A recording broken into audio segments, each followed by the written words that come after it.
Assalamualaikum warahmatullahi wabarakatuh. Alhamdulillahirabbil alamin wassalatu wassalamu ala rasulil karim wa ala alihi wa sahbihi ajmain. Alhamdulillah, we are able to continue with our conference on the second day, and we have a series of speakers who are going to present their presentations to all of us. We are starting today with Muhammad Sabri. So Muhammad Sabri, please introduce yourself and proceed with your presentation. Go ahead. Inshallah. Thank you, Prof. Nazari. Assalamu alaikum wa rahmatullahi wa barakatuh. I am Muhammad Sabri from Palestine, West Bank. Currently PhD student in UTM Johor, built environment, specialist in construction management.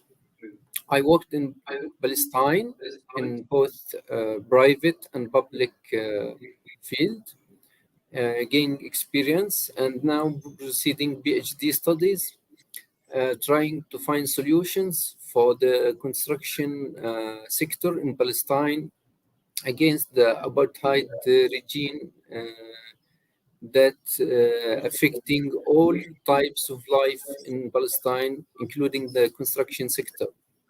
So inshallah, in this presentation,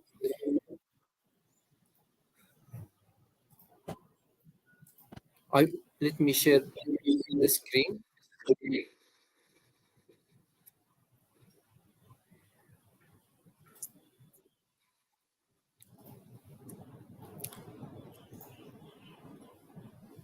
Can you see my screen?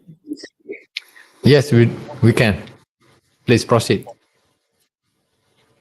Allah. So today the study, we are trying to find solution to enhance the sustainability of construction method in Palestine, despite the apartheid challenges that persist in Palestine. As you all know, we have two cases in West Bank where the Israeli apartheid regime control all the areas.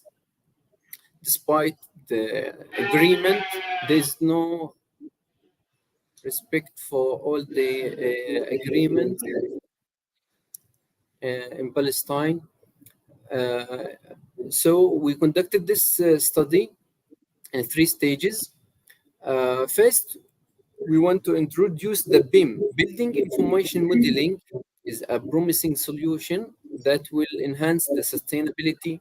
It's a globally recognized application used in construction management to enhance sustainability and efficiency and minimizing the waste.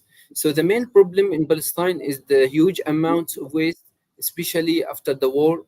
As you all know, the rubble and debris, we call it in academia post-conflict wastes. So inshallah, the objectives of this research will be to assess the feasibility of implementing the BIM application in Palestine, identifying the benefits and the challenges, and determine which application of BIM that's used globally, which one can we use in the Palestinian context. Because we have special issues and special challenges and barrier we're trying to solve to improve the waste management in Palestine, trying to minimize the waste and avoid using the resources material. First, let's introduce the application BIM, Building Information Modeling. It's digital application, but it's actually a concept or a method that we use as shared platform. It can visualize any construction project and also can cover full life cycle from the design stage until after the demolition stage. And that's exactly what we need in the Palestinian case. So the most significant BIM features is material waste deduction. clash detection between the different parties that participating in the project. We are talking about client, the designers, and the authorities, and also help to identify and resolve the issue in early stage to avoid any changing orders. Also, BIM allows realistic 3D visualization and enhance the cost minimization, as many academic research proved already. So, in overall, the BIM will enhance the efficiency and accuracy between the parties in construction industries. This application is compulsory used in the UK since 2016, also become mandatory in Germany by 2017. And this is the proposed solution, inshallah, to be enhanced the sustainability in the construction industry in Palestine. So the BIM have many used globally, and in this research, inshallah, we're trying to navigate through the recent application of BIM. This is the first stage of this research. Second stage, to find out the current situation in Palestine, to what level the BIM adoption status currently in Palestine. And the final stage is feasibility analysis. Want to see which BIM application can be used in the Palestinian context. For the first stage, we use the Web of Science to done the bibliometric analysis to find out the most recent application in this field. So our problem statement that, as you all know, the current socio-political context in Palestine, it's affected all kinds of life, including the construction sector. So these conditions impact, of course, the construction industry and the infrastructure development in Palestine, and causing the accumulation of the waste, because the Palestinian authorities cannot control most of the land, especially in West Bank, because it's controlled by the apartheid regime of Israel. So the Palestinian construction industry are facing a number of challenges and barriers. Mainly, first, in the poor implementation of BIM. Recent studies reflected that there's adoption of BIM exists in Palestine, but still in early stage, and only 5% used.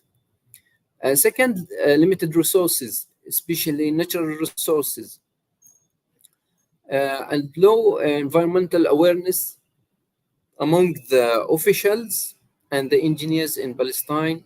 That's why they are mostly using the land filling, which is an incorrect way to handle the waste. In this situation, especially post-conflict, after the war derbis, we should enhance the sustainability. This is mean using recycle, reuse the construction material instead of land filling. The other challenge is controlled border. As you know, Israel control the borders of Gaza and West Bank, and prohibited the importing the construction material, same as the Egyptian border also. And in West Bank, there's a lack of Palestinian authorities control. So if they have regulation and policy against, let's say, legal dumping, they cannot control, cannot enforce the contractor to follow the law, cannot enforce the policy or regulation, because they have no control on that area. And in this study, inshallah, we'll discuss the current level. This figure The latest statistics on the waste amount in Palestine. Unfortunately, the recent is 2016. There's a lack of info about the annual waste generation in Palestine. So this is estimated. So we are talking more than 200,000 ton per year of waste. So first, the second stage, we want to identify the current BIM adoption level in Palestine to see what level the BIM adoption in Palestine. The recent study by Saleh described that there's a poor implementation of BIM in Palestine, and this misunderstanding and low awareness. And another study in Chelsea 2018 stated that only 5% using BIM regularly. So the main challenges, this is the factors that affecting the implementing of BIM, low awareness of BIM benefit, lack of qualified staff training, low awareness of modern technology, as for example BIM, and the cost of software and hardware, and difficulties for training and learning. So in Palestine, in general, this is the local authorities that controlling the waste management, Ministry of Local Government, Ministry of Public Work and Housing, and environmental quality authorities and municipalities in each town of or city in Palestine. These parties should be presented the recommendation, inshallah, of this study to be presented to the local authorities to improve the policies to control the construction waste management. This is the result of the bibliometric analysis done in this research. Find out the most active countries in the construction and demolition research. And unfortunately, there's no presence of Palestine in this research. So the main area in this research was engineering industry, engineering environment, and civil engineering.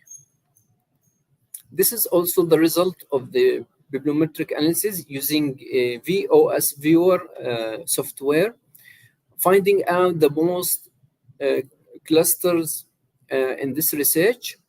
So we are talking about circular economy, BIM, recycling, and sustainability. And these terms, inshallah, this is initiative to enhance the awareness in Palestine about the sustainability, to improve the construction waste management against the apartheid regime.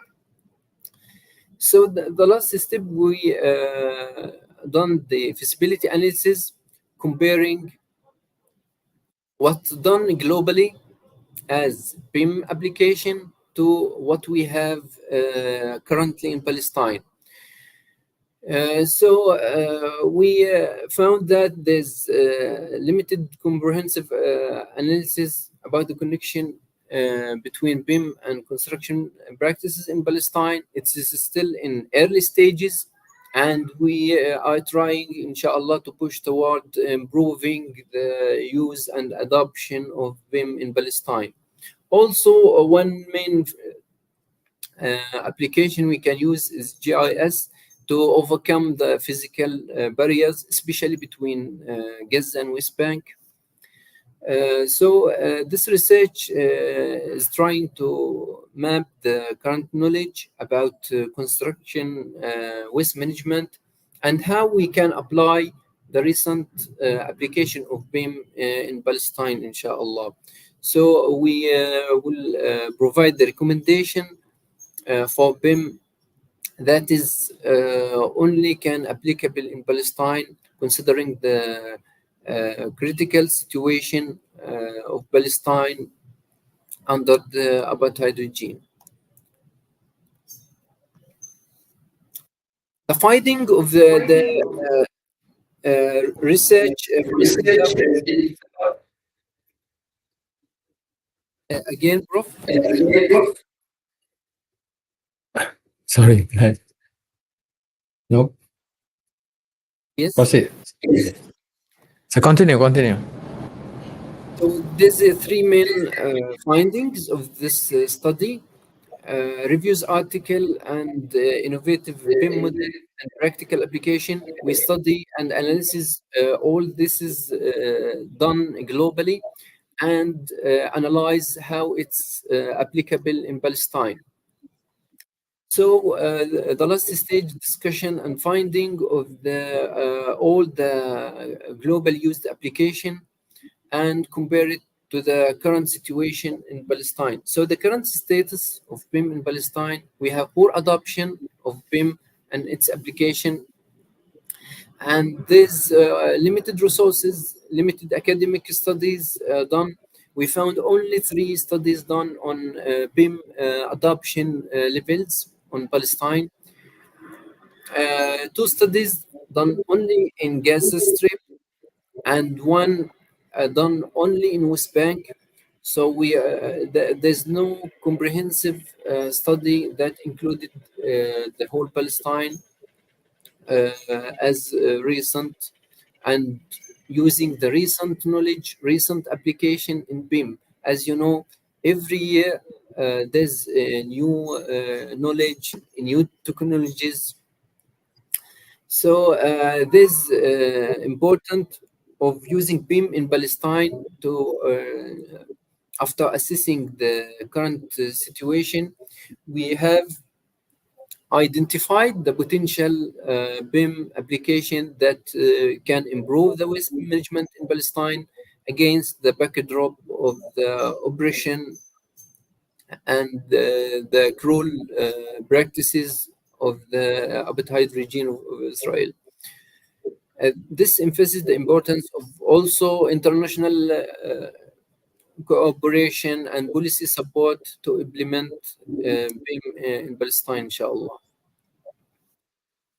So the feasibility studies, we're comparing the global findings of BIM application that proven its efficiency globally and try to apply it in Palestine under the current circumstances and challenges.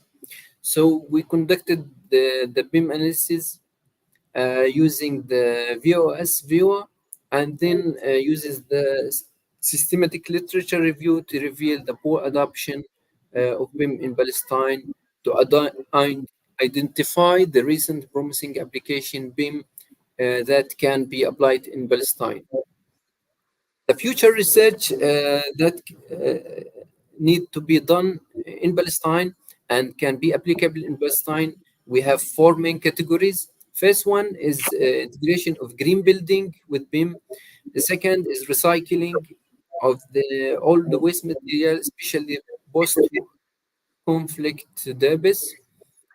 And as I mentioned, GIS can be integrated with BIM to overcome the physical barriers. And end of life and life cycle assessment is crucial, needed also in Palestine to find a solution, practical solution for the post-war service. So as conclusion, this study has 3 stages. First stage, we find out the recent BIM application globally. We analyze the publication on Web of Science and find out the 3 main categories of BIM application that used and proven internationally. Second stage, we find out the current BIM adoption status in Palestine, assessment of current use and levels. Third stage, the feasibility analysis to find out the possible scenario, potential BIM application that we can use and apply in Palestine to improve the sustainability. So the study limitation, we have limitation in this study because of limited resources and limited statistics about the waste amounts of in Palestine in recent years, and limited academic studies done on this research area. So we are calling for action to emphasize the role of in Palestine, and we are providing recommendation for the local authorities to encourage increasing the level of adoption of BIM in Palestine as a proposed solution to overcome all the challenges that is persist now in Palestine, uh, resulted from the cruel practices of the Israeli apartheid regime. So the main research landscape, we classified research into three main groups. After that, we find the practical application that's applicable in Palestine, and the future research. We are strongly recommend that there's a crucial need for more research in this area to find out a practical plan to apply BIM in the construction waste in Palestine to overcome the challenges, which is low natural resources, controlling the borders. Gaza Strip, we are talking about 15 years of siege. Israel and Egyptian borders are controlled, so we cannot import the construction material. In Palestine, unfortunately, the trend is using illegal dumping of construction waste, and the Palestinian authorities cannot enforce the policy and regulation because most of the area in West Bank is controlled by Israel, and they cannot enforce the policy and regulation. So this is an initiative to improve the sustainability, inshallah, in Palestine, and we are presenting a practical recommendation to the stakeholders to be implemented, inshallah, in Palestine soon. Thank you all for your attention, and please, if you have any question. Yeah, question, go ahead. Stand. Can you hear? Can you hear me? Yes. You cannot hear me. It's weird. Hello. Can you hear me? Yes. Just wondering then, in that case, with all the homes that need to be built in Gaza, so this is a practical way to recycle the debris and the rubble to rebuild homes.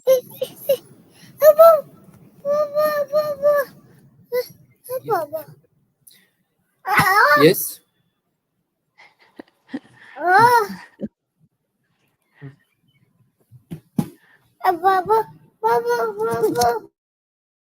Maybe you can answer this question, Yeah.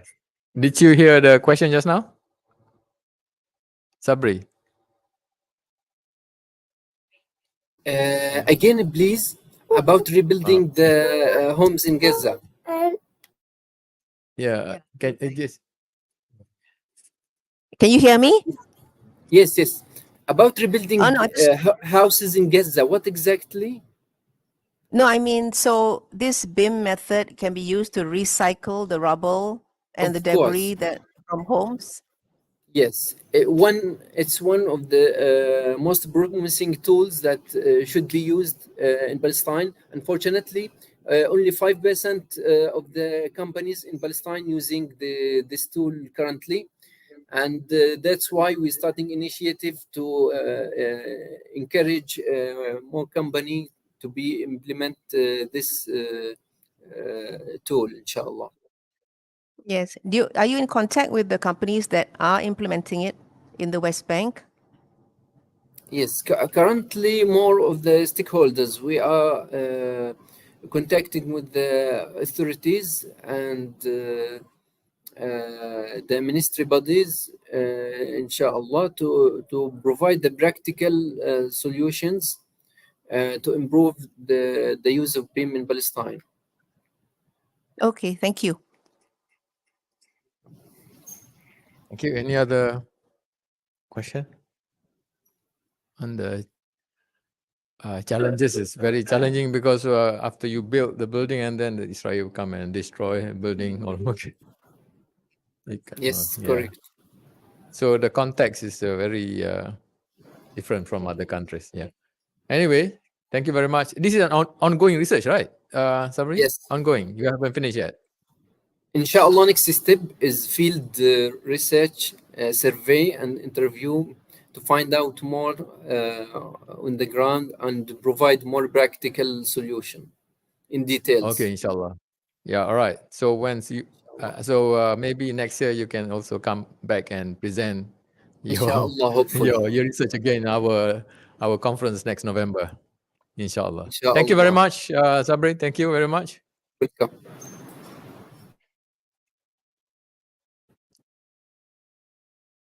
Our next speaker is the keynote address by Baha.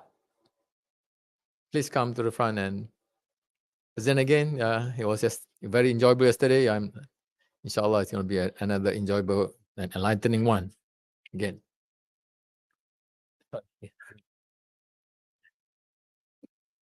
Yeah, to be able to speak twice in this conference is beautiful. So the keynote I want to share with you today is about encountering Israeli apartheid. I want to speak about different examples of intervention that I have been able to learn about through the course of my work. Can we have the slides? The what's happening now is like the behavior of the state of Israel in the geography of Palestine is finally being recognized for what it is, which is like a brutal, savage apartheid regime. We are always focused on the outcomes of this complicated apartheid regime, which are what you see happening to the Palestinian people for almost every day for the past 75 years. So I'm not going to just highlight more of the natural outcomes of Israeli control and apartheid in Palestine.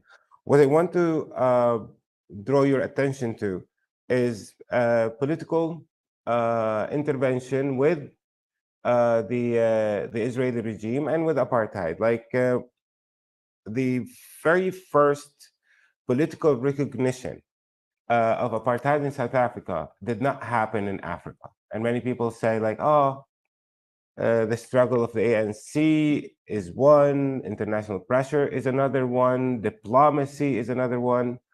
And you could see the hypocrisy in the of international community in the funeral of Nelson Mandela. Like all the countries that have been supporting the maintenance of apartheid South Africa attended that funeral. The one person that did not attend that funeral, next.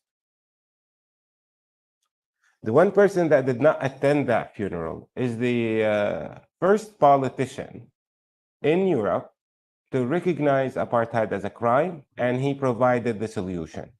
He said apartheid cannot be reformed. It has to be eliminated. That's the Prime Minister of Sweden, who served from 1982 until 1986. He said that statement a week later, he was murdered.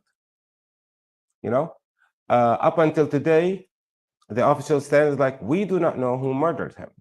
So to summarize this point, like whenever we talk about governments around the West that represent a cultural extension of the state of Israel, an economic extension for the state of Israel, whenever we say like those politicians have to recognize Israeli apartheid, what we're saying is that we want Western politicians to be mysteriously murdered. You know, we are saying that they need to have the courage to recognize apartheid as apartheid. No, they need to have the courage of confronting murder. Like, why would a lawyer, an expert in international law, and a lawyer like Barack Obama want to give up his life, right? He was the most powerful man for 8 years on the planet, and he himself would even refuse to recognize Israeli apartheid as Israeli apartheid. And the bottom line is that who wants to be killed? The second thing that have been happening throughout the world, this is second slide,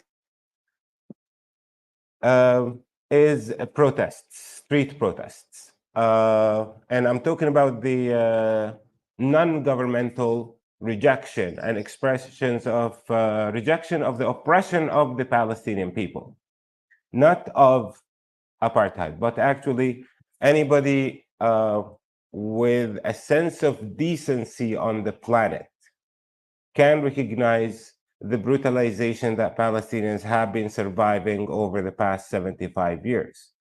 And those protests are some kind of like expressions of the decency of people themselves, you know? Being in solidarity with the victim is the line between you being a normal citizen of the world and a common person in the world, in the sense that common people usually are after their own after the pursuit of their own personal lives. People do have many personal struggles and personal issues that they have to look after every day. Those like expressions that we look at are expressions of people who will see wrong, and the only way to express that wrong is by going to the street. I'm not being critical of that beautiful expression of humanity that we witnessed this year, we witnessed in 2021, we witnessed for most of the past 75 years, actually. Like people who understand what Palestinians are forced to survive through express that through in the streets whenever they can.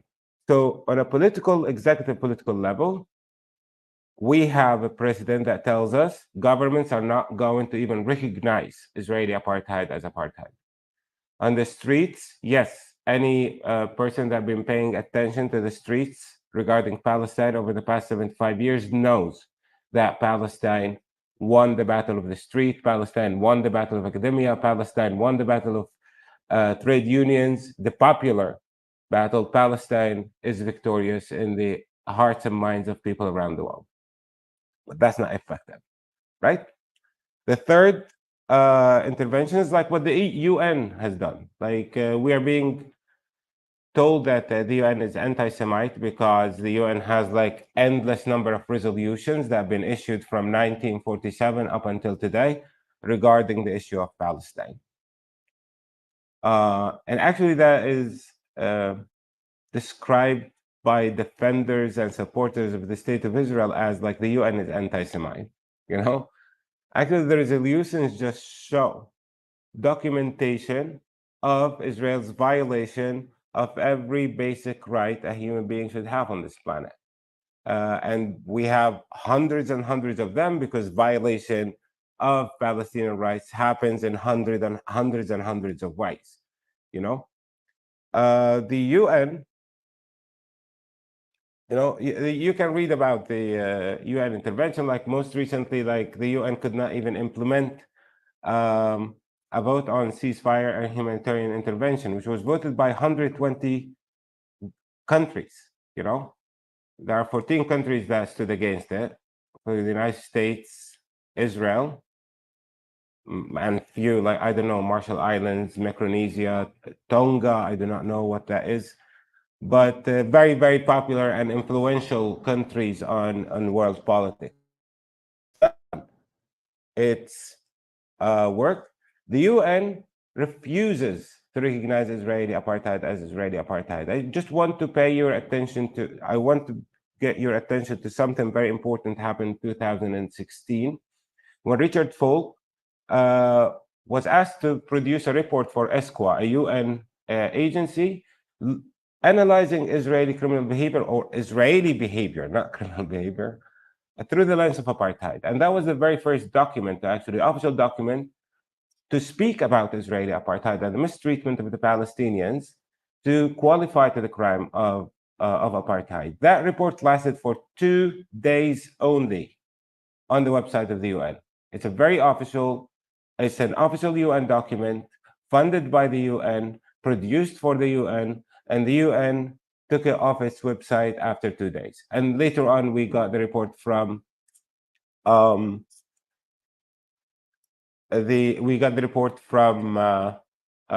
Human Rights Watch, the Israeli organization B'Tselem, and most recently, Amnesty International report. So when it comes to UN, they have done their job. Next slide. When it comes to diplomacy, diplomacy around the world has been always adopting this stand of a two-state solution. What does a two-state solution mean? It means forcing Palestinians to coexist with Israeli apartheid. That's it. It doesn't talk about end of Israeli apartheid. It talks about coexisting with Israeli apartheid. The UN ignores the discriminatory nature of the Israeli regime towards 2 million people, which are the so-called Israeli Arabs or the survivors of the ethnic cleansing of Palestine. And it ignores the conditions that Palestinians also outside of Palestine are surviving through, because like a Palestinian who's in exile is denied access to Palestine. Anybody who converted to Jewish faith yesterday is allowed access to Palestine. But that diplomatic pressure has forced desperate Palestinians to say, like, okay, we'll go on a two-state solution. And they signed a piece of paper and had an event of handshakes in the White House in September of 1993. The maximum that political process have provided Palestinians is the map on in brown, like where you see the maximum offer for a two-state solution given by the last labor government of the State of Israel. It was headed by a war criminal called Ehud Barak, and he suggested that brown would be Palestine.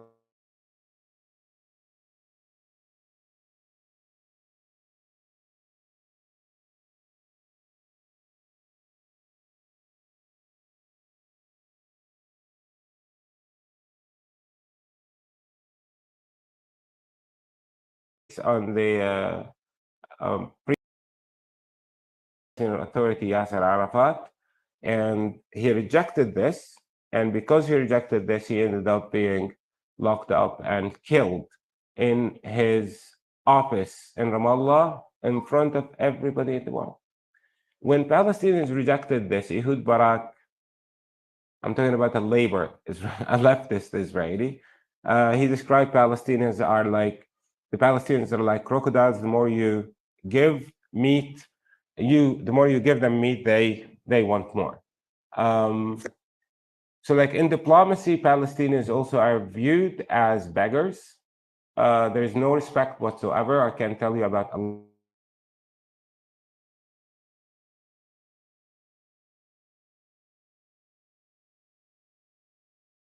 alone respect their human rights. So what I'm trying to say here is that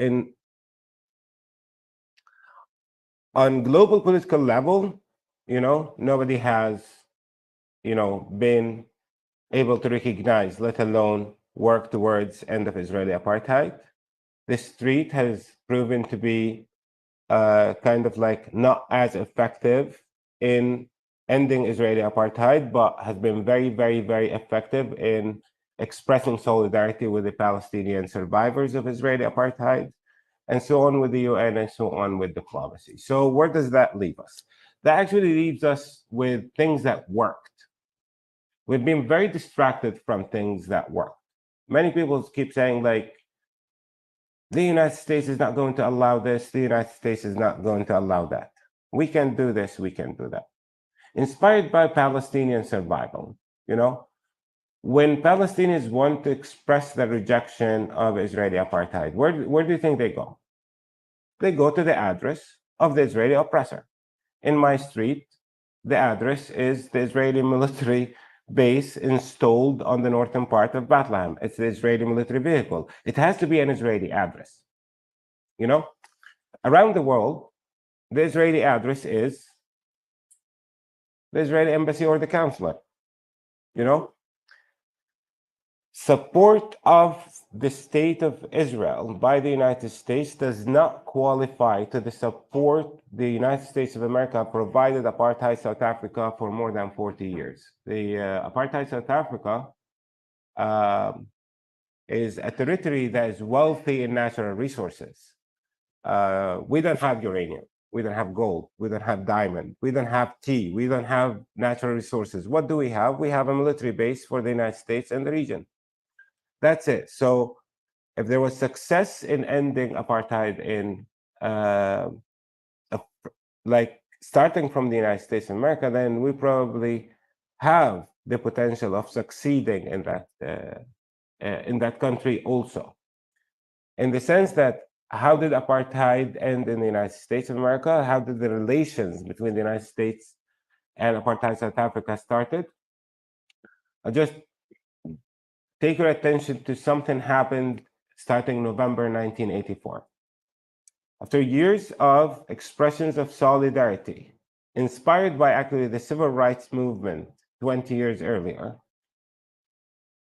it was the time to start addressing the embassy of apartheid South Africa in DC.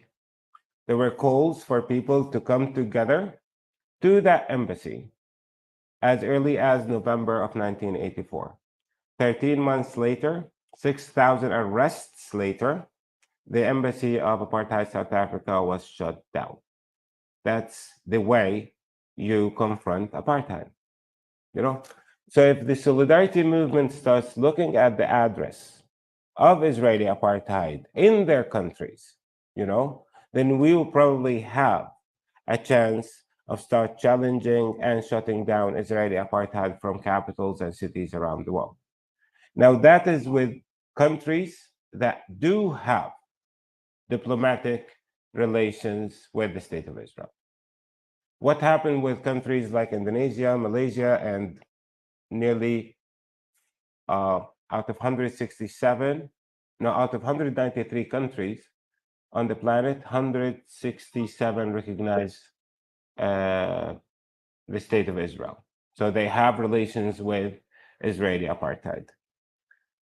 So the way to deal with them has to be direct action. It doesn't have to be like convincing Israelis that, you should kill Palestinians better, or you should kill less of them. You should not steal their land every day, or we're trying to convince Israelis to stop benefiting from the crime of apartheid, because obviously that doesn't work. So the main thing that I see would work is the one thing that was never tried.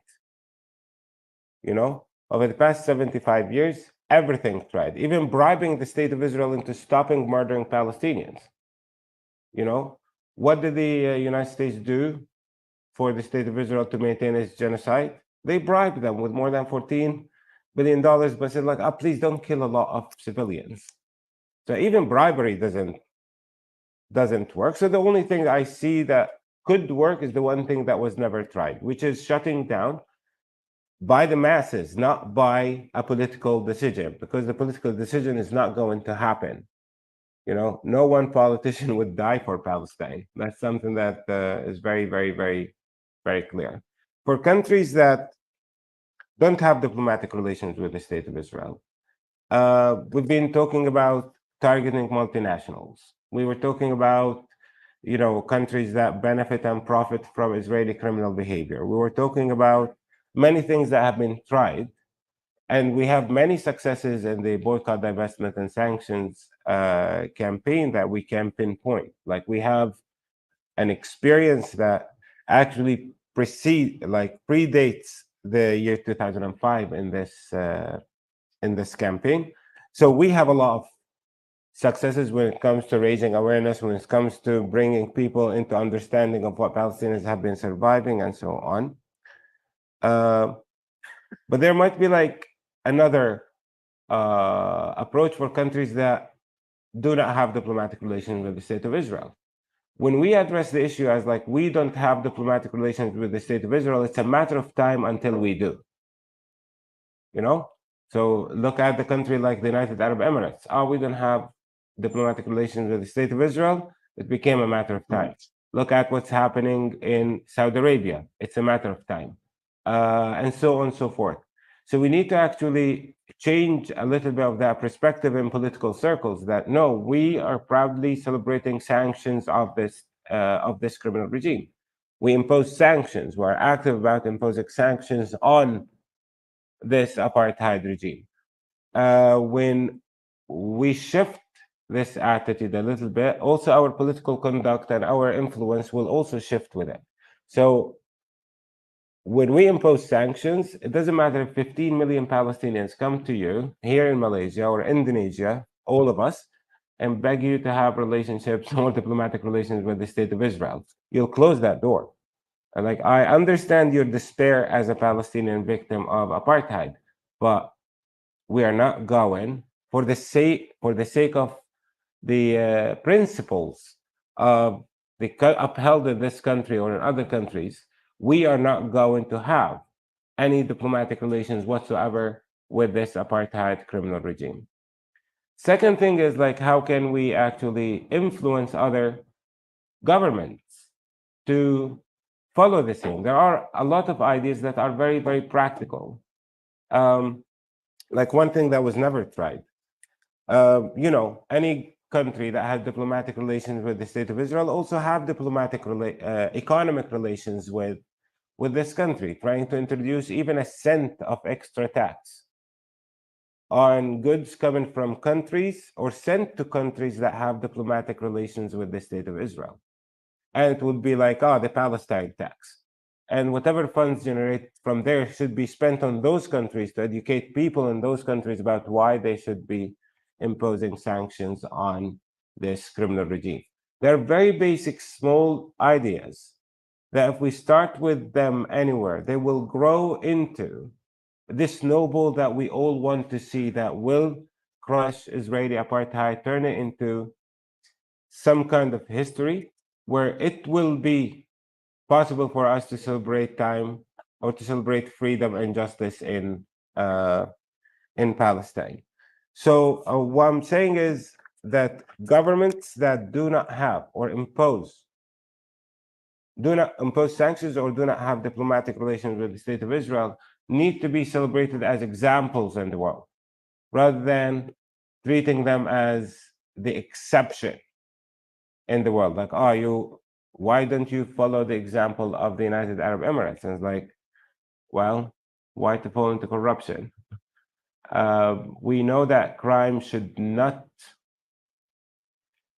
gain credibility because of its acceptance. Crime remains a crime.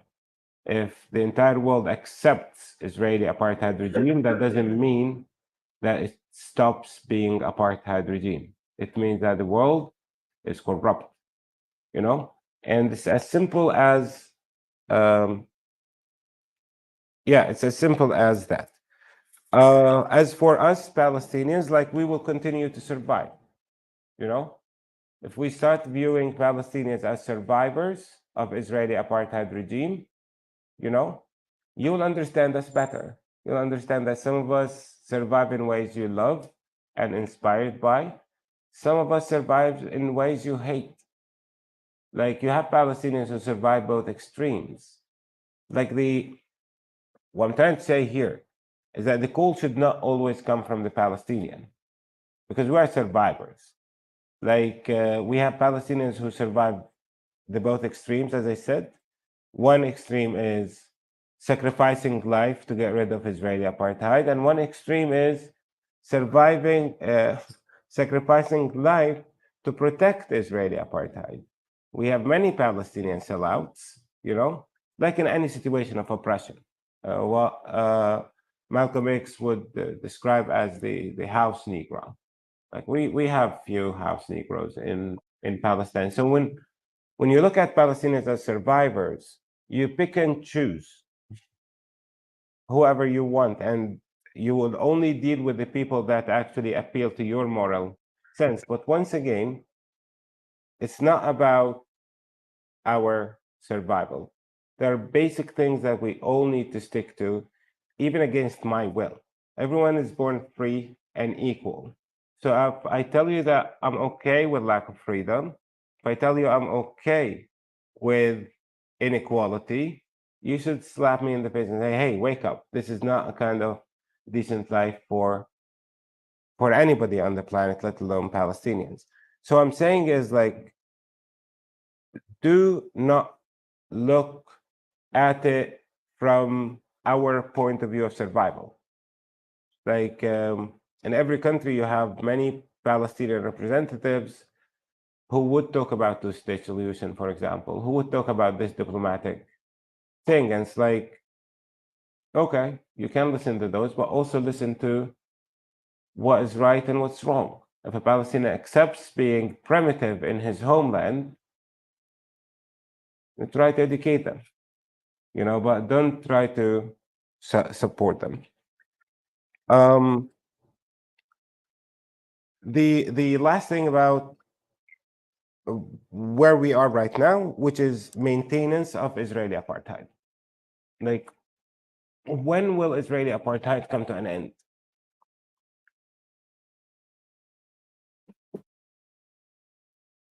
I don't know.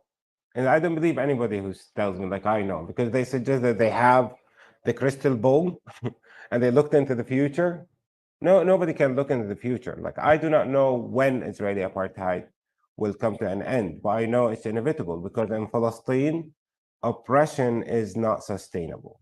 That's what we get from our indigenous wisdom, indigenous understanding of 23 different civilizations that ruled over that geography. And we understand that oppression is not sustainable. Will it happen in my lifetime? I don't know. Will it happen post my lifetime? Definitely. So when, I don't know, but for how long will it go on? So if I don't have the answers for this, I do have answers for why and for how long it will go on. And the answer to that is very simple. As long as we have governments around the world that provide Israeli apartheid with means of survival, economic means, diplomatic means, and military means, and at the same time provide Palestinians with a humanitarian aid, those countries support both sides of the same oppression, and the only outcome of supporting both sides of the same oppression is maintaining oppression. I don't need to be a genius, actually, to understand that. It's not, once again, it's not rocket science. When you support both sides of the exact same problem, the only outcome is maintaining the problem. And that's what's happening actually around the world. The United States is the biggest supporter of the state of Israel economically, diplomatically, and with military means, but also it's the biggest supporter for UNRWA. It's the biggest supporter for humanitarian aid for the Palestinian people. No one country, I don't think even Malaysia, has been generous towards Palestinian humanitarian aid to Palestinians as much as the United States of America. So supporting both sides of the exact same problem results on maintaining that problem. Now, the way that is justified is like, no, we don't support the state of Israel because it murders Palestinians. We don't support the state of Israel because it destroys the Palestinian people. We don't support the state of Israel because of genocide. And they distract us. But the actual position, if you think about it, is more immoral than that. They provide support for Israeli apartheid despite of its criminal behavior towards Palestinians. And if you think about it a little bit, it means that the life of a Palestinian does not exist in relation to how we support the state of Israel. It's a little bit more offensive position than we support them because they eliminate Palestinians, you know? So support despite of the elimination of the Palestinian people is ways worse than support because of the elimination of the Palestinian people. So as long as we have governments around the world that provide diplomatic, economic, and military support for Israeli apartheid, and at the same time provide humanitarian aid for us to survive Israeli apartheid, this reality will continue to be the status quo in Palestine. How to target it? Once again, you target it by going directly to the address. Make sense? So thank you for listening.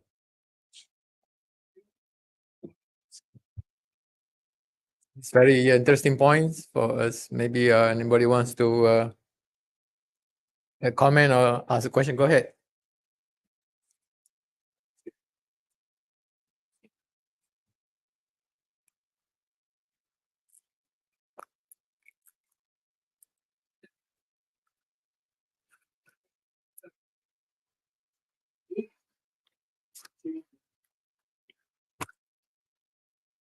When you say inside Israel, you refer exclusively to Jewish Israelis, right? Okay, Can you repeat the question for the people? Okay, the question is like, we spoke about what can we do outside the world, but what is it we can do within Jewish Israeli society? The state of Israel have created, some kind of mental as well as physical barrier to prevent the change within that society. We do have some exceptions, but Jewish Israelis are beneficiaries of this process against their will or with their will. Like it's not like if I was born to a Jewish Israeli family, it will be in my hands to topple down this racist regime. No. So what you would do in there right now is probably nothing.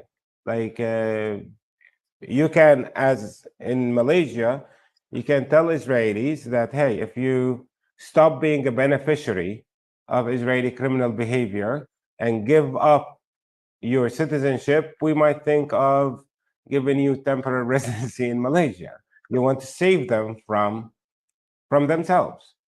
The other thing, like you need to understand the immunity of the regime to the masses, the mass like pressure.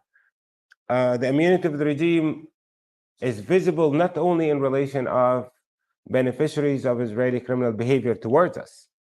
Like for the past 10 months, the streets of Tel Aviv were covered with people who are standing against their own government. They were not protesting for my right to equality and self-determination and reparation and justice and. No, they were like, we want to be more comfortable within this, apartheid regime. Make sense? So what is it you can do? For the time being, nothing, because the role of Jewish Israelis, especially those who believe in equality and justice and being hammered and silenced and persecuted and would be very important in the era after the collapse of Israeli apartheid. Like the transition that was carried out in apartheid South Africa, post-apartheid, where white people played a very important role. The transition that happened in the United States, post-apartheid in the United States or post Jim Crow law, laws, the collapse of Jim Crow laws, the transition that was carried out by white Americans there. So that is the time that Jewish Israelis who believe in equality, freedom, and justice will be important. For the time being, they are beneficiaries of criminal behavior against their will. So, Okay, thank you. Yeah, I think got the message. So, any other question for us?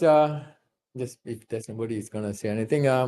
For us in Malaysia, country that has no normalization with Israel, you mentioned just now that we must make sure that that policy is maintained, right? it's maintained in Malaysia and celebrated around the world as the higher moral stand. Okay, yeah, You that's the one that we want to spread out. Make sure that Yeah. other countries.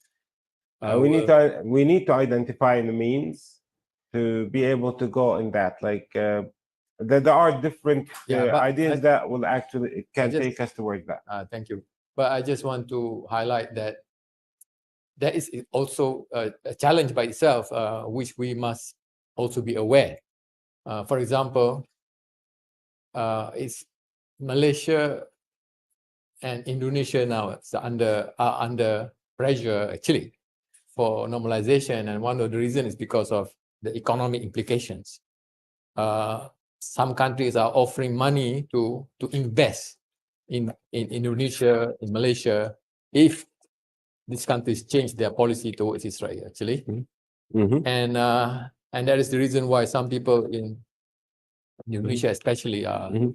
talking about openly They about want to bribe normalization. you. Yeah, It's bribery. Like yeah. So I think that's what people in Malaysia, we are talking in Malaysia now, be very aware of, that if we do not do something about those values, making people aware of what's happening, not only what is happening in Palestine, the atrocities there, but also what is happening here, meaning in terms of people becoming more materialistic, more concerned about economic development, talking about GDP growth all the time, right? Talking about economy all the time, compared to talking about justice, then we don't be surprised if we will start talking about normalization too in the future and ignore the plight of the Palestinians. So this is something which we need to educate Malaysian society about this issue. I study a bit about finance, etc. The growth of debt in society now. Consumer debt is more than 1 trillion, 1.3 trillion in Malaysia now. When you have a lot of debt over your head, you think about how to settle the debt rather than about helping Palestinians. very, right? very true. Pay for your car, pay for your house, pay for your children's education. Say, why do I need to think about Palestinians if I am suffering over here? That's why we need to also talk about value systems in our own society in order to help Palestinians. Yeah. Comment? I do have a comment on that. Yeah. It's not only in Malaysia. It works on neutralizing like a large part of the Palestinian society also. well. Yeah. In Palestine, like so many of us are not involved because they can barely survive under Israeli oppression. It's very easy to get like a bank loan and get neutralized, even when you are a survivor of Israeli criminal behavior. Financial benefits to fall in line after the state of Israel is bribery. Like I bribe you to accept the unacceptable. Yeah. That's the concept of bribe. So this is why I'm saying, like, to encounter this ignorance, you have to also think of workable economic means. There's something crazy that's going in wealthy countries. Like I honestly have no understanding what world is Africa poorer than Europe, other than the world we live in today. They give us the impression that your only survival is based on allowing us to steal your resources or buy your resources for you. But in fact, like, we need to recognize what are the things that we're blessed with in terms of natural and human resources, and try to say, like, okay, we have this and we want to tax it. And the taxation will be pumped back into your society as like capitalist, consumerist, individualist societies in order to provide you with some education that you lack, moral education that you lack. So you know better than me that economic influence can be used both ways. Yeah. Right now, it's used to support criminal and savage and racist behavior, but we can actually think of ways where the exact same tool is used for good. All right, great. Thank you very much, Baha, for Hello. very nice presentation and good discussion. So we proceed on the next menu on the agenda. Oh, it's coffee break now. Is it? Is it coffee break now? All right, coffee break for until and till 10:30. We got 20 minutes, and then we go for the next presentation.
Jangan start lagi.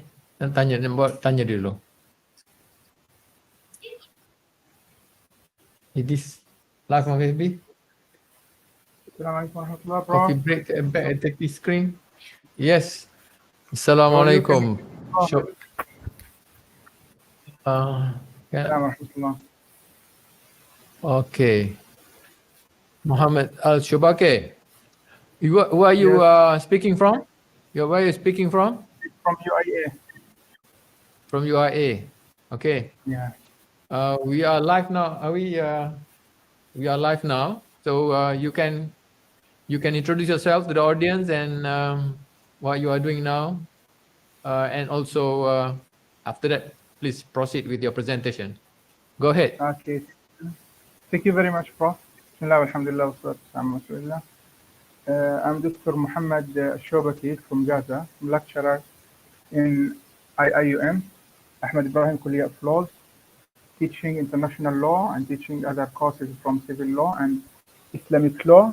I studied my degree and master in Gaza, Islamic University of Gaza.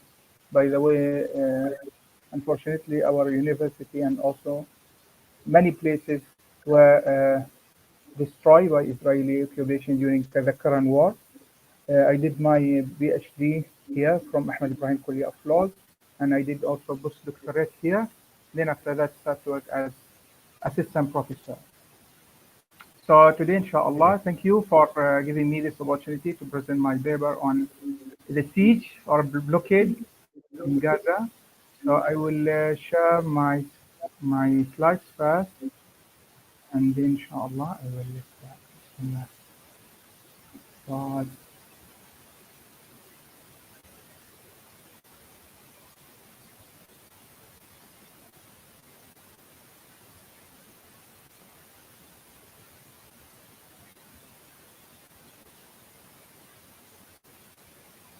I hope you can see.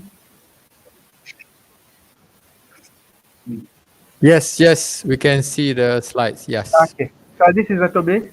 This is the topic: the blockade of the Gaza Strip, humanitarian impact, and international legal characterization. Inshallah, we will discuss this topic through these outlines, introduction about Gaza Strip, the legal status of Gaza Strip under international law, and the blockade of the Gaza Strip since 2007, and the current blockade, because now we have full blockade, and Israeli tightened the blockade, the siege during the current war after 7th October. We will highlight the humanitarian impact. Inshallah, the details will be in my paper. Inshallah, we will describe legally, according to international law, international criminal law, international humanitarian law, legal characterization of blockade in Gaza. First of all, introduction about Gaza. Maybe everyone now knows situation in Gaza and what is going on right now. The Gaza Strip, or simply we call it Gaza, part of the Palestinian territories, located on the eastern coast of Mediterranean Sea, bordered by Egypt on the southeast, and occupied Palestinian territories on the east and north, and from the west, as you see in the picture, located on the Mediterranean Sea. Gaza Strip is 41 kilometers long, from 6 to 12 kilometers wide, and has a total area of 365 kilometers square, with around 2.3 million Palestinians. So Gaza considers the highest population. We can call it the most crowded area in the world, and Gaza contains 8 refugees or refugee camps. Yeah, especially.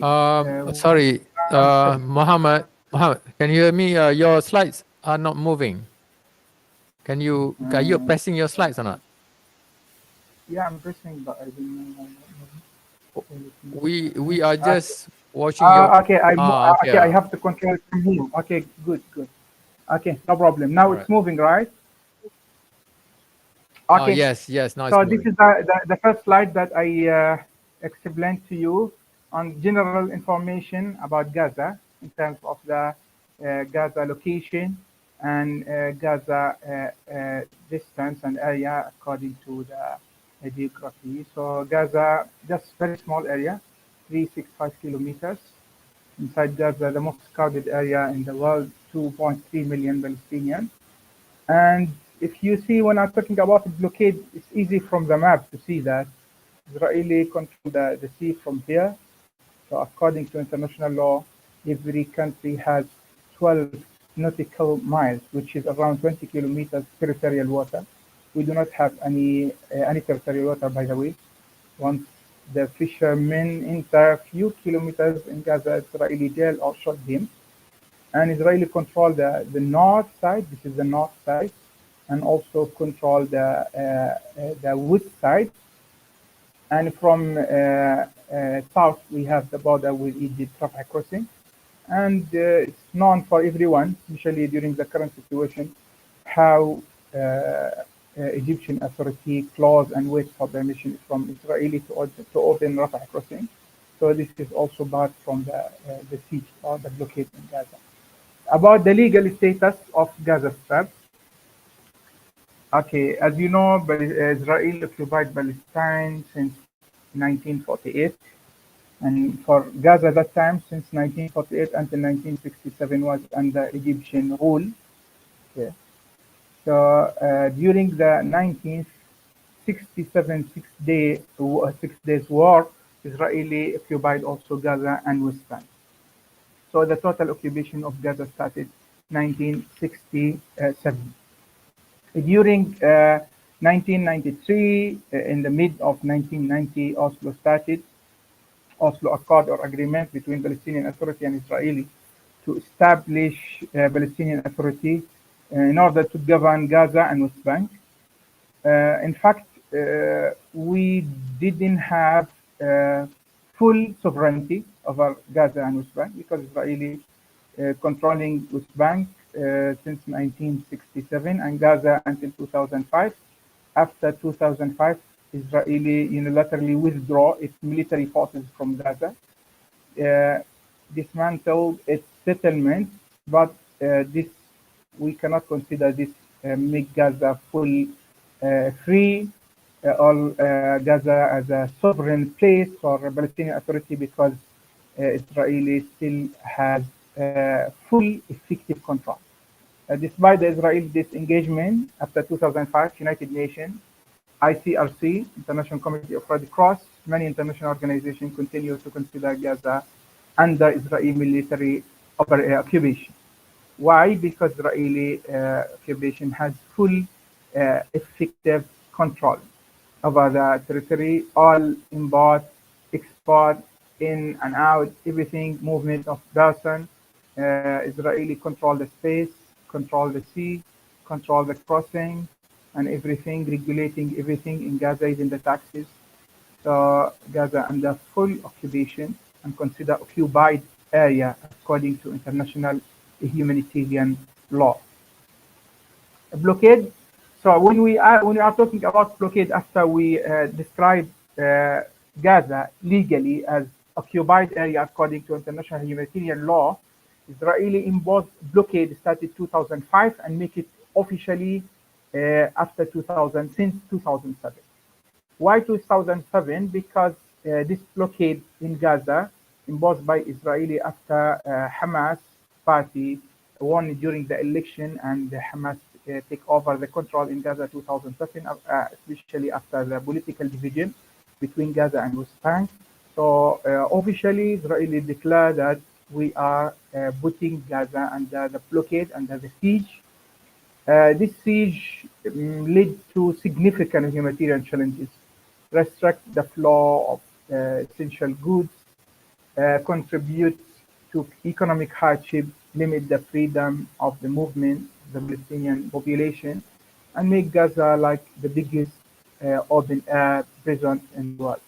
Blockade, according to international law and also political science, method of war.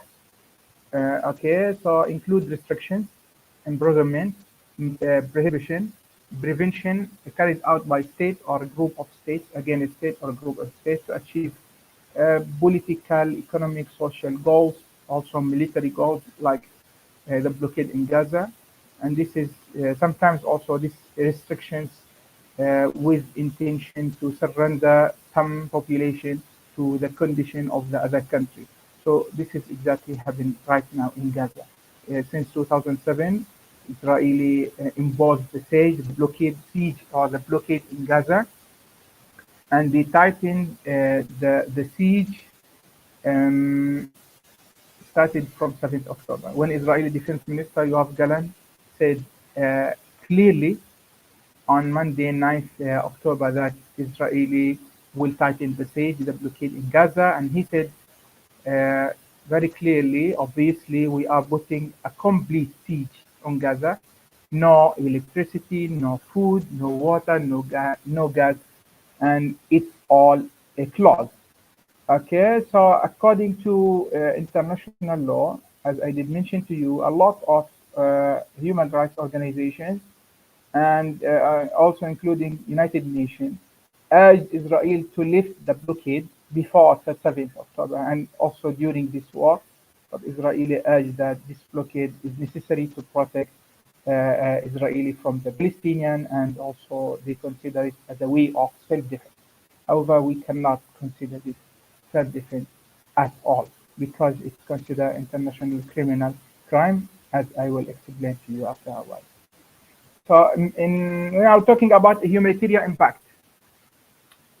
Closure for long periods, restriction for everything, for the movement of people, also to enter and for export and import for goods. Really, Israeli control the calories that the Palestinian in Gaza should eat. So just to imagine that they select the goods that they allow to Palestinians to enter to use it in Gaza, and suddenly they prevented a lot of things.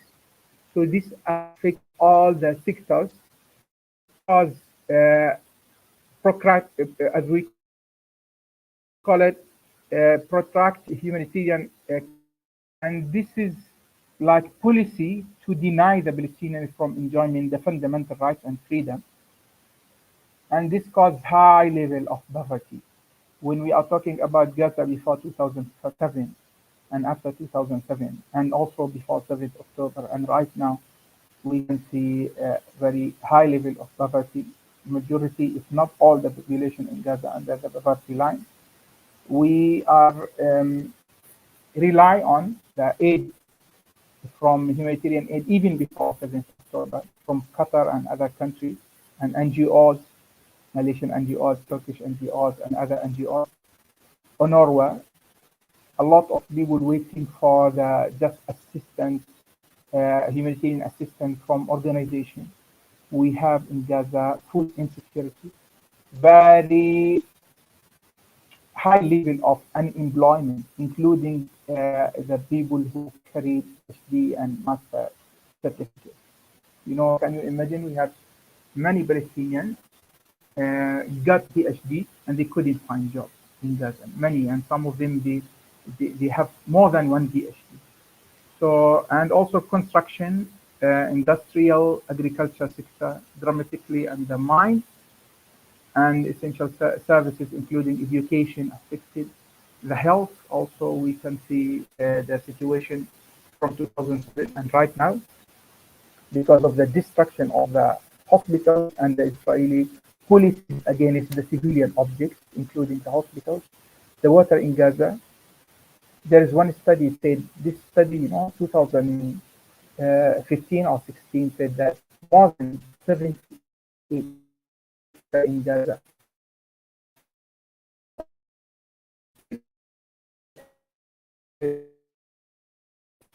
when we were on the blockade, one from that according to the current studies, the water in Gaza not suitable for animals, not only for humans. Electricity in Gaza, we suffered even from 2007. There is no full electricity in Gaza. Maximum period 8 hours, and very good situation 8 hours, and then 12 or 16 hours broke out, and during the current war, there is no electricity at all. There is no water, and the people suffering to get water right now. They are waiting very long queue to get just few water for their families.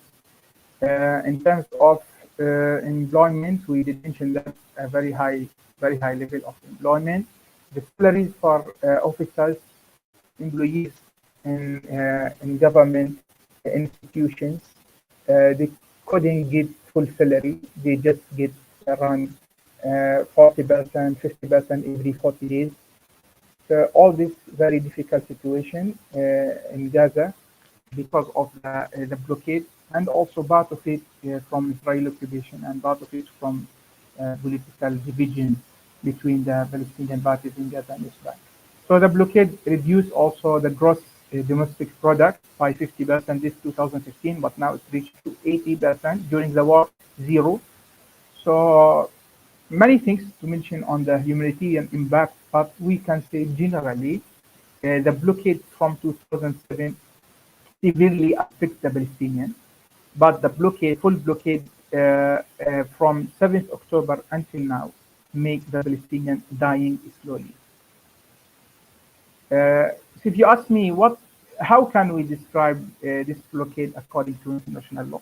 First of all, blockade constitutes violation for all international human rights instruments, including Universal Declaration of Human Rights and all the instruments, ICCPR and other things, because this affects the right to life, the right to health care, dignity, and many international human rights according to international human rights law. When we are talking about blockade, it's good to refer to international humanitarian law because Israeli use it as a way of military occupation. So when we are talking about armed conflict, the law that govern the act supposed to be international humanitarian law, okay, as we call it, law of war. So according to law of war or international humanitarian law, what Israel is doing by a blockade is collective punishment. And according to Hague Convention, okay, this about the law and customs of war on land, very long time ago, 1907, stated that no general penalty and also there is no collective punishment accepted according to international customary law and also according to Hague Convention. It's very important to refer to Geneva Convention. Right now, when we are talking about international humanitarian law, the first source for us after Hague, because Hague consider the customary law, and also in addition to that consider convention. But the main convention is Geneva. In the Article 33 of fourth Geneva Convention, relative to the protection of civilian during the wartime, civilian person in the time of war.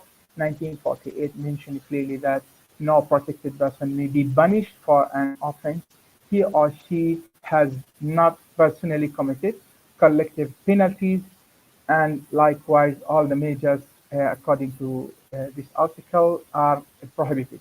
So also protocol, the first protocol additional to Geneva Convention, I mentioned clearly that all these acts from occupation or from any forces, including collective punishment, unacceptable and considered violation. However, according to international law, occupying power must do a lot of things to the occupied occupation. Occupied population, or in case of Israeli occupation and Palestinian, Israeli must take care a lot of things, including medical care, the food and the supplies, and to give all the population and its occupying power what they need. So this one article, just I'll give you one example. If you refer to Geneva Convention, we have more than seven articles describe and explain the duties of occupying power towards the occupied population. One of these population, according to Article 55, which stated that to the fullest extent of the means available to it. The occupying power had the duty of ensuring the food and medical supplies of the population. That means opposite right. Instead of offering and provide the people the food and the medical supplies that they need, they cutting everything and they preventing everything from the Palestinians. And this is according to international law considered violation to Geneva Convention and violation to also international humanitarian law. So if we have any relation to Geneva Convention, grave breaches of Geneva Convention, and all these violations will consider according to Rome Statute of International Criminal Court, which is the main source of international criminal law. This we describe it as war crimes. War crimes. Okay, so when I'm talking about when Israel violates Geneva Convention, that means Israel committing war crimes, and we can raise this case to ICC, International Criminal Court. Okay, so all this violation against the people, even here in the Geneva Convention, subsection number 25 mentioning clearly that intentionally using, okay, here, open it, okay, here, intentionally starvation of civilians, the method of warfare by depriving them from objectives, from objects, and that will affect their life and also will affect their survival. And as mentioned here in this article subsection, this considered war crime. According to General Assembly resolution, United Nations General Assembly in 1974, the siege or the blockade for the boss or the cost or any other things consider act of aggression, which is against United Nations Charter principle. Why? Because if there is any act of aggression, United Nations General Security should take action according to Charter of United Nations. It's very sad to say that stop the aggression from Israeli now.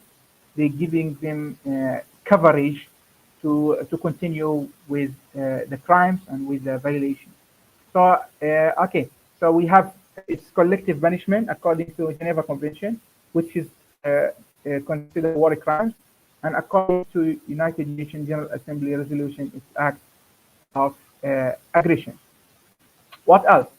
According to Article 7 of Rome Statute, we can consider the blockade or the siege a crime against humanity. Crime against humanity is not easy to prove like war crimes. War crimes prove that the crime targeting the civilian or civilian object. And of this Geneva Convention, easy to prove. Here we have to prove that this attack part of widespread or systematic directed against any civilian population. This number two. Number three, third element, knowledge of the attack. It's not easy to prove, but in the case of Palestine, if we do some effort, we can provide all the document to public prosecutor of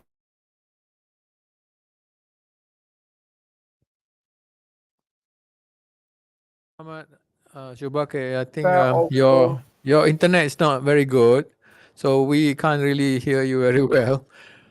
Can you and your time is running up. Can you okay, can you give me 2 minutes, bro? yeah, go ahead. Yeah. Try to finish up. Okay, Yeah. just give me 2 minutes. So okay, so according to international international criminal law, so this the blockade considered crimes against humanity, extermination, according to Article 7, the intention, affliction of the condition of life, inter alia, deprivation of access to food and medicine for the citizen. This considered crime against humanity, and also other inhumane act of similar character intentionally causing great suffering to the people consider crimes against humanity. So if we do some effort, we can prove that also the blockade consider crime against humanity. So Israeli doing all of this as a way or a mean for ethnic cleansing, because Israeli mentioned many times, many officials from Israeli in the media mentioned that Palestinians should go different place. There is wide area in Sinai, so they can go to Sinai. So according to international law, this is intention of ethnic cleansing, systematic force the people, removal them from their home to other area, and this fall under crime against humanity and also fall under genocide convention.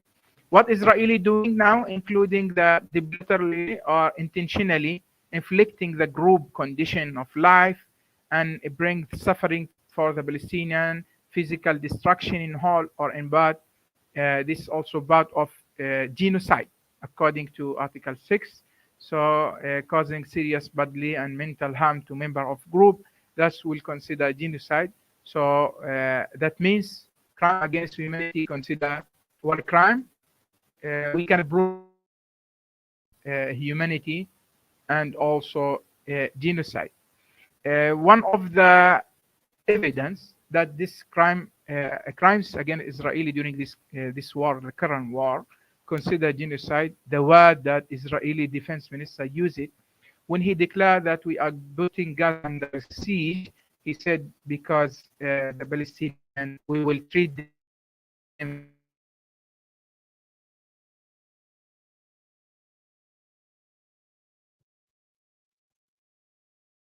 as We need to wrap up because we can't hear from you at all. Can you please conclude, Dr. Mohammed? Oh, cannot hear at all.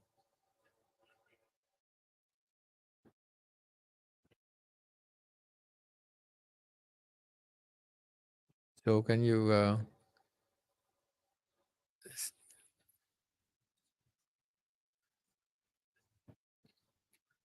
okay, and then send a message to tell him that we lost him. Okay.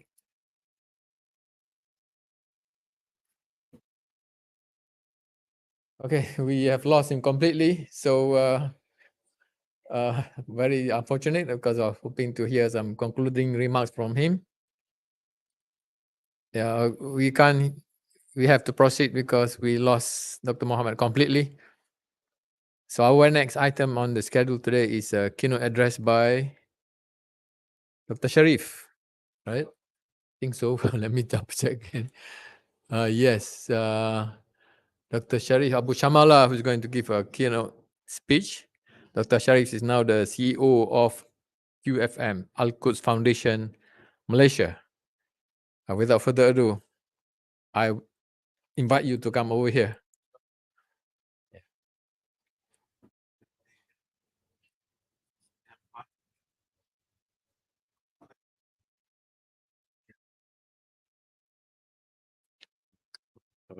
Alhamdulillah. Yeah. MashaAllah. Better. Thank you.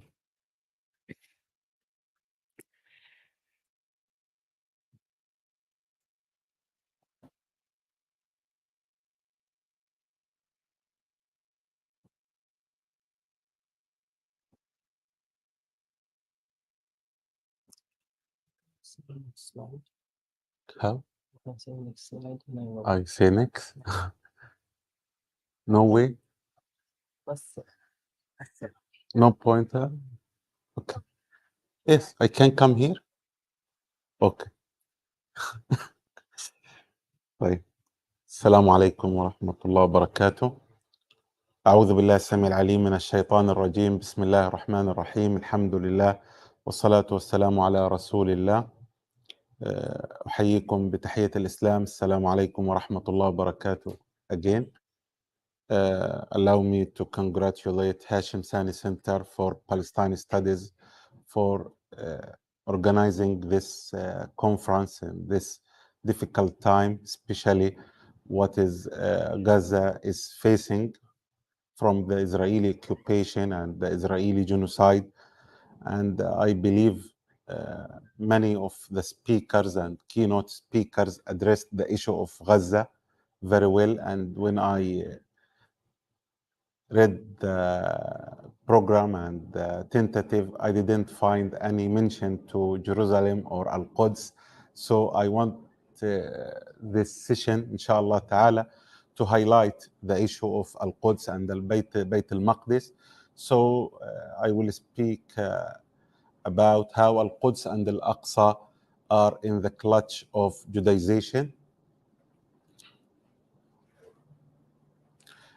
I believe that the issue of Al-Quds is not a new issue. It is since the beginning, since the Zionist project start to promote itself, and Al-Quds and Jerusalem and the Masjid al-Aqsa was in the heart of the issue of Palestine. And we believe that Zionism used Al-Quds and Al-Aqsa to pretext or to justify their occupation. They used Al-Aqsa as a religious symbol to convince the Jews to support and to join the Zionist project. And back to the history, in 1948, the Zionist groups who used to be in Palestine managed to occupy 78% of Palestine and the western part of Al-Quds, Bayt al-Maqdis, Jerusalem. And the Palestinians and the Jordanians managed to keep and to save the eastern part of Jerusalem, which contains the old city of Bayt al-Maqdis and the Masjid al-Aqsa al-Mubarak. And this continued till 1967 when Israel launched the war against the Arab countries and against the refugees in the new geography that Israel made in 1948. Means they launched the war against the Palestinians and the Arab in the West Bank, against the Arab and the Palestinians in the Gaza Strip, and they extend the war against the Arab in Egypt, Sinai, and Syria. And some studies says that Israel occupied in 1967 3 times its size pre-1967. In 1967, Israel also occupied the east part of Jerusalem. So this time, Al-Masjid al-Aqsa and the old city, the historical city of Bayt al-Maqdis, became under the direct Israeli occupation. Since 1967, Israel started to implement the project of Judaization on the ground, practically. And when we say Judaization, what we mean in Judaization?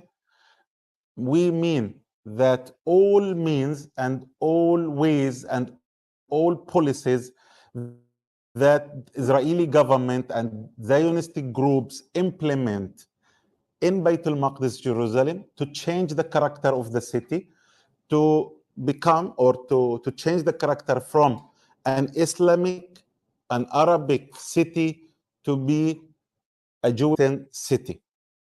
So they focus and target 3 elements. They target the human, they target the land, and the holy sites. Here in my presentation, I, inshallah ta'ala, going to show you some aspects of how Israel Judaized Bayt al-Maqdis and Jerusalem.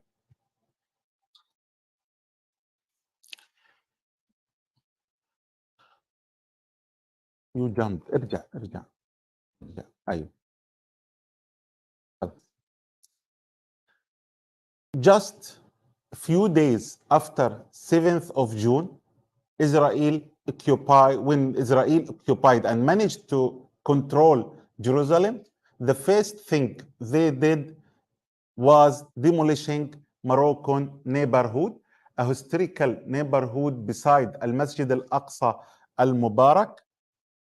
It was a home for more than 600 homes, and it contained 2 schools or 6 schools, 2 mosques, many buildings for the Palestinians who came originally from Morocco during the time of Salah ad-Din. When they liberated Bayt al-Maqdis, Salah ad-Din al-Ayyubi gave them this piece of land to be beside Al-Masjid Al-Aqsa Al-Mubarak. So it took its name like Moroccan neighborhood. The first thing that the Israeli government did when they occupied Bayt al-Maqdis, they demolished this neighborhood to establish a new geography, a new landmarks in Bayt al-Maqdis to expose what they call Wailing Wall, what we call Bha'it al-Buraq Wall. They documented these pictures by the Israelis themselves. They documented their crime against the historical buildings and how they demolished this to expose and to make the western wall of Al-Masjid Al-Aqsa Al-Mubarak, what is known as, I said, Al-Buraq Wall. This photo shows how the situation also before the Nakba, before 1948, when the Jews used to come to Al-Buraq Wall and to pray by the permission from the Muslims authority, even during the Britain occupation of Palestine, the Jews used to come near the western wall of Al-Masjid Al-Aqsa, Al-Buraq Wall, and they pray and they perform their ritual prayers beside Al-Masjid Al-Aqsa with full freedom. But when they occupied Jerusalem in 1967, they demolished all these buildings behind this row in the left, and this pavement or this small street became a plaza they called Wailing Wall Plaza. And now Israel every year celebrate flags march in this area and to show their sovereignty over Jerusalem and Al-Quds itself. Next. The policy of home demolition. So Israel every time create laws and policies to justify their demolition, their crimes against the Palestinian people. They want to explain to people that when we commit these crimes, when commit this Judaization, when we prevent the Palestinian people to live in comfort conditions, we do this by the laws. So they have the laws, they create the laws, then they implement their laws. The most common demolition in Jerusalem, Bayt al-Maqdis, known as administrative demolition. When the Palestinians of Bayt al-Maqdis or Jerusalem want to go and to take license for building, they put a lot of restrictions, a lot of taxes, a lot of difficult conditions against the Palestinian people. So the Palestinian people cannot wait for the day of judge to get the permission. They start to build, and after the completion of the building, then Israel come and explode this building. The question here, did Israel implement the same rules against the settlers? No. Did Israel implement the same policies against the Israelis who built in Bayt al-Maqdis the same? No. This is only for the Palestinian people. I want to come fast because there is a lot of slides I want to share with you. And also Israel has a very strange law which allow it to demolish the homes of the Palestinian fighters. Means if a family has a Palestinian fighter who committed or who operated against the Israelis, they kill him or they put him in a prison, then they go and demolish his brothers, his fathers, his wife, his family home. And this is very common in Palestine.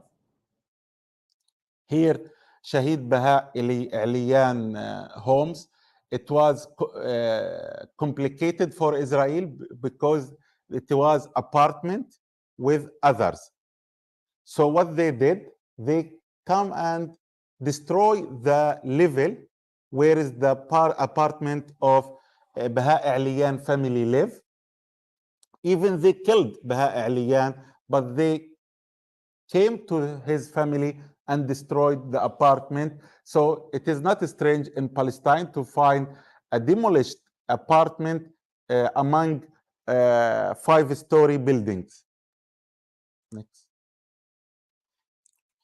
And it is known in Jerusalem now, there is a self-demolition when the Israeli municipality force the Palestinian people in Jerusalem to demolish their homes, because if the Palestinians refuse to demolish their homes, the bulldozers of the municipality will come and demolish, then will force you to pay a very high fee for the bulldozers and for demolishing your home. So some Palestinians start to demolish their home by their hands.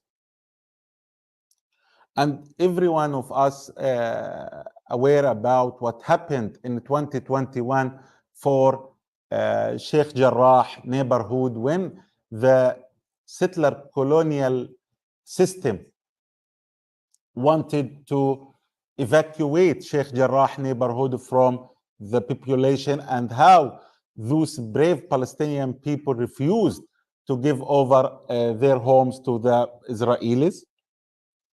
So it is a battle between the residents of Baitul Maqdis and the Israelis, how to confront the Judaization, how to confront the Israeli machine wants to destroy the homes of the Palestinian people for one goal. That goal is how to reduce the number of the Palestinians in Jerusalem by demolishing their homes.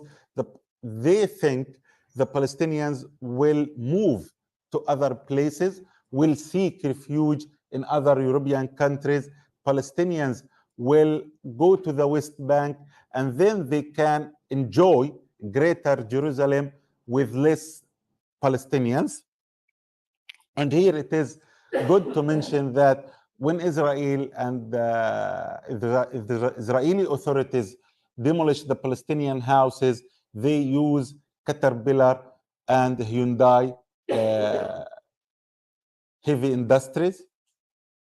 So it is good to remind the people, and especially the construction companies, to boycott these companies that used as part of the Israeli campaign against the Palestinian people.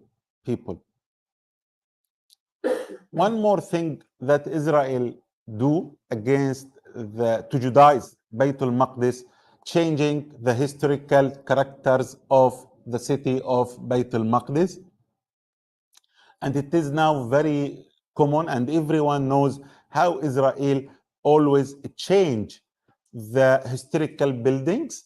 They prevent the historical buildings inside Baitul Maqdis. They prevent the Palestinians to renovate their homes, to renovate the mosques, and even sometimes they change the characters. Here we find the minaret of Al-Quds Castle. Mosque means the castle in Jerusalem. Inside the castle, there is a mosque. They removed the top of minaret. Then it would become not a figure for the city that this is a minaret of the masjid. And one more thing, when what we call Al-Quds Castle, Qal'at Al-Quds, the Israeli called David Castle. Means what I want to say again, changing the names of things in Bayt al-Maqdis. They want to destroy the character of the city, not only the physical character, even the names of the city, the names of streets, the names of buildings, they want to change. And now if you go to Google and go to the old city of Bayt al-Maqdis, you will not recognize this is an Islamic, historical Islamic city. It would be a Western city. You will find a Hebrew names, a European names everywhere, names driven from Torah, driven from Talmud, driven from Old Testaments. So here are some examples how they Midan Higvora. I'm Palestinians. I cannot pronounce these names. And also street, Van Passen Street. Even we or most of us as Palestinians cannot pronounce P. We always pronounce B. So they brought new names and wanted to change the character of the city. These just examples of what the city of Bayt al-Maqdis is facing. Some reports speak about 7,000 of names in Jerusalem were changed by the Israeli authorities in Bayt al-Maqdis.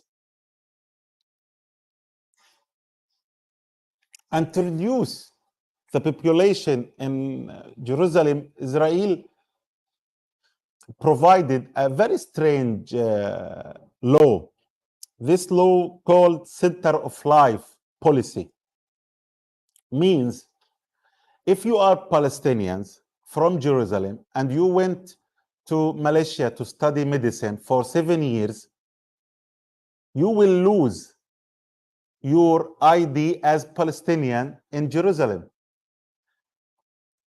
One more thing, if you are from Jerusalem, the occupied Jerusalem, and you want to work in the West Bank, which is the East Jerusalem is part of the West Bank, and when Israel signed Oslo agreement with PLO and created PA, they recognized the east part of Jerusalem as part of West Bank.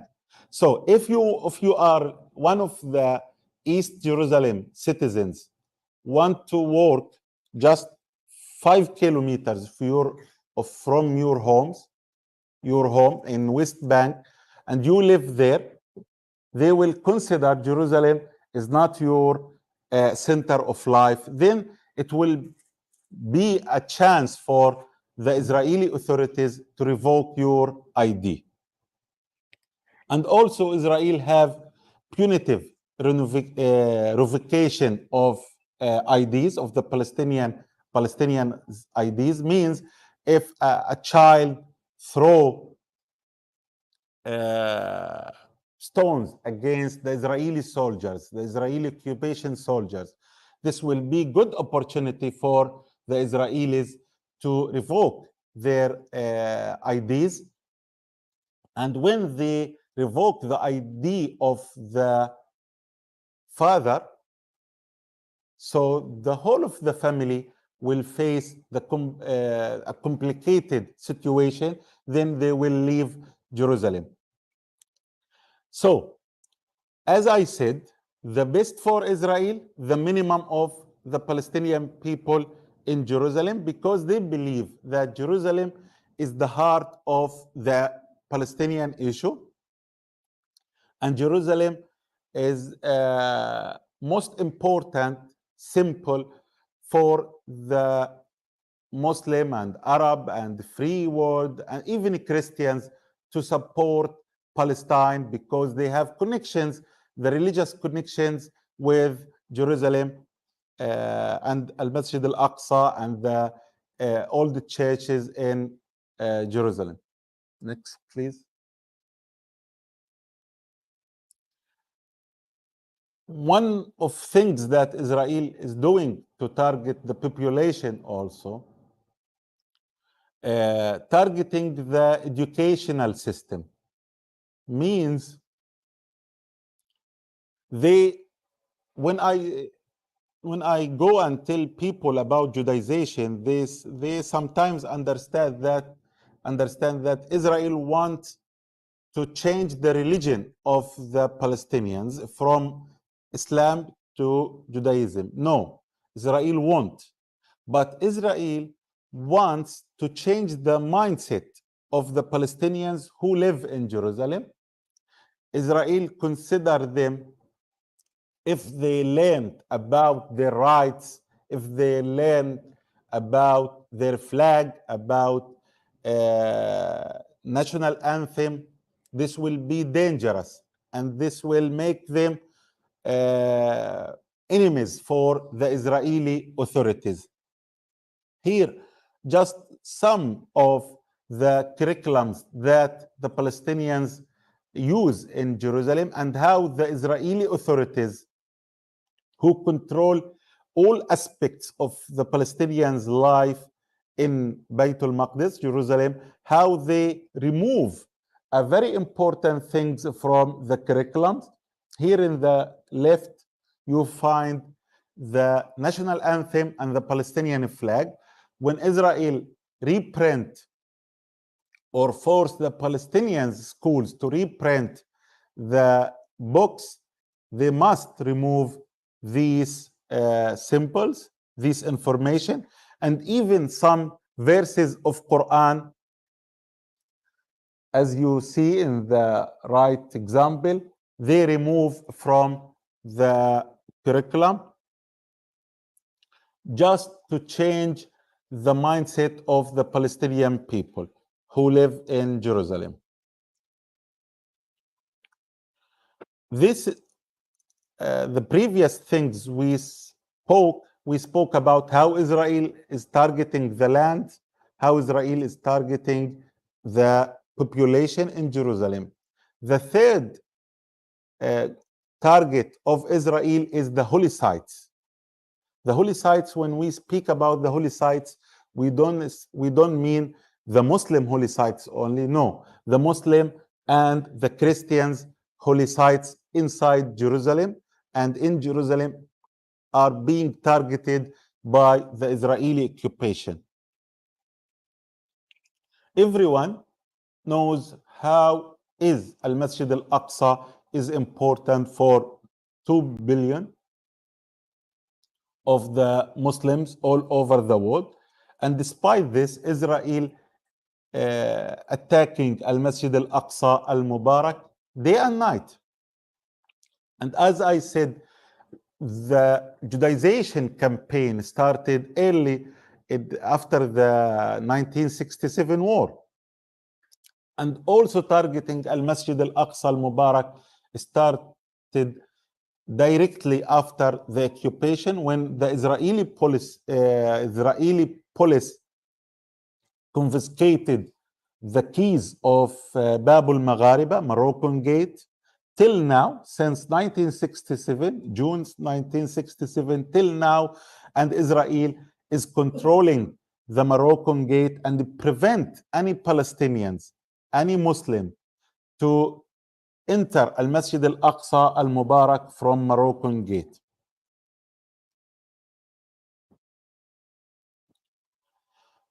This photo back to 2017, and we can see the US ambassador to Israel receiving a gift, a photo from the settlers or settlements leadership.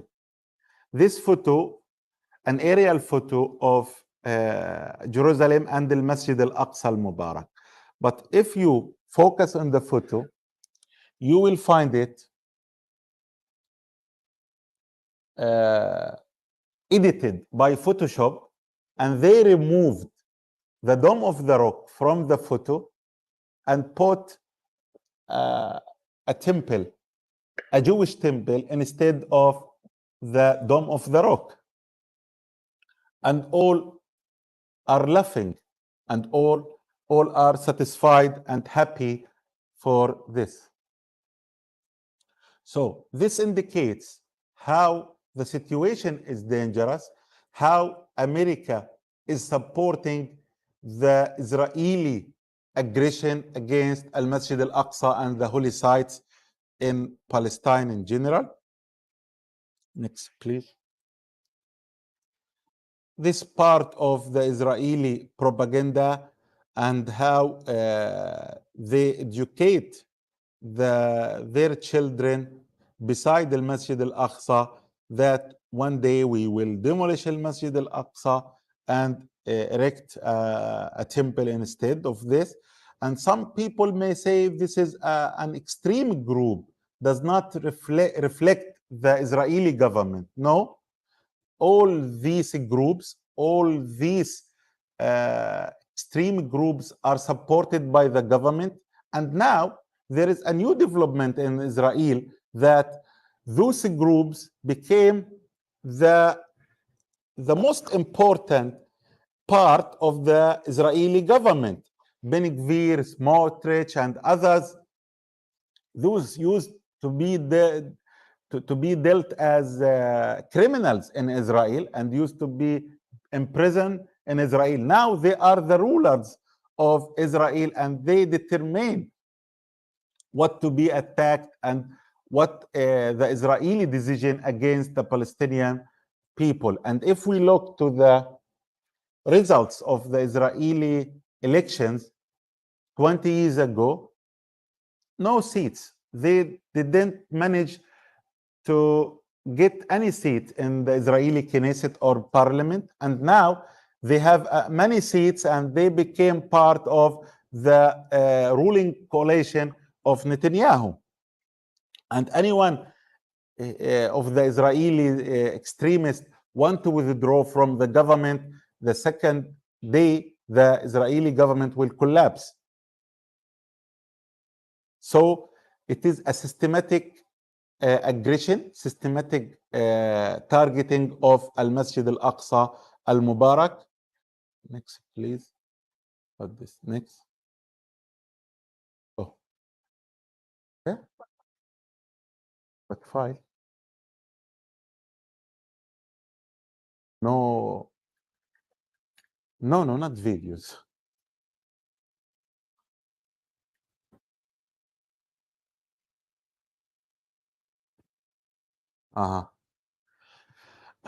Good.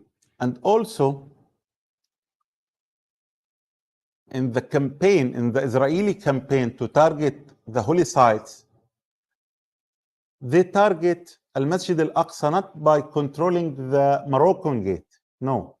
Even some rooms inside Al-Masjid al-Aqsa now controlled by the Israeli occupation. For example, inside Al-Masjid al-Aqsa, there is an Israeli police station. 2 rooms, historical rooms, inside Al-Masjid al-Aqsa. On the platform of the Dome of the Rock, there is many rooms, 2 rooms that Israel confiscated and make as police station. Do you imagine this? I don't imagine this in anywhere. But Israel did inside Al-Masjid al-Aqsa till now. If you go to Al-Masjid al-Aqsa, inside Al-Masjid al-Aqsa, there is a police station with guns, with the occupiers inside the Masjid al-Aqsa al-Mubarak. We call in Arabic al-Qubba al-Jumbulatiya, or Jumbulatiya room, or Jumbulati dome in English, and the gate of Morocco. One more thing, Before in 2003, Israel prevent the Muslims inside the Masjid al-Aqsa to use Al-Rahma Gate building. Al-Rahma Gate building, it is sealed from out, so it became like a big room or musalla. And since 2003, Israel prevent the Islamic Waqf and the Islamic administration of Masjid al-Aqsa to use this room. Until 2019, it was blocked. In 2019, a group of the Palestinian people, a brave Palestinian people, they broke the locks of Al-Rahma Gate, and they managed to open Al-Rahma Gate, and they converted as Musalla.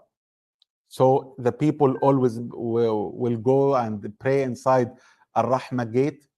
We speak about the Masjid al-Aqsa itself, not Jerusalem. How the Masjid al-Aqsa itself has many musalla. Inside the Masjid al-Aqsa, there are many musalla, many prayer rooms, not necessarily the main praying room in al-Aqsa itself. So Israeli used to control this gate. When we speak, when we say gate, it does not mean door. Gate means building. So Israel used to prevent the Palestinians worshippers to pray in this gate, and they used to use the top of this gate as a monitoring point for the Israeli soldiers. And during Tufan al-Aqsa, the Al-Aqsa flood, the last Israeli aggression against the Palestinians in Gaza, Israel every time go to this place and demolish what the Palestinian put to prevent them to restore their right in praying in this room. Also, one of the means that Israel is using against Al-Masjid al-Aqsa is excavations and tunnels under Al-Masjid al-Aqsa.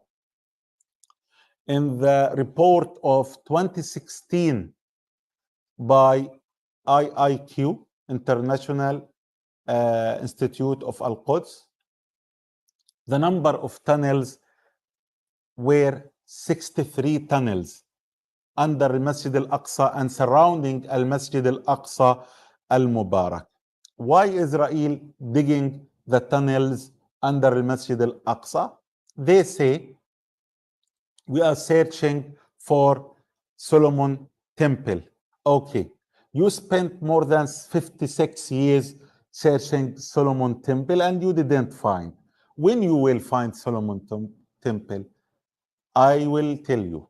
When they manage to destroy Al-Masjid al-Aqsa, they will say, whoa, we didn't find Al-Masjid al-Aqsa. The same what they did doing in Al-Shifa in Gaza. If day and night they said, we are looking for Hamas command room under Al-Masjid, under Shifa Hospital, right? Since more than 15 years, and they sing this song, right? And in 2023, they came to a Shifa Hospital. They destroy a Shifa Hospital. Even MRI appliances and for children, premature children, they destroyed. And you are searching for tunnels, not to destroy. And this is the same.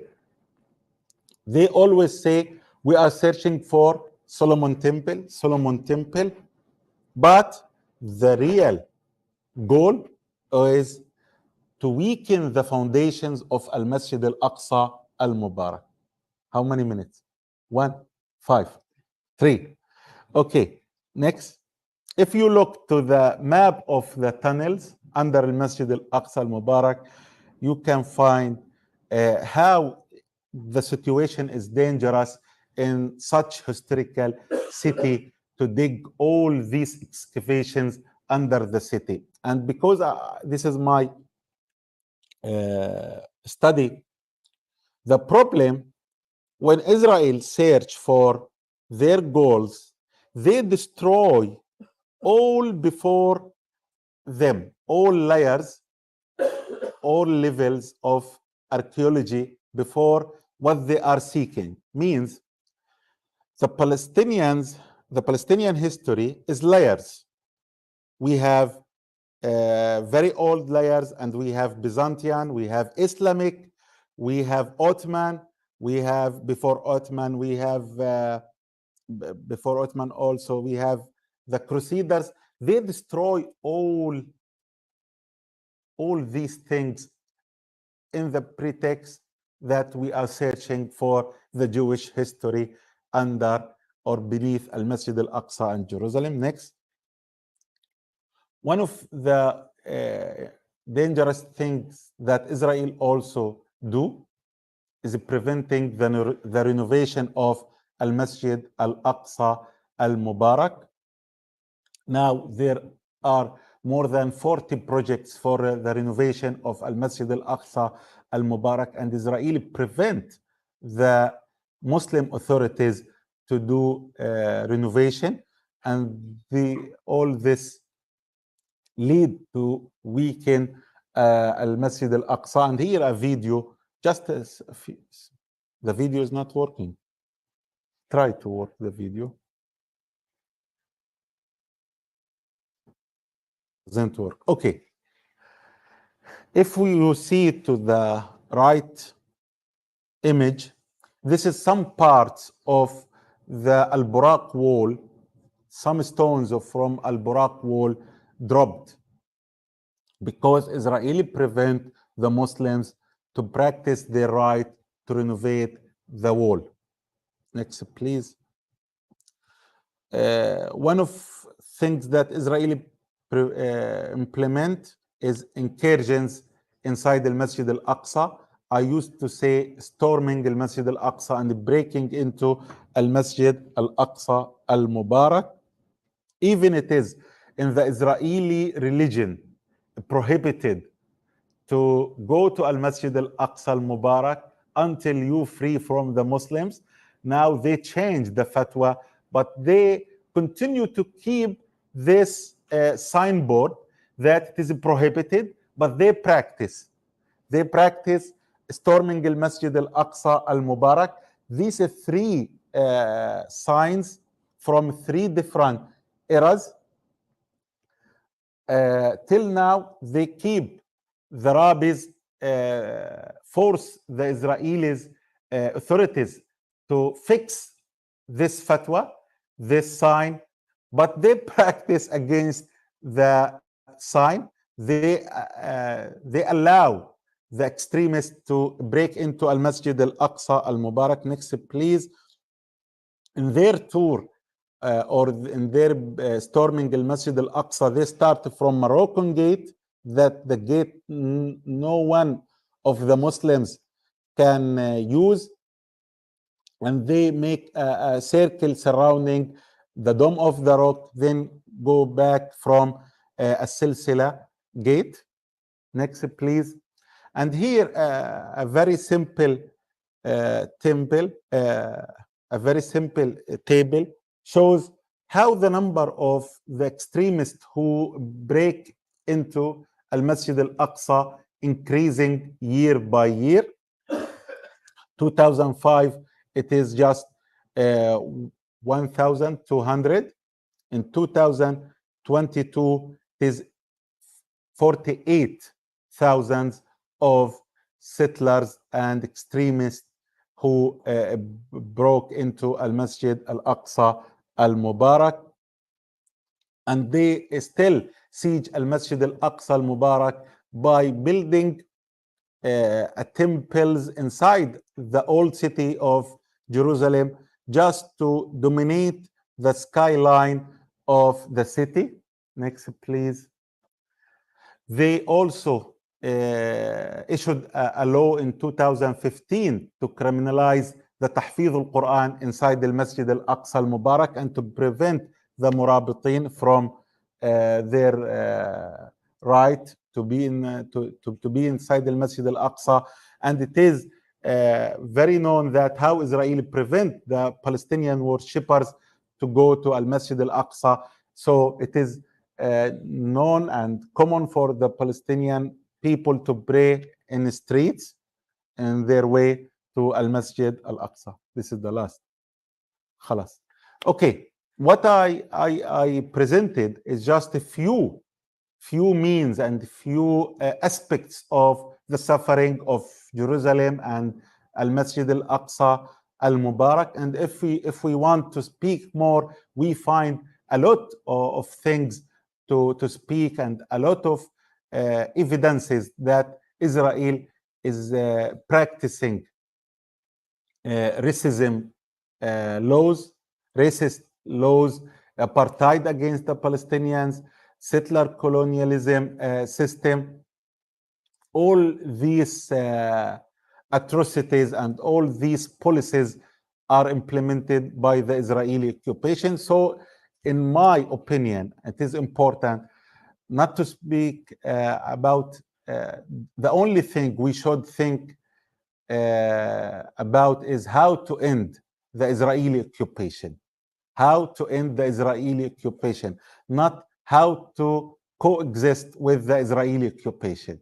It is important to keep in mind the only solution for the Palestinian people and for the Palestinian suffering is to end the occupation. Thank you very much and Jazakumullah khair. Assalamu alaikum wa rahmatullahi wa barakatuh. Thank you, Prophet. It's not gift. Thank you very much, brother. Yeah, obviously, this is a very interesting and fascinating presentation. But unfortunately, we don't have enough time to listen to. Dr. Sharif actually prepared 20 more slides actually beyond this. But we also organize short courses, which are run by Dr. Sharif himself, free of charge, online. We finished that a few months ago, and we hope to have another one online. And I hope that will generate interest among the audience and to publicize that we do run courses on this, and we can learn more from these courses which are conducted by Dr. Sharif himself, to understand all this issue of Jerusalem, Masjid Al-Aqsa, etc., Judaization process. Dr. Sharif go very deep back to history and all the details of this process of Judaization.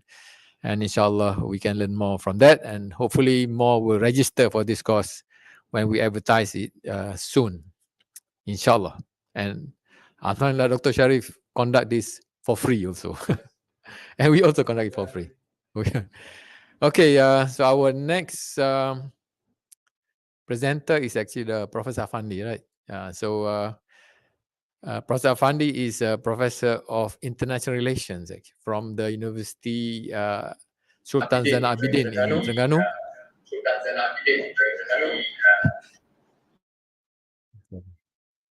You want to use yours or what? It's already there. Okay. So without further ado, let me invite him to proceed with the presentation.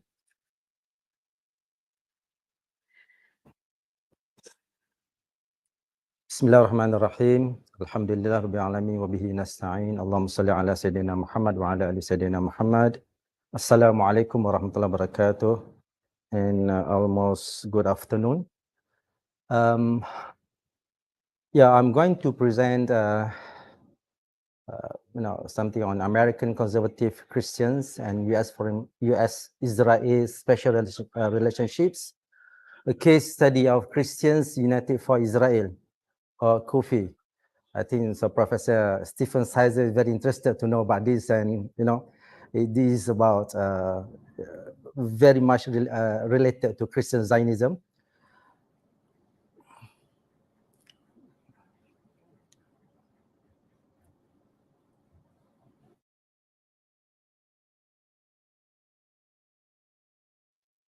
Oh, yeah, okay.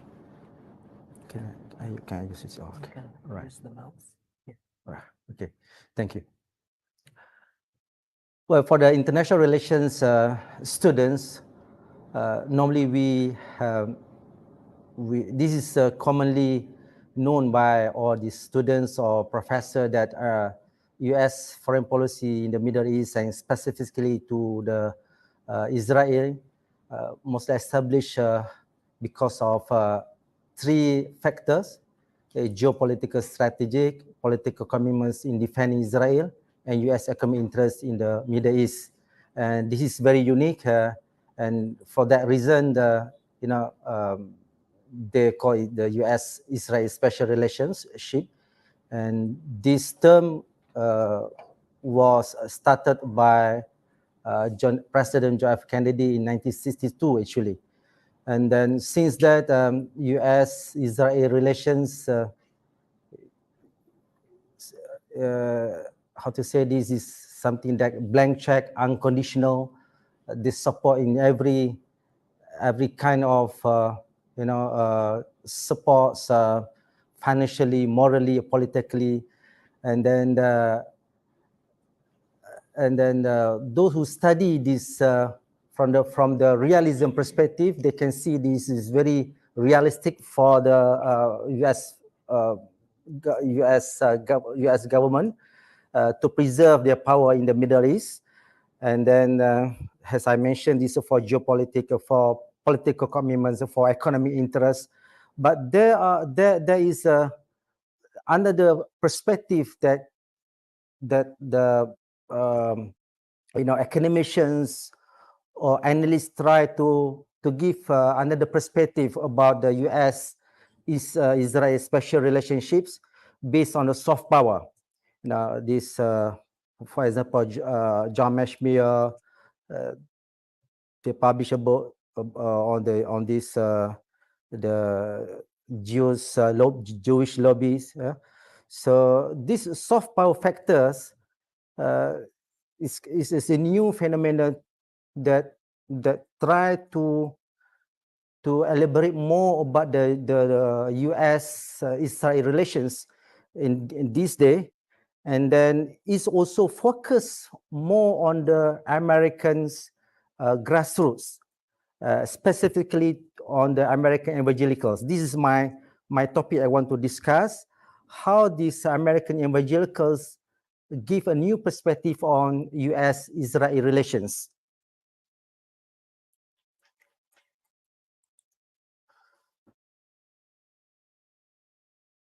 This is the question: is how about the role and influence of religious organizations or movement in the U.S. and how they have attempted to exert influence on the U.S. foreign policy toward Israel.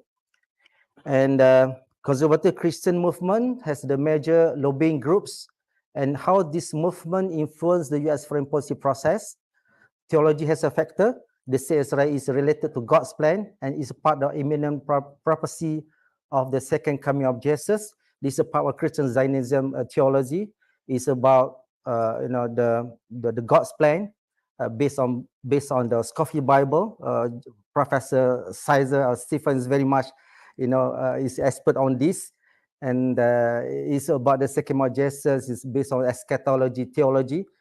So there is a similarity. The similarities between conservative Christians or conservative American Christians and Christian Zionism in presenting their concrete interests in supporting the establishment and survival of the state of Israel theologically, morally, politically, and financially.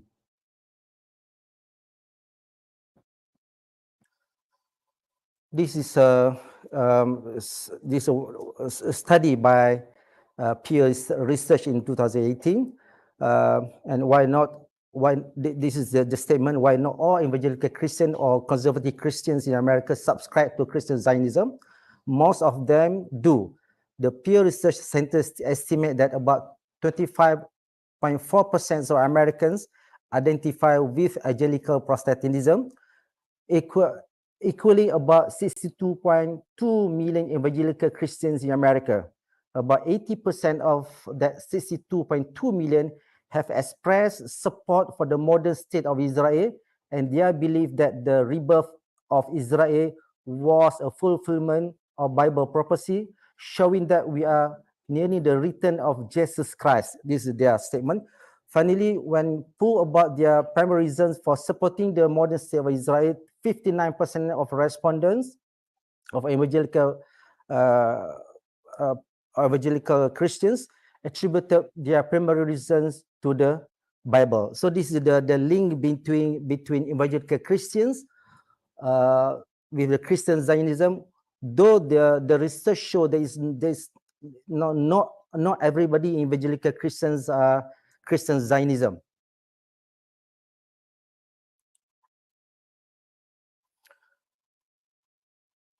This is how this group of this movement organization support Israel. For example, love is not what you say, love is what you do.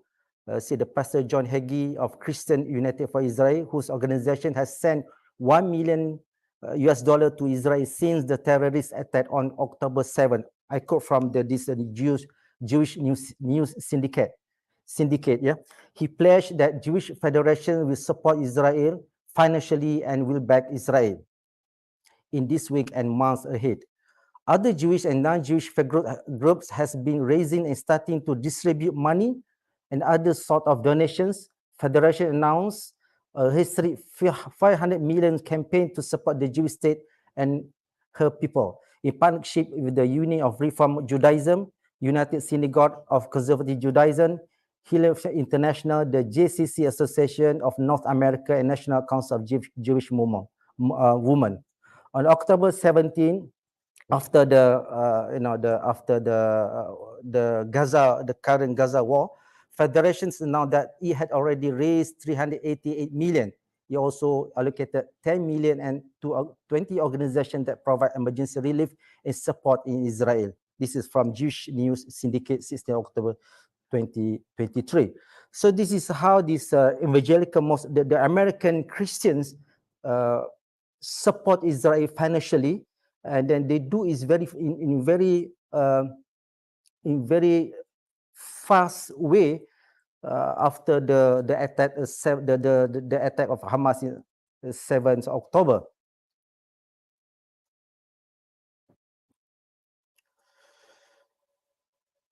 And the issue now is the conservative Christian movement have shifted. This is what I'm going to do. I'm not going to discuss about the Christian theology, the American evangelical Christians that have the similarity with Christian Zionism, the end time theology, the fulfillment of the Bible, the coming of the second coming of Jesus. Let Professor Stephen elaborate on this about the Christian Zionism. I think yesterday you already discussed about this kind of biblical prophecy. The current situation now is how the conservative Christians, that before their support mostly based on the theology perspective, as Professor Stevens, I think they elaborate very outstanding about this, the prophecy of based on the Scofield Bible, the second coming of Jesus, the eschatology theology. But now the conservative Christian movement have shifted their motive for supporting Israel from theological belief to America's national interest justifications. From the theology based on from theology from the realism perspective. This is the current scenario in American evangelical now. It's no longer confined with the theology discourse only. They're talking about the American security. They're talking about the strategic interest. They're talking about geopolitical perspective in Middle East. And then what's the response from the Israeli government? This is one of the example. The former Israeli ambassador to the United States, Ron Dermer, recently urged Israel to prioritize maintaining the support of American evangelical Christians over that of American Jews. Just now, I just discussed with Professor Stephen. He said that the Jews who support Israeli in America is just you say just like this, and the Christian who support Israeli is bigger than is like this. Is bigger than the Jews in America. Is it right, Professor Stephen? Yeah. Yeah. Conservatively, it's 10 times. 10 times. Yeah. Yeah. Yes. Yeah. Yeah. So it shows how important the Christian evangelical in American, they gave all the kind of support morally, politically, and financially to the Israeli state and Israeli government, and also the Jews diaspora to go back to the to Israel. And this he said that people have to understand that the backbones of Israel's support in the United States is the evangelical Christian. It's quite recent, 2020 statement from the former Israeli ambassador. And I just show you one of the, issues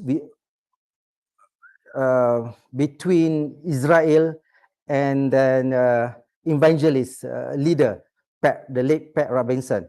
Yeah. The title of the news is Israel frees ties with U.S. evangelists. This is January 2006. Israel has suspended contact with evangelist Pat Robinson for suggesting a restaurant's stroke was divine punishment for withdrawing from the Gaza Strip, according to an Israeli minister. In 2005, Israel withdrew their this settler and also army from Gaza Strip, and this is the response from Pat Robinson about this withdrawal. For him, the Palestine land is belong to the Jews. It's based on the prophecy. It's based on the Bible that they understand or they refer to.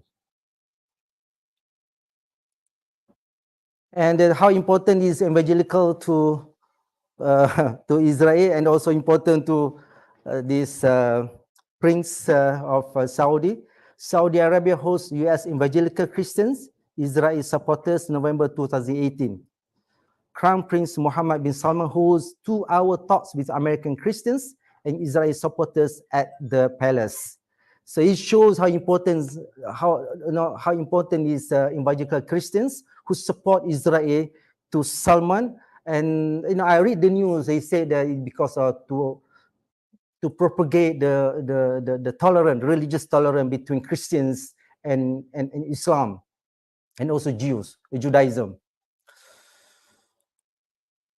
And I would like to give or to discuss one case study of the evangelical movement or evangelical Christians. This is Christian United for Israel, one of the largest Christian Zionists and Christian evangelical in America.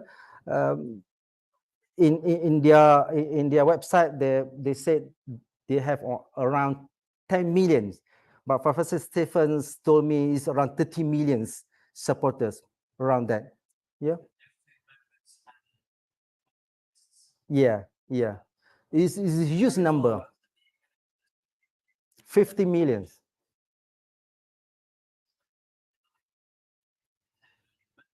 Right.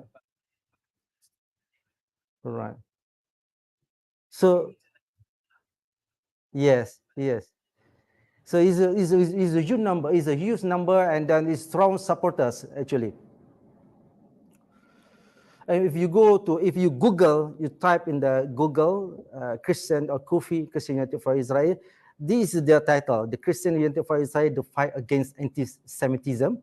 And they say they have 10 million members to defend Israel land, fight against anti-Semitism in our communities, churches, college, campuses, and the media and Capitol Hill. This is their objective. They claim that they are largest pro-Israel grassroots organization in the United States, and they say we transform millions of pro-Israel Christians into an educated, empowered, and effective force.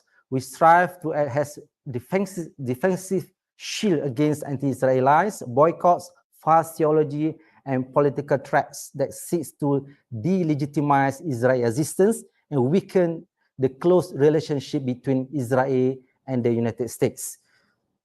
So this is how why I say the shift from theology to to be more political. If you're talking about American nationalism and also American security as or strategic interests. And their leader, John Hagee, he said that supporting Israel is not a political issue, it's a Bible issue. Still, the dominant or the foundations of their support is based on the Bible. It's a Bible issue. And October 7, after the Hamas attack, he said after the October 7 massacre, we must or make choice either to choose life or to choose death. We choose peace or terror. We choose Israel or Hamas. There is no middle ground. Hagee added, you are either with the Jewish people or you are not. It's like Bush doctrine, there's no in the middle with the black and white. Yeah. Right. I go to policy agenda of this Christians United for Israel. Their first policy agenda is to defend America, stand with Israel. And they say, as Christian United for Israel, we are committed to Israel's strength and security and sovereignty. To this end, we stand with the decisions of the democratically elected government of Israel, and we work to support the US-Israel relationship and safeguard the Jewish state's right to defend itself. This is the guiding policy agenda of CUFI. And how they implement this agenda? First, support for strong US-Israel relationship. They say the founded upon the two nations' shared values. The alliance between US and Israel is the vital national security interest of both countries.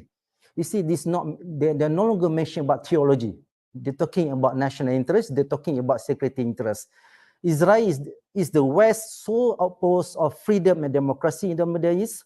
Therefore, CUFI supports American aid to Israel and maintain of the Jewish state qualitative military aid in the region. Second, opposition to the international pressure on Israel. They say, like any other sovereign democratic nation, Israel has the right to defend itself from terrorism and other violent threats. In addition, the Israeli military has time and again shown itself to take great risks to minimize civilian casualties, whereas Israeli enemies use civilians as human shields. CUFI opposed international condemnation of Israel legitimate acts of self-defense and international pressure on Israel to make concessions to adversaries that the Jewish state does not wish to make.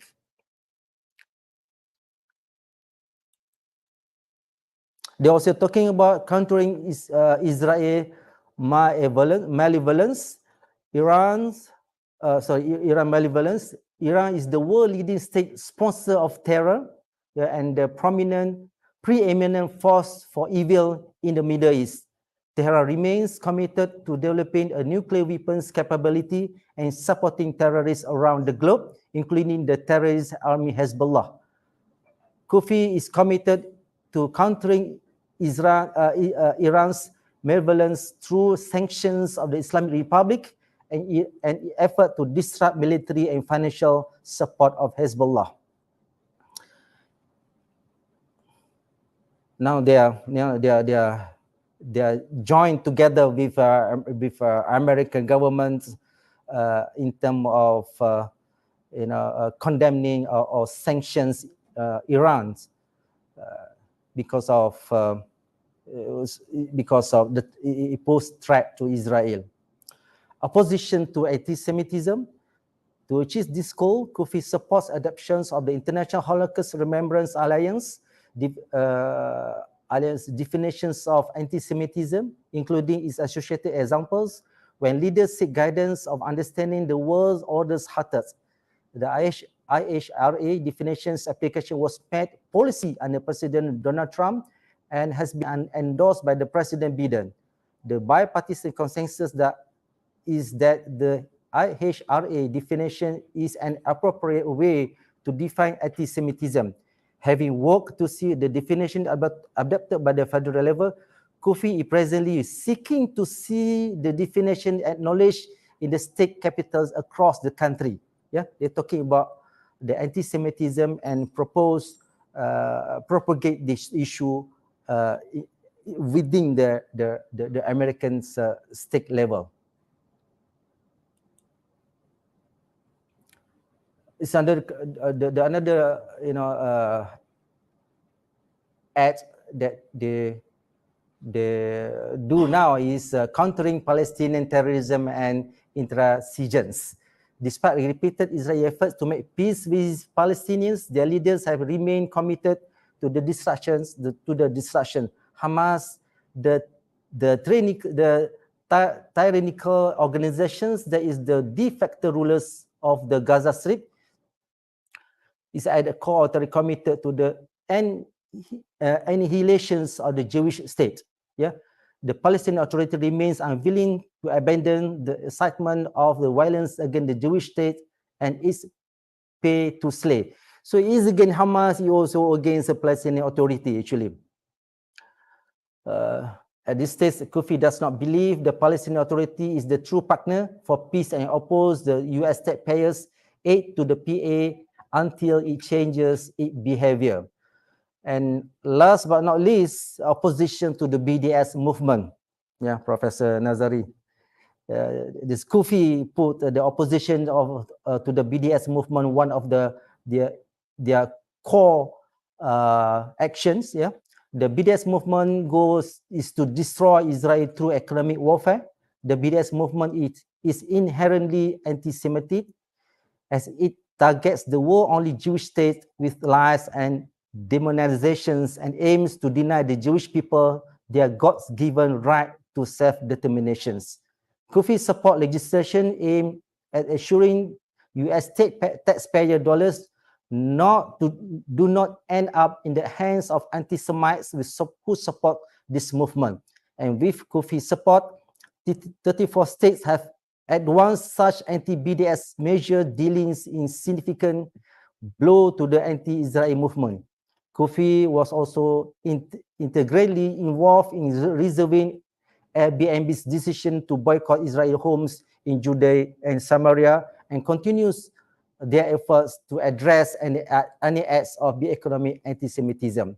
So this is how they also involve, strongly oppose the BDS movement in America.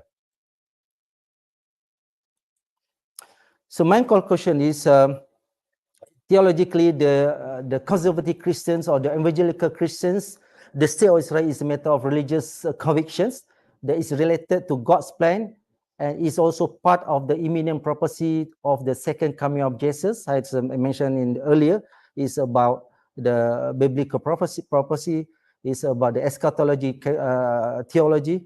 However, the current scenario, the conservative Christians in America has recently shifted its motive for supporting Israel from theological belief to American nationalism and American strategic national interest justifications.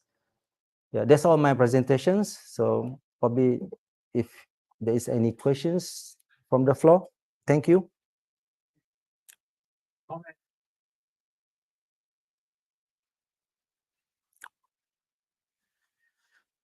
Identify yourself.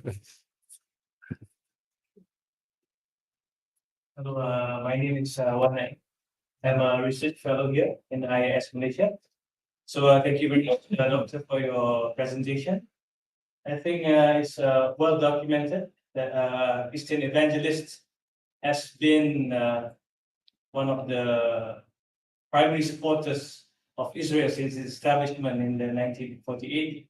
And so to this date, it has been shaping the pro-Israel lobbies and also pro-Israel foreign policies at the moment.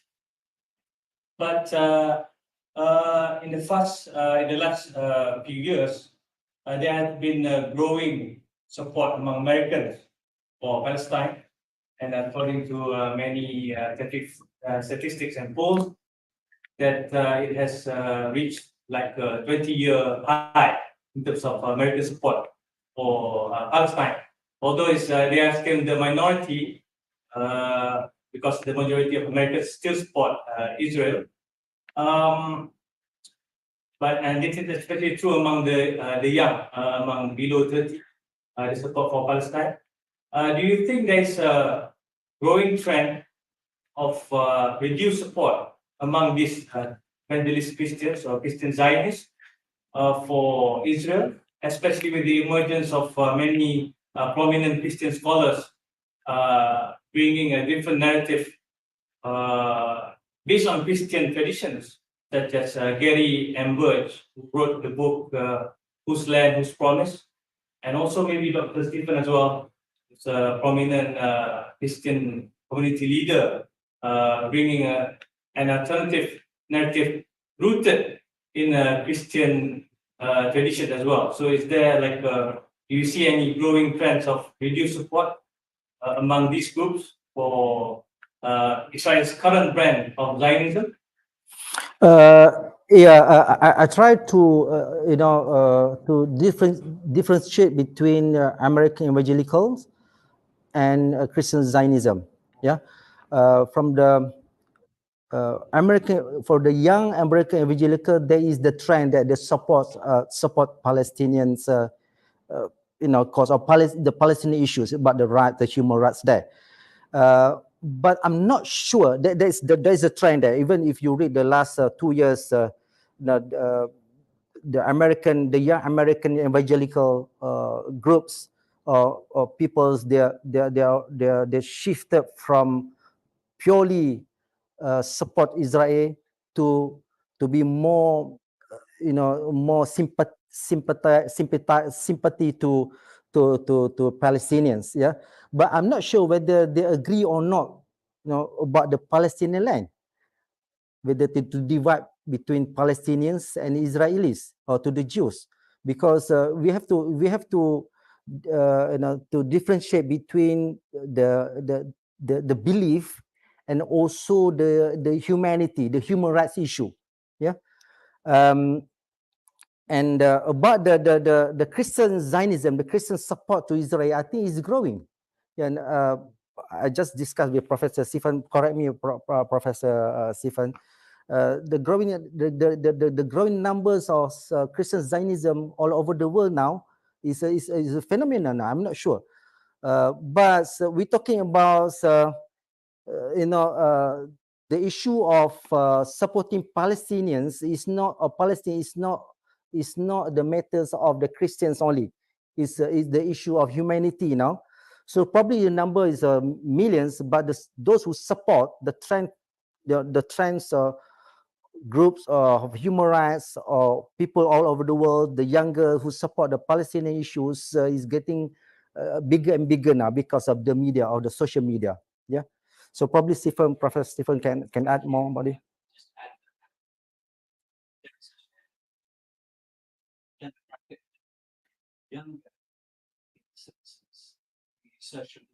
Yeah. So those who influence US society, politicians, are generation and money, their time, and they coordinate it. So it's not just Kufi. Kufi is very when British for Peace, International Christian Embassy, Christian Prince of Israel. There are numerous Christian Zionist organizations, over 200 Christian Zionist organizations in the US alone. Very influential, particularly with US politicians.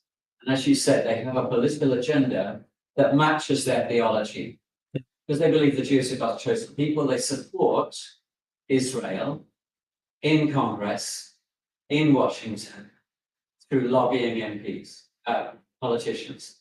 Because they believe God gave the land to the Jewish people, they support Aliyah. They fund the return of Jews from Russia, Eastern Europe to Palestine. Because they believe the settlements are necessary to conquer the land, Yeah. they're funding the settlement. Because they believe the temple's going to be rebuilt, they're funding extremist Jewish groups that are going to rebuild this, destroy the temple. Because they believe there's going to be an apocalyptic war, they actively oppose the peace process, which requires Israel to withdraw from the land that they believe God gave. So it's a theology that has legs. It has consequences politically. It's very dangerous, confrontational, apocalyptic. But the quick comment, the question was, which one is growing? Sorry, the trend. One is, the trend to support Palestine is growing also. The trend for Christian Zionism is growing also. Which one is growing faster? Which one? Which one is growing faster? No, sorry. Between, in America, you have a trend to support Palestine. One trend. The other trend is the which one is the faster trend? Influence. I agree. Yeah.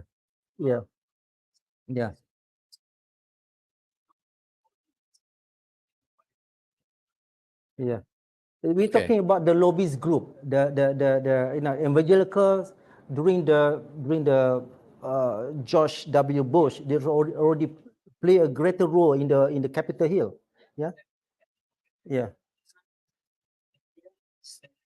So basket, the UN basket, the UN is going down in terms of influence in the world. China is rising, global south is rising, and so there is an active game here to promote Zionism in Africa. Say to the Africans, you were liberated out of slavery, so were we. Build bridges, when actually it's the opposite.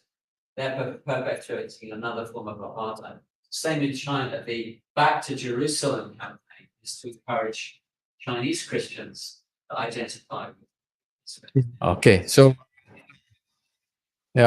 so we have to maybe discuss later on. It's not only fighting against American policy, but against African policy to support Israel. But that's another seminar.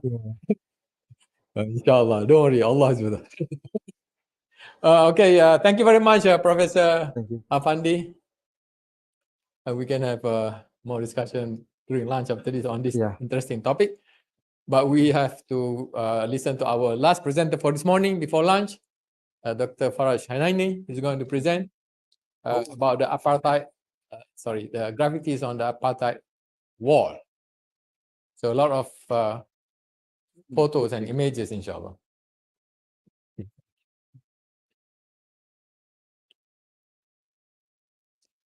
Assalamu alaikum wa rahmatullahi wa barakatuh. Good evening. Bismillah walhamdulillah wa salatu wa salamu ala rasulillah Muhammad ibn Abdullah wa ala alihi wa sahbihi wa man wala. I'm Dr. Hnaini. I would thank and appreciate the chairman, Prof. Nazari, the chairman of Hashim Sani Center, and Bon Siri, Dr. Norma Hashim, and our brothers and sisters.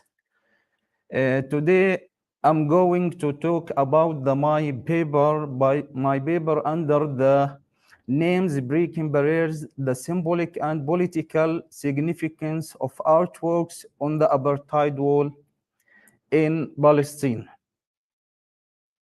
Okay, this is the first slide. When we look to have two sections, the first section, the Palestinian map, before the occupied land, the Palestinian land, and the last one in 1960-70 after the occupied.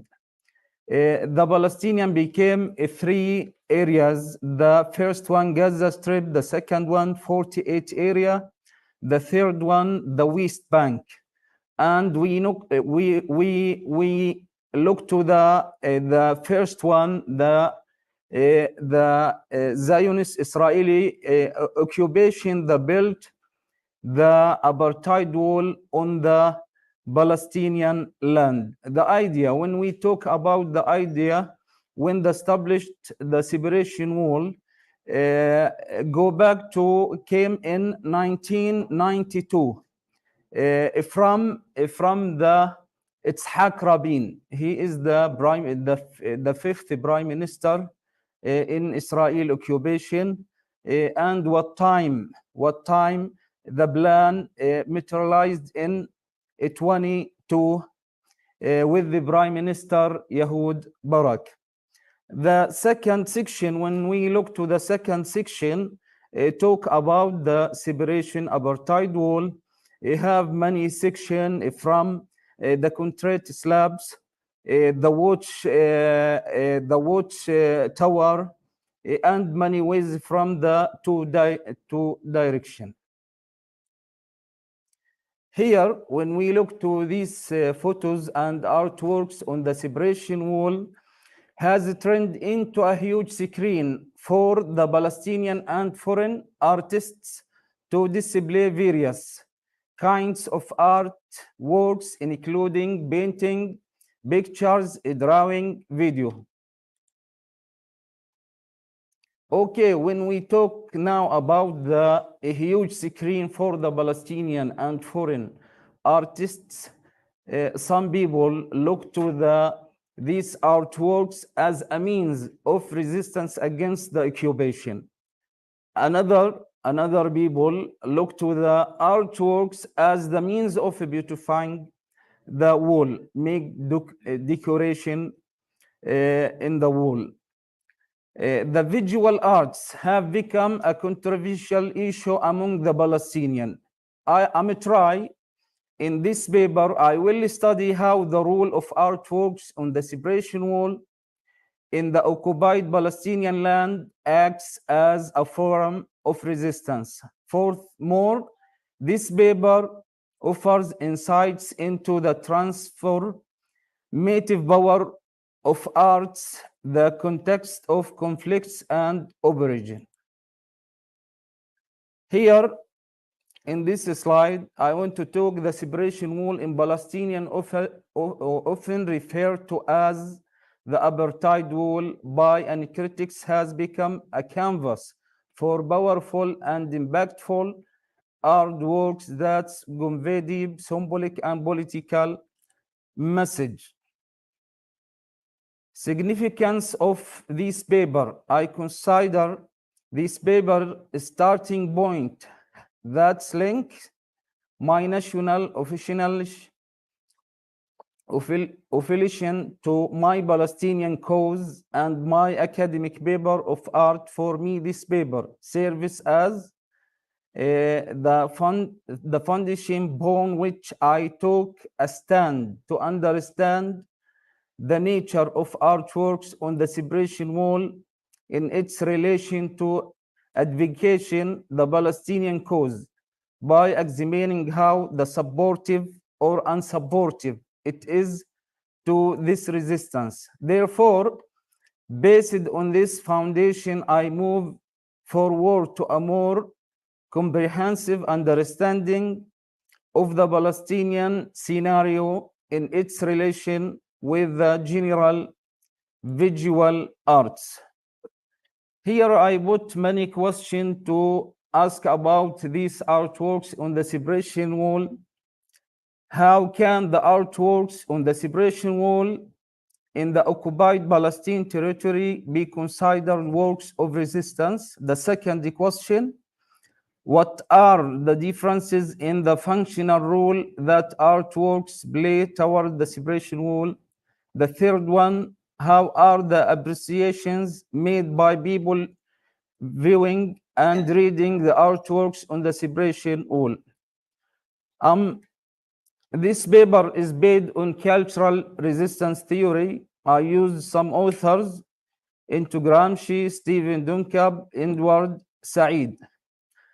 Here I'm okay, inshallah, now I want to talk about this artwork have two types. The first type, Palestinian, this paper talk about the Palestinian symbols that were represented on the separation wall by Palestinian and foreign artists.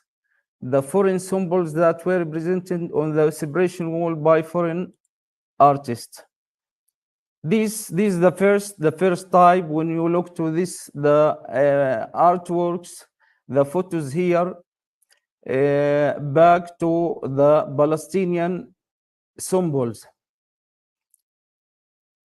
Here, the Palestinian artists and foreign artists use the Palestinian symbols on the separation wall. When we look to here in this slide, these artists came from USA, before came to Palestinian. He read about the history, the Palestinian, and he came and he know what he need to paint on the separation wall, and he chose exactly how can make the meaning and support the Palestinian by the painting on the wall.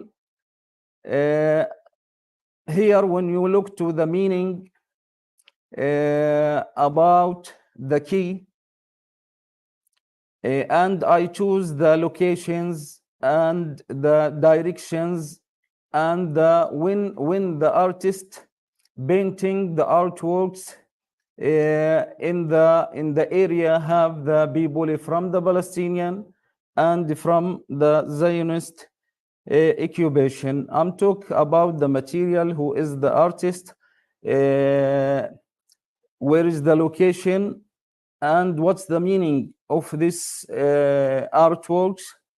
When you look to this slide, the key is a symbol that expresses the return to home and the Palestinian right, a return to their homeland. Keeping this key is reserving the right to return home and not to relinquish it, and that such right does not expire as time glibes and retain cultural resource is a political act. Here, I believe the Palestinian symbol, where I'm talk about when use the Palestinian symbol and the foreign symbols. We needed to know the foreign artist when came to enter to Palestine and come to painting on the separation wall have agenda. Some, not all, maybe some invited by the Israeli NGO, by the organizers from the Israeli. He gave them deadline and roof cannot go up to this roof line. We will try how can we do give this. Talk about why what have controversial issue among the Palestinians. Some Palestinian rejected all the artworks on the separation wall, and some he talk about these artworks support and resistance against the occupation in the Palestinian land. We here try how can we analyze this artwork, who is and separate. We need it, who is come to support the Palestinian cause. We need it by any way. The artworks, same the political, same the economic, same the military power. We needed to try by any way. No need to give the all the artwork, some the judgment. We needed to explain to the Palestinian people and who is supporter the Palestinian people, because the studies talk about this issue little bit in the world, and who is a friend the Israeli when talk about the artworks. He give little bit about the suffering. He talk about the technique. He talk about the different meaning. The Palestinian now, the separation wall, the Palestinian have pain and suffering from this the wall on the Palestinian land. I'm sure this the Palestinian symbol we are able to activate sympathy, stimulate intellectual domains to aggregate tension for refusing and demolishing the wall. The symbols help viewers establish awareness, especially the new generation, help them develop the cultural of reading, which in turn helps in the generating new ideas. We will try by this the Palestinian symbol. When you look to the Palestinian symbol, remember how the Palestinian existed from the Palestinian in Nakba in 1948. Remember when all the Palestinian artists in Palestine, when you look to the Palestinian symbol, used all have same the technique, use the handala caricature, use the kufiya, use the dome, the rock masjid, mosque, used many tools, these sign and logo. When you see these the artworks, you remember the Palestinian, you remember the Palestinian cause. Now this international symbol, the second type in this my baby, when you look to these artworks, these not any deal with the Palestinian suffering, without the talk about the Palestinian land, without talk the Palestinian pain. We will try, inshallah, to hear when this Banksy, he came from the British, the UK, and came to Palestine, and the Zionist occupation allowed to him to enter to Palestine and take big space on the separation wall and open the hotel, and he selling the smallest. When he painted on the wall, he make copy based in the smallest murals, and he is selling outside. And when the tourists visit the Palestine, visit the hotels, he make business about that.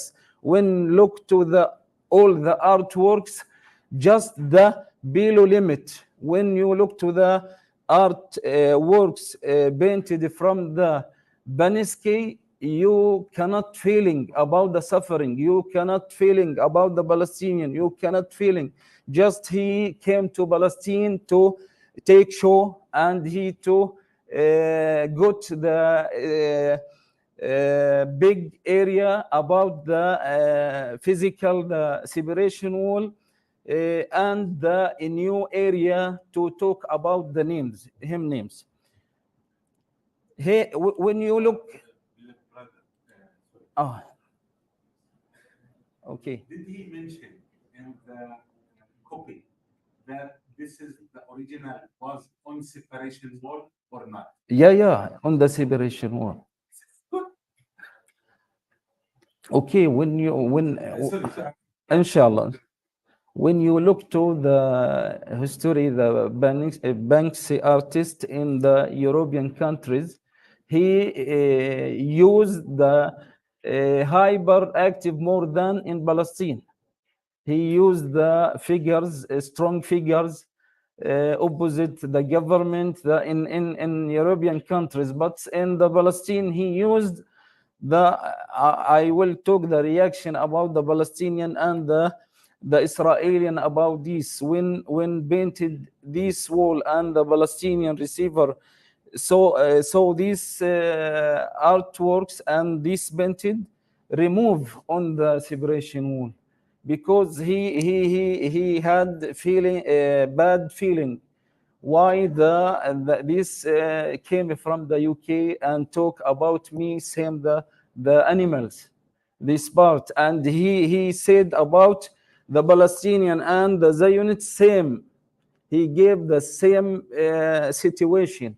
Not he came to make show in outside, that's okay. When I need to move the suffering from the Palestine to outside and mention about that, that's important to Palestine. But we needed to know these artworks support or no. Here, the reaction of people toward artworks on the separation wall. We talk about here, I have many columns from the speaker from the Palestinian. When talk about these artworks, some people talk armchairs, no anybody to talk about the Palestinian, and the view not from the Palestinian Authority. This is from the European. Why the Banksy he came to, and after that, when you look to the action from the Palestinian artist or the Palestinian people, remove and delete this view, because this view we are under the occupation. We are a big story under the occupation 75 years in the pain. Why he came to just to painted some figures from the outside the Palestine and talk about that. طب ارجع هنا. Here the reaction from the Israeli occupation.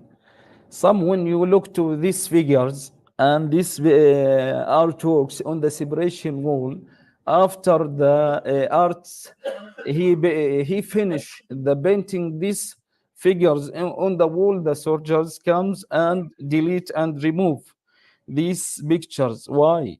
This make high power to make, when anyone look to this, make high reaction and to make a strong feeling to how can fight the Zionists, how can make resistance against the occupation. The conclusion, my conclusion, I have my paper, same the academic model. I have 3 questions in my article. When you look to here, can the artworks on the separation wall in the occupied Palestine territory be considered work of resistance? I have many questions for that. These artworks came in different shapes and conveyed various meaning: political, artistic, and peaceful, and peace. Some reflect the suffering caused by the separation wall and peer meaning that support the cultural of resistance, and a call to reviews the wall while reminding the Palestinian of their right. And however, some of these works call it for love, coexistence, and harmony between the Palestinian and occupied. The second question, when I talk, are there the difference in the functional role the artworks play toward in the separation wall? Artworks drawn on the separation wall played a political role, as this study shows that art and politics in the history of Palestinian are intrinsically linked. The first role acts as a driving force for the struggle against the occupation. The second role of the purpose of promoting peace and coexistence. The third one, how are the appreciation resulting from the viewing and reading the artworks related to the separation wall formed? Artworks have been evaluated as works that call for resistance due to the violent reaction of the occupation state, which a selective when it comes of acceptance and refusal. A state of acceptance results in allowing the artwork, and the state of refusal results and objection and removal of the artwork. Thus, in Israeli occupation has two attendees. whether to allow the artist to paint and draw on the wall, or prevent or arrest him and prevent him from drawing. On the other hand, Palestinian receivers removed artworks that do not include elements, the call for resistance, the wall, and left those artworks that support the cultural of resistance. The recommendations I recommend comprehending and highlighting the meaning for projects related to the separation wall in occupied Palestine in the context of losses. So the art is able to be a cause that has a positive or negative influence, which may play a basic role, such as political, economic case, or armed struggle. Here comes clear the function for subjective critics to cater for the need of receiver for goodness and explanation of artistics works, so that art can play positive and effective role and becomes a source for effective thoughts. Walhamdulillahi Rabbil Alameen. I'm trying to explain about all the readers. Don't give the art's work one judgment, because that's some artworks positive for the Palestinian cause, some negative. We needed to support who is the positive and supporting the Palestinian cause. Thank you so much for allowing to me in present this. Sit down. This I want to mention, this is the first project in the conference for me. Inshallah. MashaAllah. Sit down, brother. Sit down. Never الله mind. بلا بوخر والمايك كمان. Yeah, if there's any question or comment, yeah, Bahar.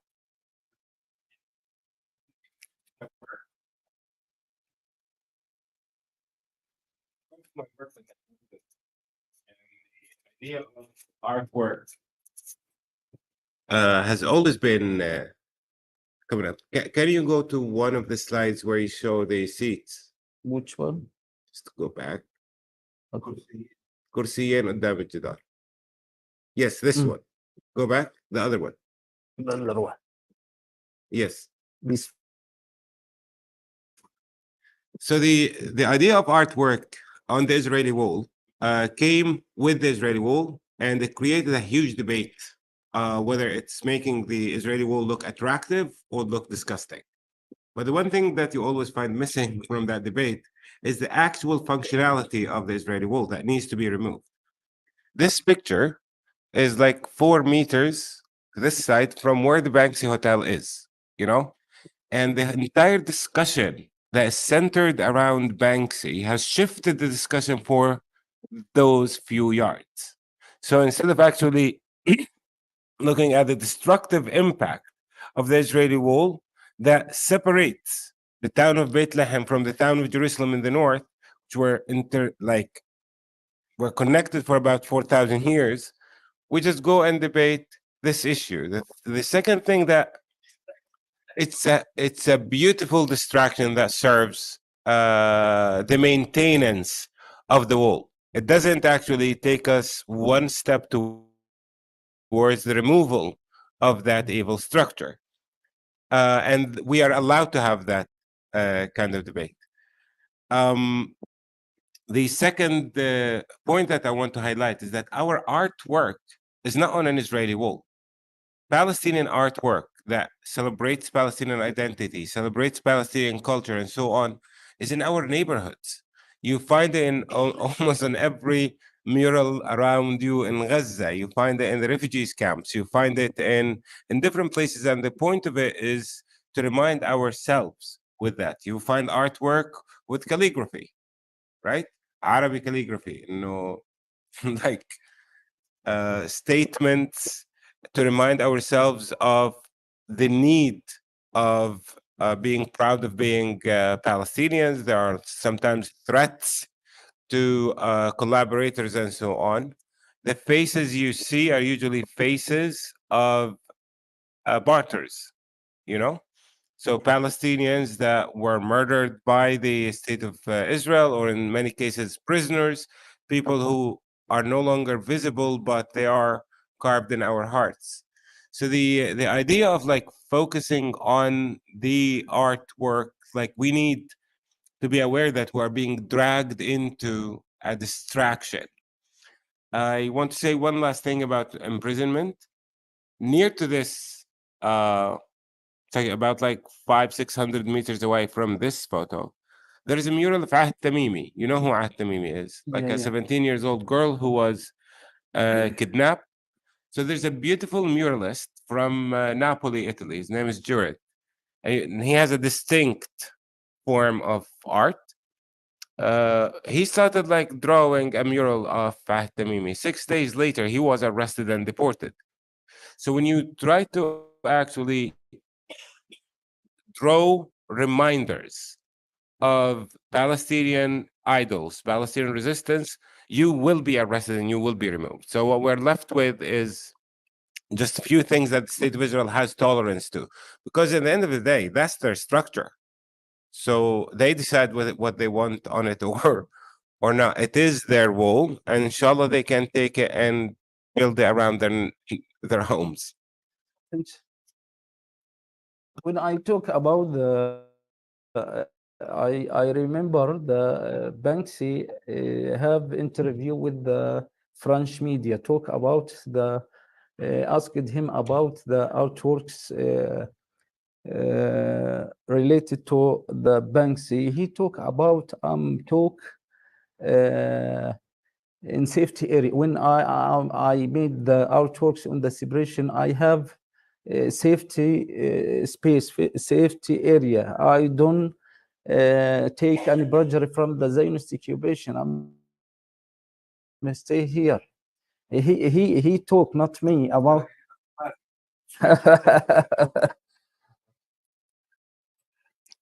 احنا we are still under the occupation, but we inshallah used all the powerful to. But,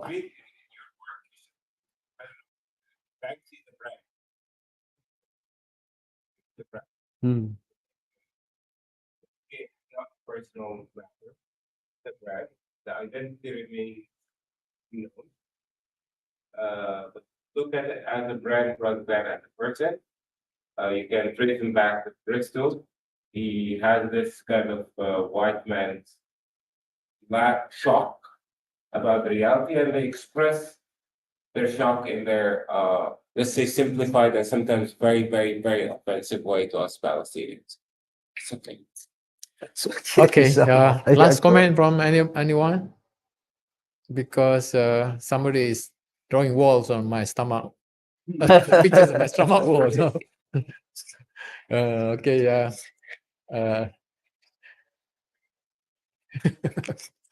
Thank you very much. For Dr. Paul.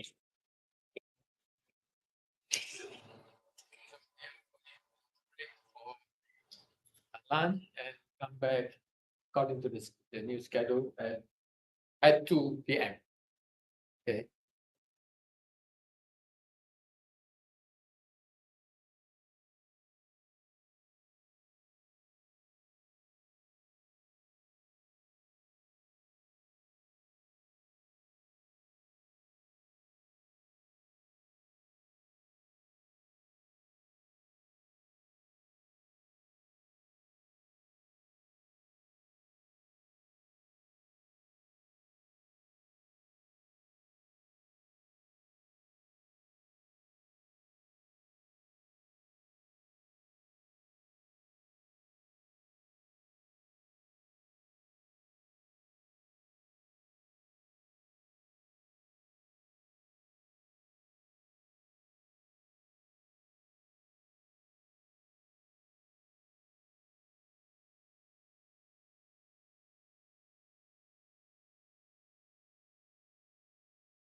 I'm not sure if you guys can hear me. I can't hear you.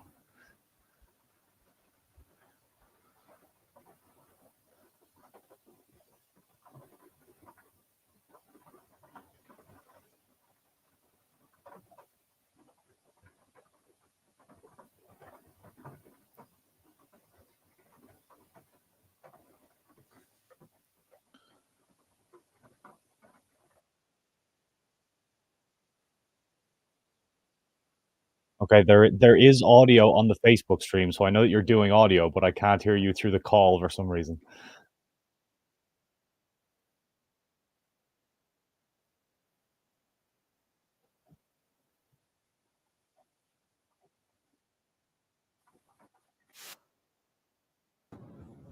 Okay, can you hear me now? I've got you All now, right, great. folks, so I don't have. Great. All right. So to the audience here, our next speaker is Samuel Scanlon. The title of his presentation is Permission to Narrate, Permission to be Heard, the Appropriation and Presentation of the Palestinian Experience by Israeli NGOs through Political Tourism. Samuel, can you introduce yourself first to the audience and then proceed with your presentation? Go ahead.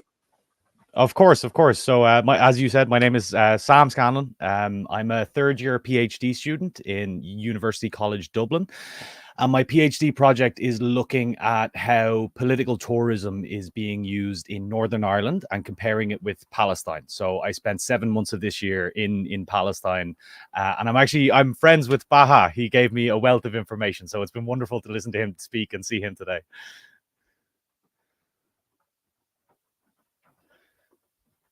Perfect. Okay, so we've got my slides, right? Sorry, I'm unfamiliar with this platform, so I'm learning as we go here, guys.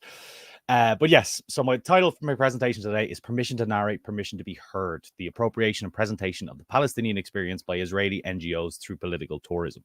Now, anyone familiar with Edward Said will know that this is a grand title to claim, and perhaps one that's undeserved, but I think it's important for this. So I just gave you a bit of my own background, but yes, my PhD project. The methodology for my project, I'm currently working with 47 semi-structured interviews between both contexts, and I have done ethnography of over 75 walking tours between Northern Ireland and Palestine. And this paper specifically, I've been present on the call since 1 a.m. my time. I've watched the entire thing. There's been excellent presentations. There really has. So I want you to keep in mind that this is very much a working paper. This is an idea that kind of came up tangentially to my PhD and is not necessarily fully developed. But in a conversation I had with another speaker from later on, Daoud Gul, we had a discussion about this and thought this would be something to bring to the table. So the idea is, what role do liberal and left Israeli tour groups play in ending apartheid in Palestine? Now, I know Baha got a question earlier about this, not specifically about tour groups, but what role do Israelis play? And he made the very important point that it's in the aftermath, it's in the end of apartheid and what happens after that they have an important role. But I think it must be noted that they are playing an active role at the moment as well. And it's interesting to kind of look at that and see how it affects things. So I have a slide on theory. I'm not going to go through it heavily. As I said, this isn't fully developed, but if people are interested, these are the places to go. As I said, the most important thing is Permission to Narrate by Edward Said, and that will come in later on. So who are these groups I'm talking about? We're all very aware of birthright tours and of Zionist tours and ones that are aiming to claim the narrative and claim the space and further cleanse the memory of Palestine in 48 and beyond. I don't want to talk about those. That's for another project, shall we say. The groups I want to talk about are the ones that would claim the space of being liberal or left or allies of Palestinians, and they come in various shapes and sizes. It's a broad spectrum, shall we say. So I've kind of broken them down to some categories that I believe they fit into in my head. There could be more room for nuance there, but this is what I'm going to work with today. So we have commercial for-profit tour companies. These are your standard tour companies that you get in every country in the world, every city, where they provide tours, packages, facilitation for tourists. Then we have liberal NGOs. These are the NGOs based in Israel. They are Israeli registered NGOs who are working towards human rights and, criticizing racist and Zionist policies and these kind of things. But at the end of the day, they still believe that the Israeli state should exist and that there should be a two-state solution, essentially. Then we have groups that claim the identity of being ex-soldiers, and that gives them a certain narrative to give. Now, there's one in particular that I'm sure many of you are aware of, but we'll talk about that later. And then finally, we have genuine anti-Zionists, people who are doing genuine lefty radical work in support of Palestine. And an important thing I want to note here is to do with the tour guide license. So to be a tour guide in 1948 Palestine within the borders of Israel, you must have a license that is given to you by the Israeli state. And in order to obtain this license, you must do a training course that lasts, some people have told me 3 years, others 2. I'm not 100% sure. But it is essentially a training course where you're told what to say, where to go, the sort of language to use.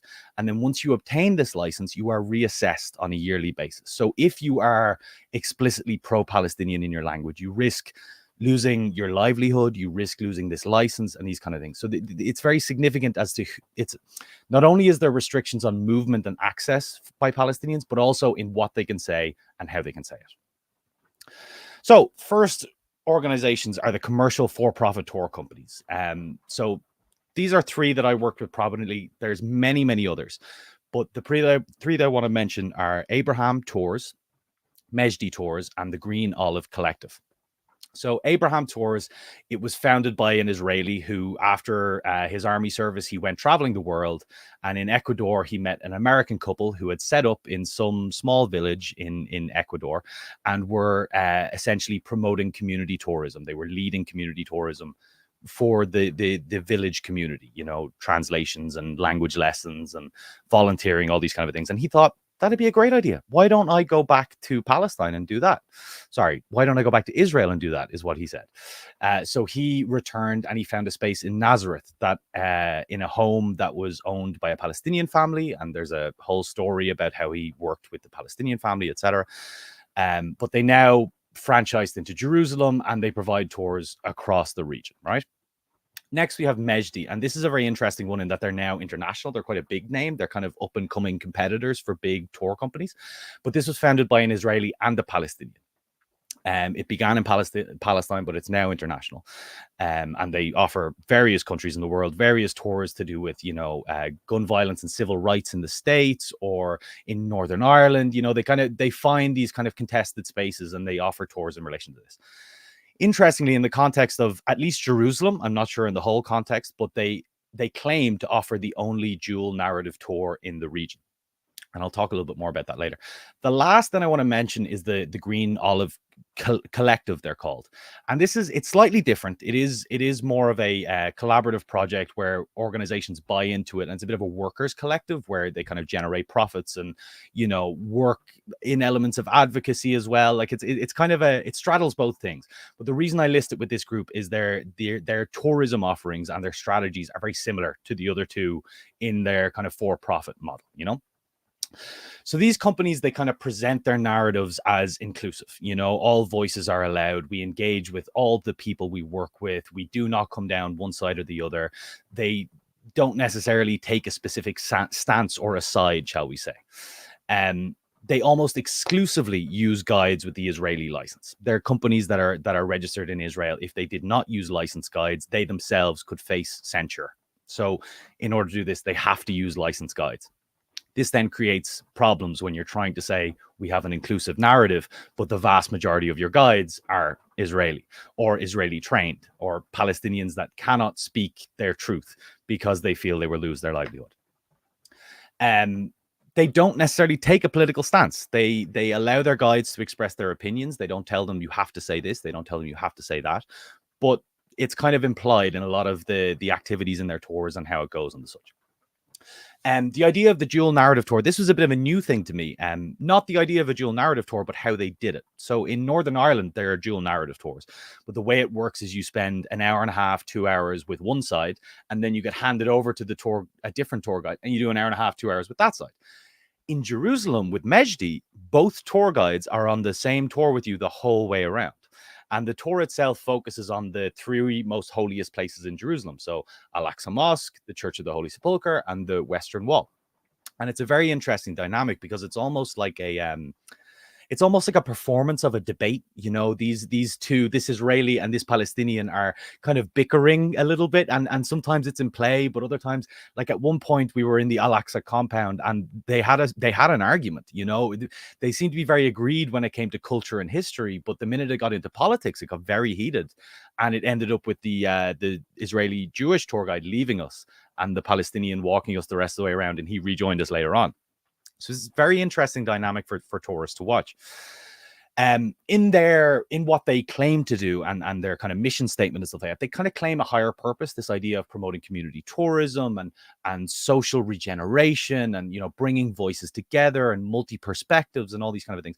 But ultimately, they're for-profit companies. They're there to generate profits. And this is a thing, I would argue, that's a marketing statement. You know, you want to attract tourists who want their travels to mean something more. So you use the narrative that they want to hear. I'll leave authenticity for the moment. Most of their tours are kind of customized tours and packages. They offer a few things, and then you can say, oh, I'm going to be here for 7 days. What do you suggest I do? But their standard ones that they have running weekly or daily tend to be walking tours in Jerusalem. They tend to be the normal scheduled ones. Sorry, excuse me. And the last thing, in light of current events and the horrors we're witnessing in Gaza, 2 of these 3 organizations, so that is Abraham and the Green Olive Collective, offer a Gaza border reality tour, which I'm not going to go into. I'm not going to show you the descriptions of and stuff like that. And I haven't actually attended it myself, but it's problematic. And we'll discuss it later on. So the next one then is liberal NGOs, and the 2 I want to mention here are Iramim and Emek Shava. There's many others, but these are 2 that I worked with quite a lot in Jerusalem. There are some based in the Golan Heights. There's others in Masafer Yada, the South Hebron Hills. You know, where they tend to pick a location and they work on this issue. So Iramim means the city of peoples or nations, and I won't read the full quote, but they essentially are working towards the, you know, dignity of all peoples in Jerusalem and the protection of cultural heritages and holy places and these kind of things. And importantly, they explicitly say that Jerusalem should be the capital of 2 sovereign states. So they are immediately coming out of the gate and saying we are for a 2-state solution. That's it. Emek Shava then is a little bit even more specified. Now, these 2 organizations do collaborate with each other, but Emek Shava is specifically focused on archaeological sites. So they dislike the way that archaeology and history is being used in current modern political conflicts, you know, specifically between Israel and Palestine, you know. Their main tours go to the city of David, which is what the Israeli settlers call Silwan, you know, being this archaeological site, and it's being used as an excuse to continue settlement and erase Palestinian existence there. Next slide. So for these organizations, they're not tourism organizations at the end of the day. Tourism is used as part of a broader strategy in their advocacy, in their education, in their awareness campaigns and stuff like that. As I mentioned when I described them, they have very narrow focuses, and as I said, there's many, many others, but they tend to have a very specific this area or this specific issue. Interestingly, they also use Israeli licensed tour guides. And funny enough, one of the tour guides who works for the previously mentioned the for-profit companies also works with these. And I did a tour with Iramim in Sheikh Jarrah, and this tour guide specifically introduced himself by saying, religiously, I'm a Zionist, but politically, I'm a lefty. And to me, that is just cognitive dissonance to a degree. You know what I mean? Like there seems to be a problem there. But it is interesting to see the positionality that they put forward of themselves, you know? As I mentioned, these organizations do take a political stance, and in this case, it is a 2-state solution. It is almost an all lives matter sort of a rhetoric, you know, of we must protect the human rights and ensure the dignity and et cetera, et cetera. And they work for the better treatment of Palestinians and protection of cultural heritage. They use this kind of liberal language of peace processes and human rights. They don't call for decolonization. They don't call for liberation. They would call for the end of an occupation, but not necessarily pushed, you know. And ultimately, they're not really welcomed by any of the communities. That tour I mentioned in Sheikh Jarrah, within 15 minutes of the tour, we were stopped by local Palestinians who were challenging the tour guide on what he was telling us. Immediately after that, the Jewish settlers, the Israeli settlers in Sheikh Jarrah, their children came out to us and told us to leave, that this was Israel. It was not Palestine. If we wanted to hang out with Arabs, go to a different country, you know?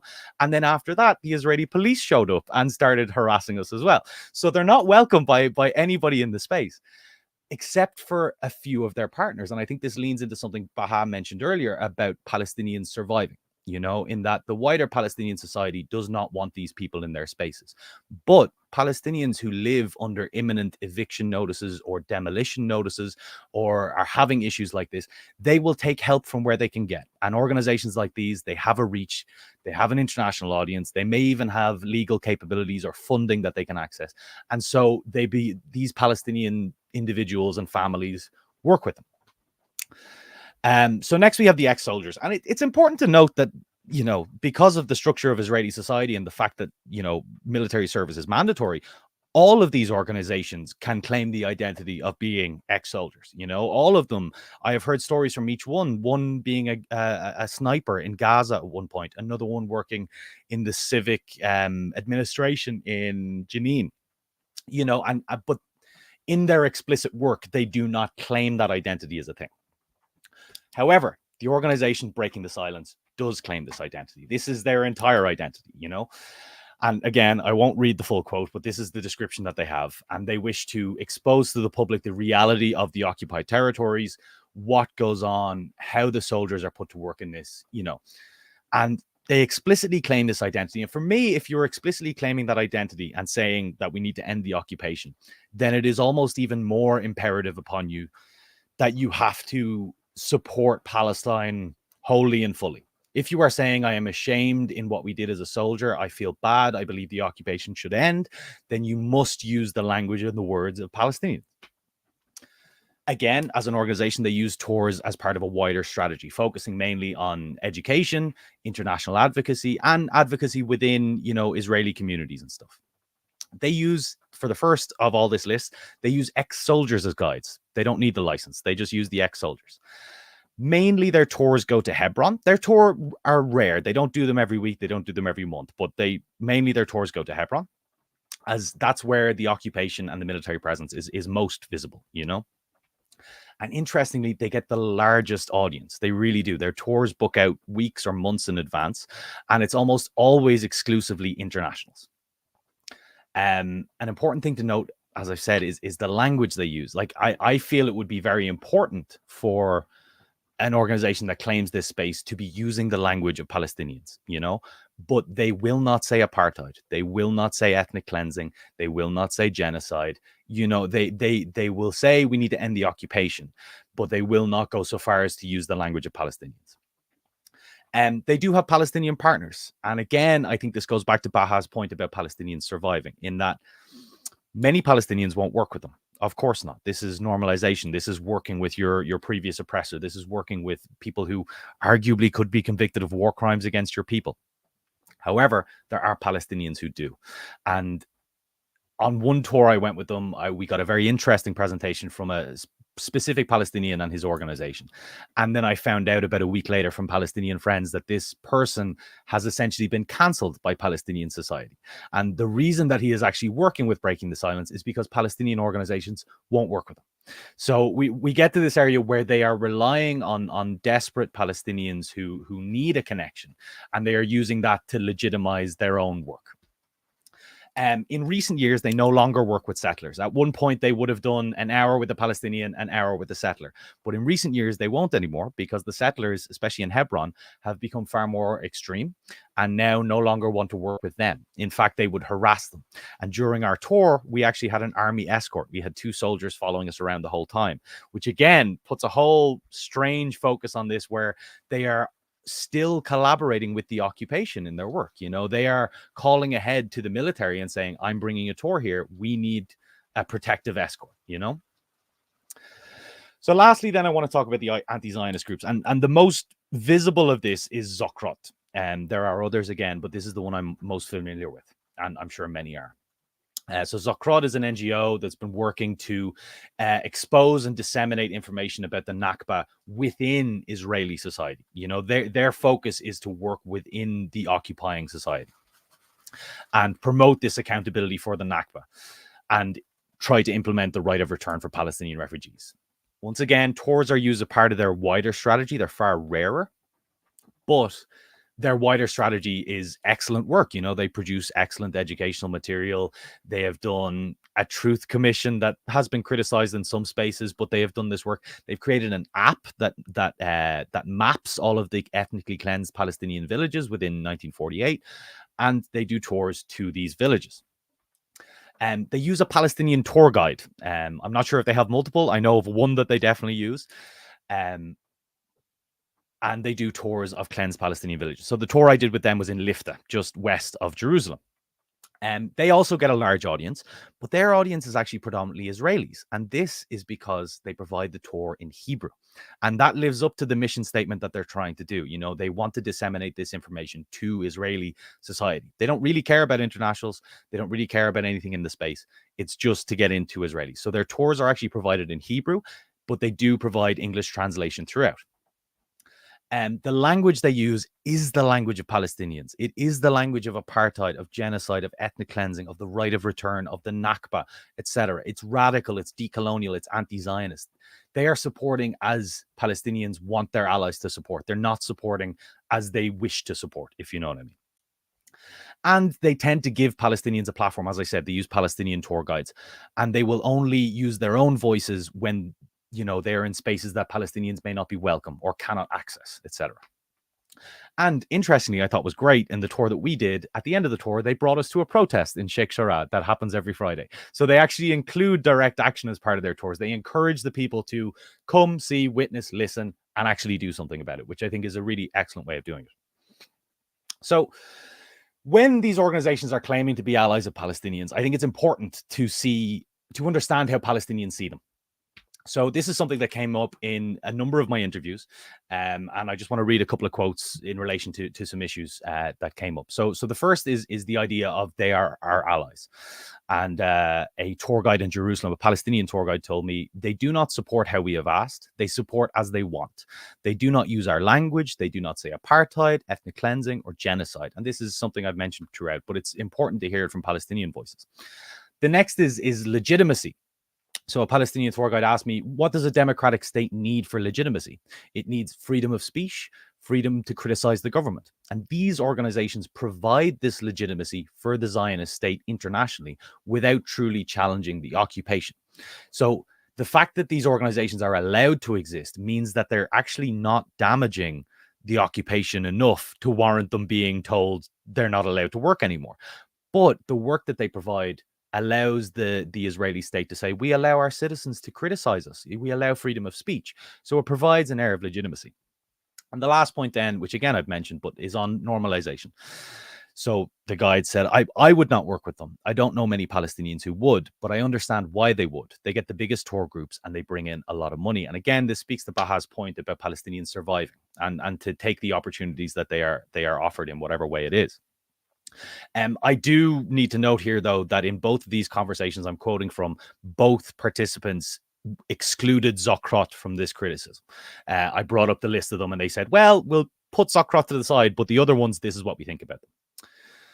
So I know that was very quick, but I'm going to give some quick conclusions. Again, as I said, working paper, but we'll see what we come up with here. So firstly, Palestinians are not considered reliable narrators of their own experience. And this, at the end of the day, is the core thesis of Saeed's permission to narrate. You know, the idea that the Palestinian voice is not true, is not honest, and you have to come and see it for yourself, which is therefore, it is what Jennifer Kelly in 2023 with her recent book has discussed as well, is that people come to Palestine to witness this because they don't believe Palestinian voices from abroad. Next, then, due to restrictive movement and licensing, the tourism industry in the region is dominated by Israeli voices. This is just a fact in all areas of tourism, not just in the political arena. And because of this, it's really important for Israelis who would consider themselves allies to be good allies, to use their platform and use their privilege to support what Palestinians are asking them to do. Next, then, these organizations are getting the largest audience interested in Palestine and thus have the biggest impact. And I don't want to, make Baha feel bad or Daoud later on, who do amazing work with tour groups and really engaging people. But at the end of the day, these organizations do get the biggest groups and thus have the biggest impact internationally. The tours to Gaza and honestly more broadly in the region to some refugee camps and stuff like that, it's a very abject example of profiting from death and destruction, especially in the context of these for-profit commercial organizations. And I have an intense problem with them, but I don't have a lot of data to go off with it, unfortunately. And one of the biggest points is that this voice in Palestinian spaces and claiming a Palestinian narrative further fragments and diminishes the Palestinian narrative. People who are visiting Palestine, visiting Jerusalem, whatever it is, and they say, do you know what? I want to hear what's going on for Palestinians. And they choose to go on a tour with an Israeli rather than on a tour with a Palestinian. They're not getting the Palestinian narrative. And that's because their narrative, it's not about Palestinian experiences. It's about their own. It's not about the liberation of Palestine. It's about the shame that they have in their own society's occupation. And it's not all bad. Zocrot is a good example, something that people could work towards. However, it must be said that they are not without criticism. And it is important to critique, the allies and the people who support and reflect upon their practices to learn and do better. But yes, Broadhead in 2020 and Brown in 2023 had some interesting things to say about Zocrot. But that is the end of my presentation. So I hope I've given you some sort of insight. And if there's any questions, I'd be happy to take. Thank you very much for a very interesting presentation. I open the floor for question or comment. Anybody want to say anything or ask Samuel any question before anybody asks? Zocrot has a license to operate, even though it's using the word apartheid, ethnic cleansing, and so on. So Zocrot actually don't use licensed Israeli tour guides. They do. The Palestinian guide they use is a licensed guide, and he works with a number of organizations, but they are registered as an NGO within Israel. So they are allowed to exist, for want of a better word, if you know what I mean. Okay, they are allowed to exist, but they are not operating with official license from the Israeli authorities. No. They use their own tour guides. Okay, any question? Anybody want? Yeah, go ahead. Thank you very much, Sam. Is there any similarity with this war tourism that you talked about in Palestine and Northern Ireland and Belfast, for example? Are there like any experiences and stories that you could share with us from the conflict time in Northern Ireland and how people who wanted to learn about what was happening in Belfast decided to do that, and if there were like companies doing these services? Can't hear you. Mic mute. Perfect. Sorry. So this is the crux of my PhD. So thank you for the question. Yeah, for sure. There's many similarities. In the context of Northern Ireland, in Belfast and Derry, immediately following the ceasefires, even before the ceasefires, actually, there were people running tours in Belfast and in Derry to show you the sites of bombings, to show you the sites of murals, very similar to tours that might be run in Bethlehem or Beit Sahor, these kind of things, Since the ceasefires, since the peace agreement, this tourism has massively boomed. The Northern Irish tourism industry is built on this political and conflict tourism, and it's interesting in that there is still an ongoing political project. There's still an ongoing political project for the unification of Ireland, the leaving Britain, all of these kind of things. And tourism is one of the ways that is being mobilized, especially by ex-Republican prisoners, to actually bring people into spaces that during the conflict would have been demonized as, oh, that's where the terrorist lives. This is awesome. This is awful. This is the bad place to go. But now it's known as the Gaeltacht Quarter, and you'll get traditional Irish music, and you'll be brought around and told the history and shown the important figures during the conflict and the freedom fighters and all these kind of things. So yeah, there's massive parallels between Northern Ireland and Palestine. And give me about a year, I'll have a PhD to hand to you to give some ideas. Stephen, let me bring the microphone over to him. No, you can't. Samuel, thank you very much for your presentation. It was very stimulating. My name is Stephen Sizer. My research in the same area is a bit dated now. About 15, 16 years ago, I did a master's thesis looking at the ethical management of pilgrimages to the Holy Land, looking at Living Stones tours as they were fledgling then. I did a survey of about 30 different tour operators, and I did an analysis of every tour that every one of them offered. So if you went on every tour offered by every tour operator, you might go on 200 tours. And so I looked at their itinerary and said, if you went on those 200 tours, how many times would you go to Yad Vashem? How many times would you go to the Western Wall? How many times would you go to meet a Christian family in Bet Sahur? To show how the overwhelming emphasis was on an Israeli script, and then I did a survey of about 200 pilgrims before and after. Why were they going? What were they looking forward to? And then when they came back, what was most impactful? And it was invariably we were going out to visit the holy sites, walk where Jesus walked, etc. When they came home, all they could talk about was the people they'd met, because we got them off the bus, into the villages, engaged with the local communities, and that was very, very fulfilling. But we also explored, as you have, how difficult the Israelis make it for Palestinians to become tour guides. I think it was Ben Gurion who said he'd rather have a Palestinian suicide bomber flying over Tel Aviv than a tour guide, because the two guides will take you to the same locations and have diametrically opposed scripts. You know, an Israeli guide will take you to Yad Vashem and say, look at what the Europeans did to the Jews. Now you know why we need to be secure. A Palestinian guide will take you to Yad Vashem and say, look what the Europeans did to the Jews. Now let me show you what they're doing to us. So very different script, same location. So thank you for your work. It was very stimulating. Much appreciated. Thank you. you.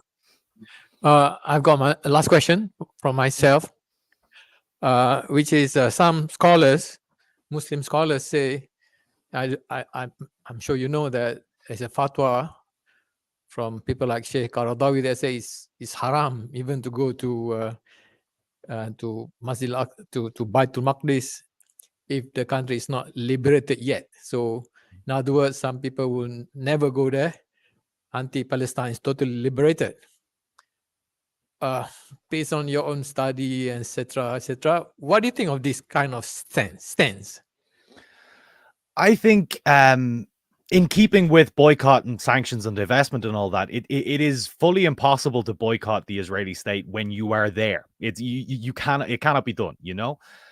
But that being said, I think it's really important the work, especially that Palestinian organizations are doing within the space, as advocacy, as volunteering, as solidarity groups of building these things. And not to Jennifer Kelly, her book is called Invited to Witness. Okay.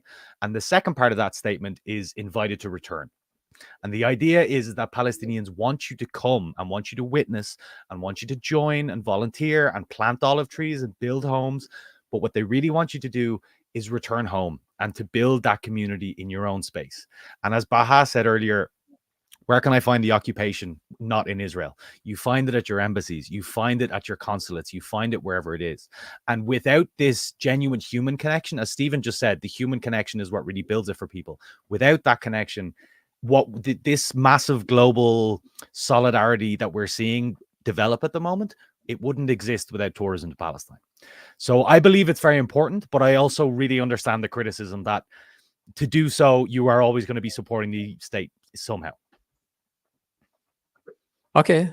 Thank you very much, Samuel, for a very interesting presentation. Good luck with your PhD.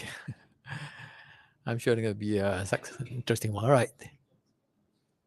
Okay, our next presenter for today is Amjad Al-Qasis, and he is going to speak on the topic of the case of Zionist Israeli colonial apartheid in Palestine.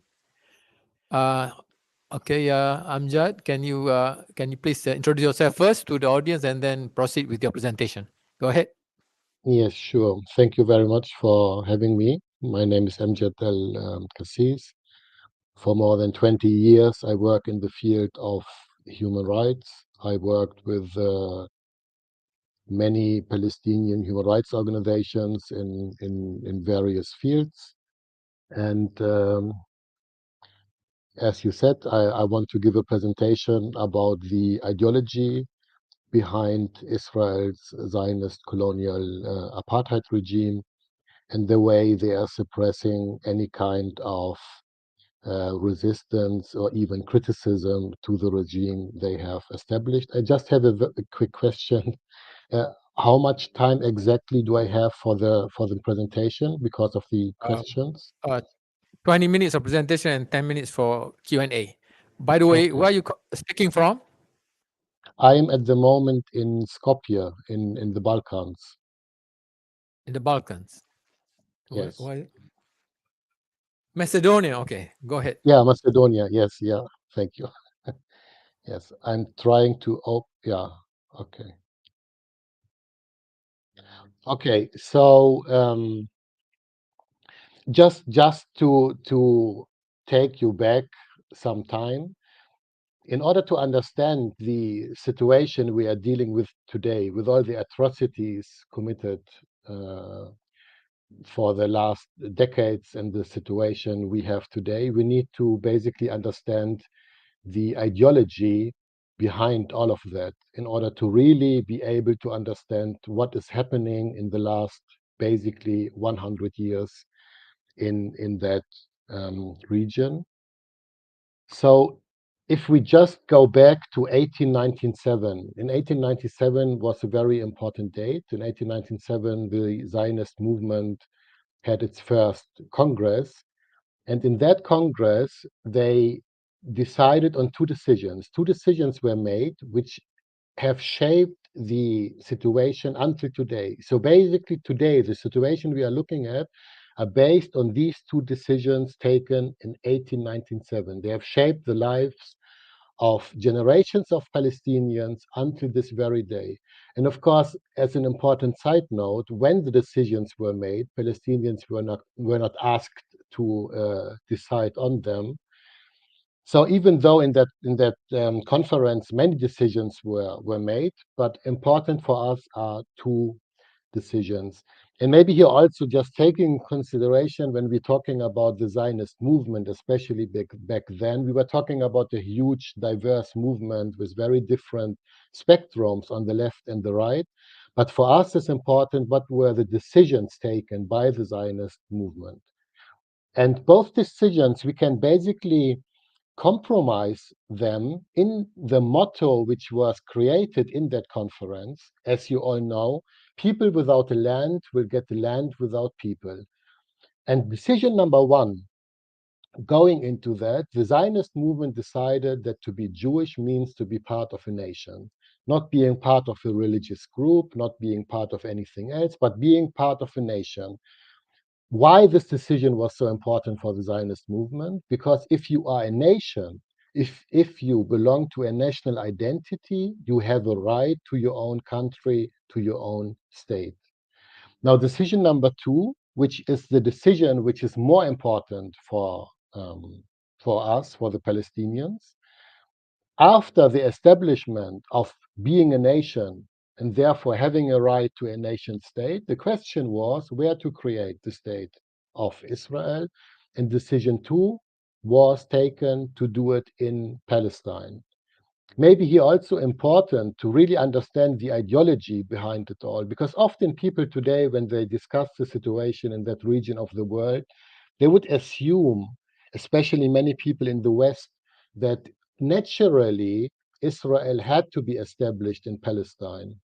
But actually, when we look at the first conference and when you read the minutes of that first conference, we can see that it was out of a pragmatic reason why Palestine was chosen, because there were other places in the world like Argentina and Uganda who were discussed where to create the state of Israel. But doing it in Palestine, the Zionist movement said, then we have a possibility to motivate and encourage millions of back then mainly European Jews to follow us. Because the Zionist movement at best had around 20,000 members. So with 20,000 members, you cannot create a country. So they had to find a way to convince the millions of Jewish people. So they said, if we do it in Palestine, we can connect it to Jewish history, to Jewish religion, and then suddenly there are huge other motivations how to convince, for example, the average German Jew, the Swiss Jew, or the Polish Jew to leave to a place thousands of kilometers away. Now, back to the motto, people without a land will get a land without people. The Zionist movement, they knew from day one that Palestine was not a land without people, that there were people living in Palestine, namely Palestinians. So, in order to have a land without people, they had to ethnically cleanse the territory from its indigenous Palestinian population in order then to claim this is a land without people for the people without land. And this is, of course, what we are looking at, what we are seeing. And for sure, you have seen many times the map of Palestine, the shrinking of Palestinian space on one hand, and on the other hand, the expansion of Israeli control over the territory. Now, the Zionist movement, as any colonial movement, so it's not a special case of colonization in world history. Sadly, world history has witnessed many colonial enterprises. In this colonial enterprises, the Zionist movement from day one was trying to strategize around three aspects: people, land, and their own colonists. So, what to do with indigenous population? What are the strategies to best ethnic cleanse the area from the indigenous population? What are the best strategies to have control over the land of Palestine? And what are the best strategies to convince a sufficient number of their own identified people, which in that case of colonization are the Jewish people, to actually get them to Palestine in order to create that state and to maintain the state they wanted to have. Now, for all of these uh, three different aspects, the Zionist movement and later the State of Israel came up with hundreds and thousands of laws, military orders, state practices. They created special organizations only to go about this. To give you just two examples, the word Zionist organization, for instance, was created to be responsible for getting Jewish people to Palestine and later to Israel. They still exist today, and in every country in the world where you have Jewish communities, the World Zionist Organization operates to convince the Jewish community to move to Israel. For example, on the issue of land and control of land, the Zionist movement created the Jewish National Fund as an organization in order to support the whole enterprise of seizing land, stealing land, controlling land, occupying land, colonizing land. Now, just in a nutshell, if we talk about the core ideology, in order to really understand the situation today, we need to see the ideology of Zionism and when it was created. The ideology of Zionism was created in the late 19th century Europe. It was a time in Europe where colonial, racist, supremacist ideas were the main ideas around. So the Zionist movement, also in that sense, is not a special movement. It's a European racist, supremacist, colonial, political movement, which created in that time was following the ideas of that they, as a race, are superior to the other races, mainly in the global south, and in particular, in the case of Palestine, they are superior regarding the Arabs living there. So the mentality, the ideology of Zionism, until today, is shaped by this very fact of its creation, that it still believes until today that they have uh, a superior standing towards the indigenous Palestinian population living in that area. Now, the apartheid, for instance, the apartheid system Israel has created, what is also important to keep in mind, from day one, the Zionist movement and later the state of Israel never intended to create an actual system of apartheid, for example, like in South Africa. Because the apartheid system, in order to have an apartheid system, at least you need to have two distinct people. You need one people superior and you need one people to be inferior to have an apartheid system. For the Zionist movement, again, from day one, it was clear they wanted to create a country exclusively for Jewish people. So they want a country only for one set of people, for their own identified people. Therefore, the intention was never, and is until this day, not to create an apartheid system, but Israel uses the apartheid system for its actual aim and goal of to ethnically cleanse the area from all of its indigenous Palestinian population. So the apartheid system is only in place as a further vicious means of ethnic cleansing, the way Israel is going ahead with home demolitions, with murder campaigns, with genocide campaigns, and so on, in order to come to their final goal of ethnic cleansing. Another example in that short time, to give you another idea, architecture. When we look at architecture, to really understand the mindset of that ideology and the how it is shaping the politics until today, if we look at the first kibbutzes built in Palestine in the beginning of the 20th centuries, when the first Jewish colonizers arrived from Europe in Palestine, they created this little fortresses. They called them, or they still are calling them, kibbutzes, which are in effect little fortresses built from the mentality of the colonial ideology in a hostile environment. So the kibbutz always was built on a hilltop as a rondel with very few entrance and exit points, which are easy to defend. Now, this was created more than 100 years ago. If you look today in 2023, and you would look at a newly created Israeli settlement slash colony in the West Bank, they exactly use the same architecture.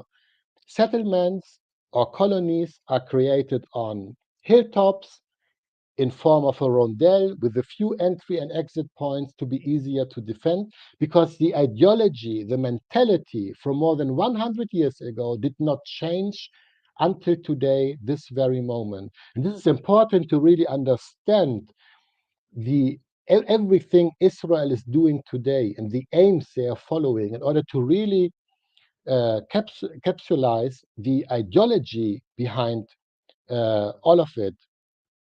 So, for example, sorry.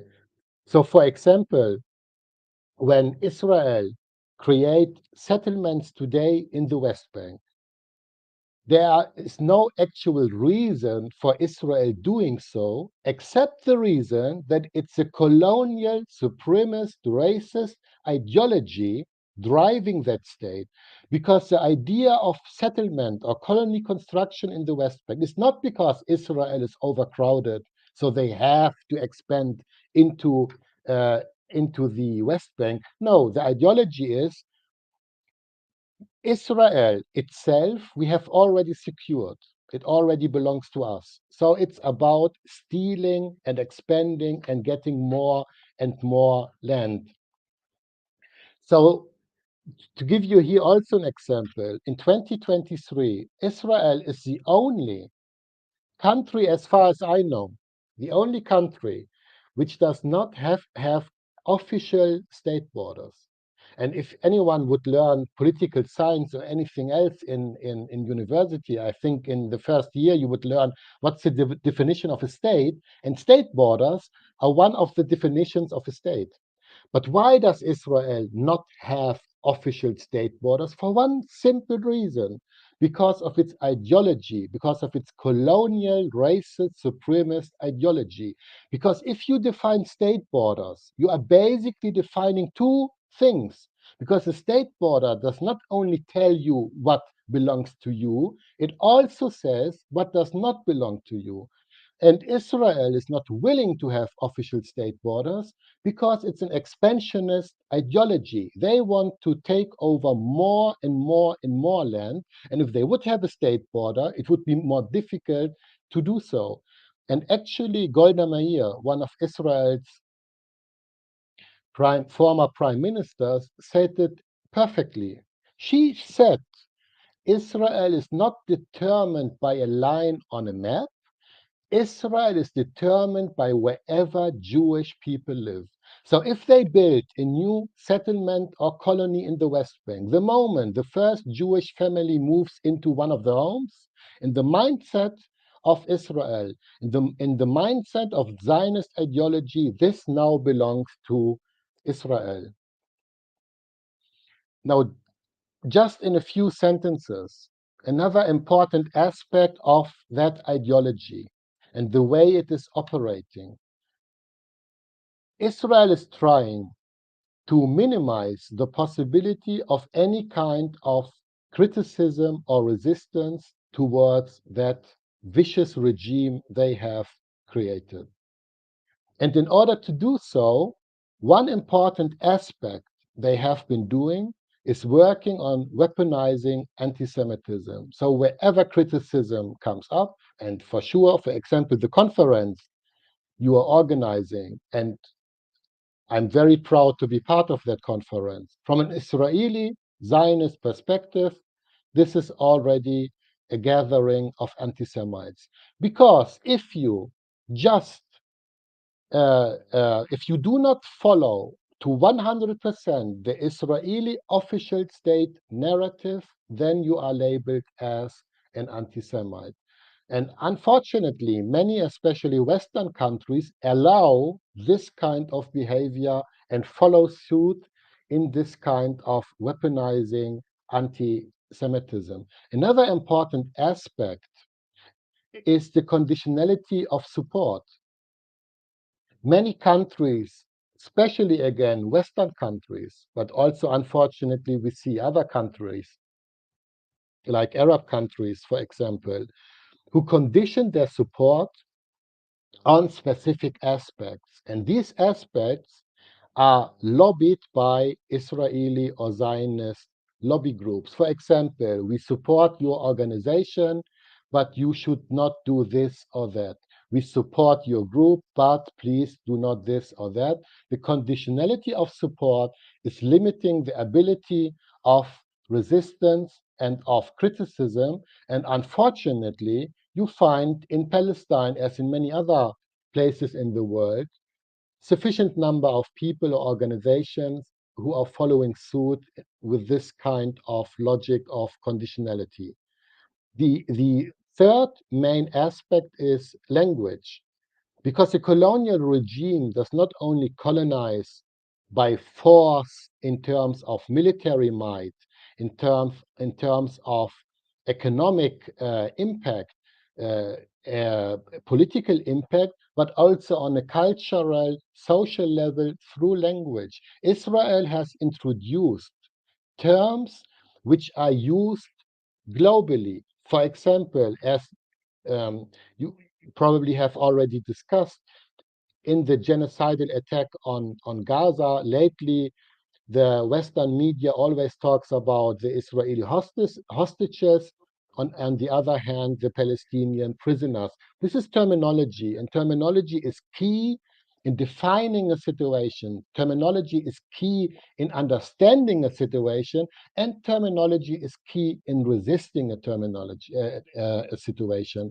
So, and Israel tries to be the dominant part on terminology. To give you just one simple example, Israel is trying to divide the Palestinian people in various subgroups, not only by force, they are doing it by force, but also by terminology. For example, we would read in newspapers about Bedouins in Palestine. We would read in newspapers about Israeli Arabs. We would read in newspapers about Jerusalemites. We would read in newspapers about residents of the West Bank. We would read now in newspapers about Gazans, as if all these people were distinct groups, as if Israel would deal with Gazans, would deal with residents of West Bank, would deal with Jerusalemites, would deal with Israeli Arabs, would deal with Bedouins, etc., etc., etc. This kind of terminology is trying to cut the unification of the Palestinian people, as if Israel is not the colonizer colonizing one people, the people of Palestine. No, they are dealing with different scattered groups here and there. This is just one example of the danger of adapting a specific terminology and the way Israel is trying to introduce that. Thank you very much. Okay. All right. That's your. Oh, you have concluded. Okay. Thank you very much for your presentation. Any question from the audience? Any question from the audience? I have. Anybody has a? I have. No. Okay. Amjad, what about how to end it? Ending of apartheid in Palestine. Anything you have to say about that? Yeah, there's. I mean, first of all, again, apartheid is part of the overall colonial regime, and in ending it, the most important step is to dismantle the Zionist ideology, which is the ideology driving the state of Israel. So as long as you have a Zionist ideology in power, you cannot have any kind of viable solution in that region. So the same way in South Africa, as an example, the number one task was to dismantle the apartheid ideology of South Africa in order to have a basis for any kind of solution. This would be, in that case, the same, dismantling the Zionist ideology in Israel, because this is the main driver of the crimes we are looking at the genocides, at the ethnic cleansing, the forced population transfer, the murder of Palestinians, because of that supremacist, political, racist, colonial ideology. Okay, thank you for respond. Anybody else have to say? Just one last comment from me is that as presented to us since yesterday, is that there is another element that's supporting this regime, which is the Christian Zionists, which numbers 9 out of 10 is actually 9 components of Zionism is actually Christian. So we are not talking about what is happening in occupied Palestine, but also in America, which is now expanding to Africa.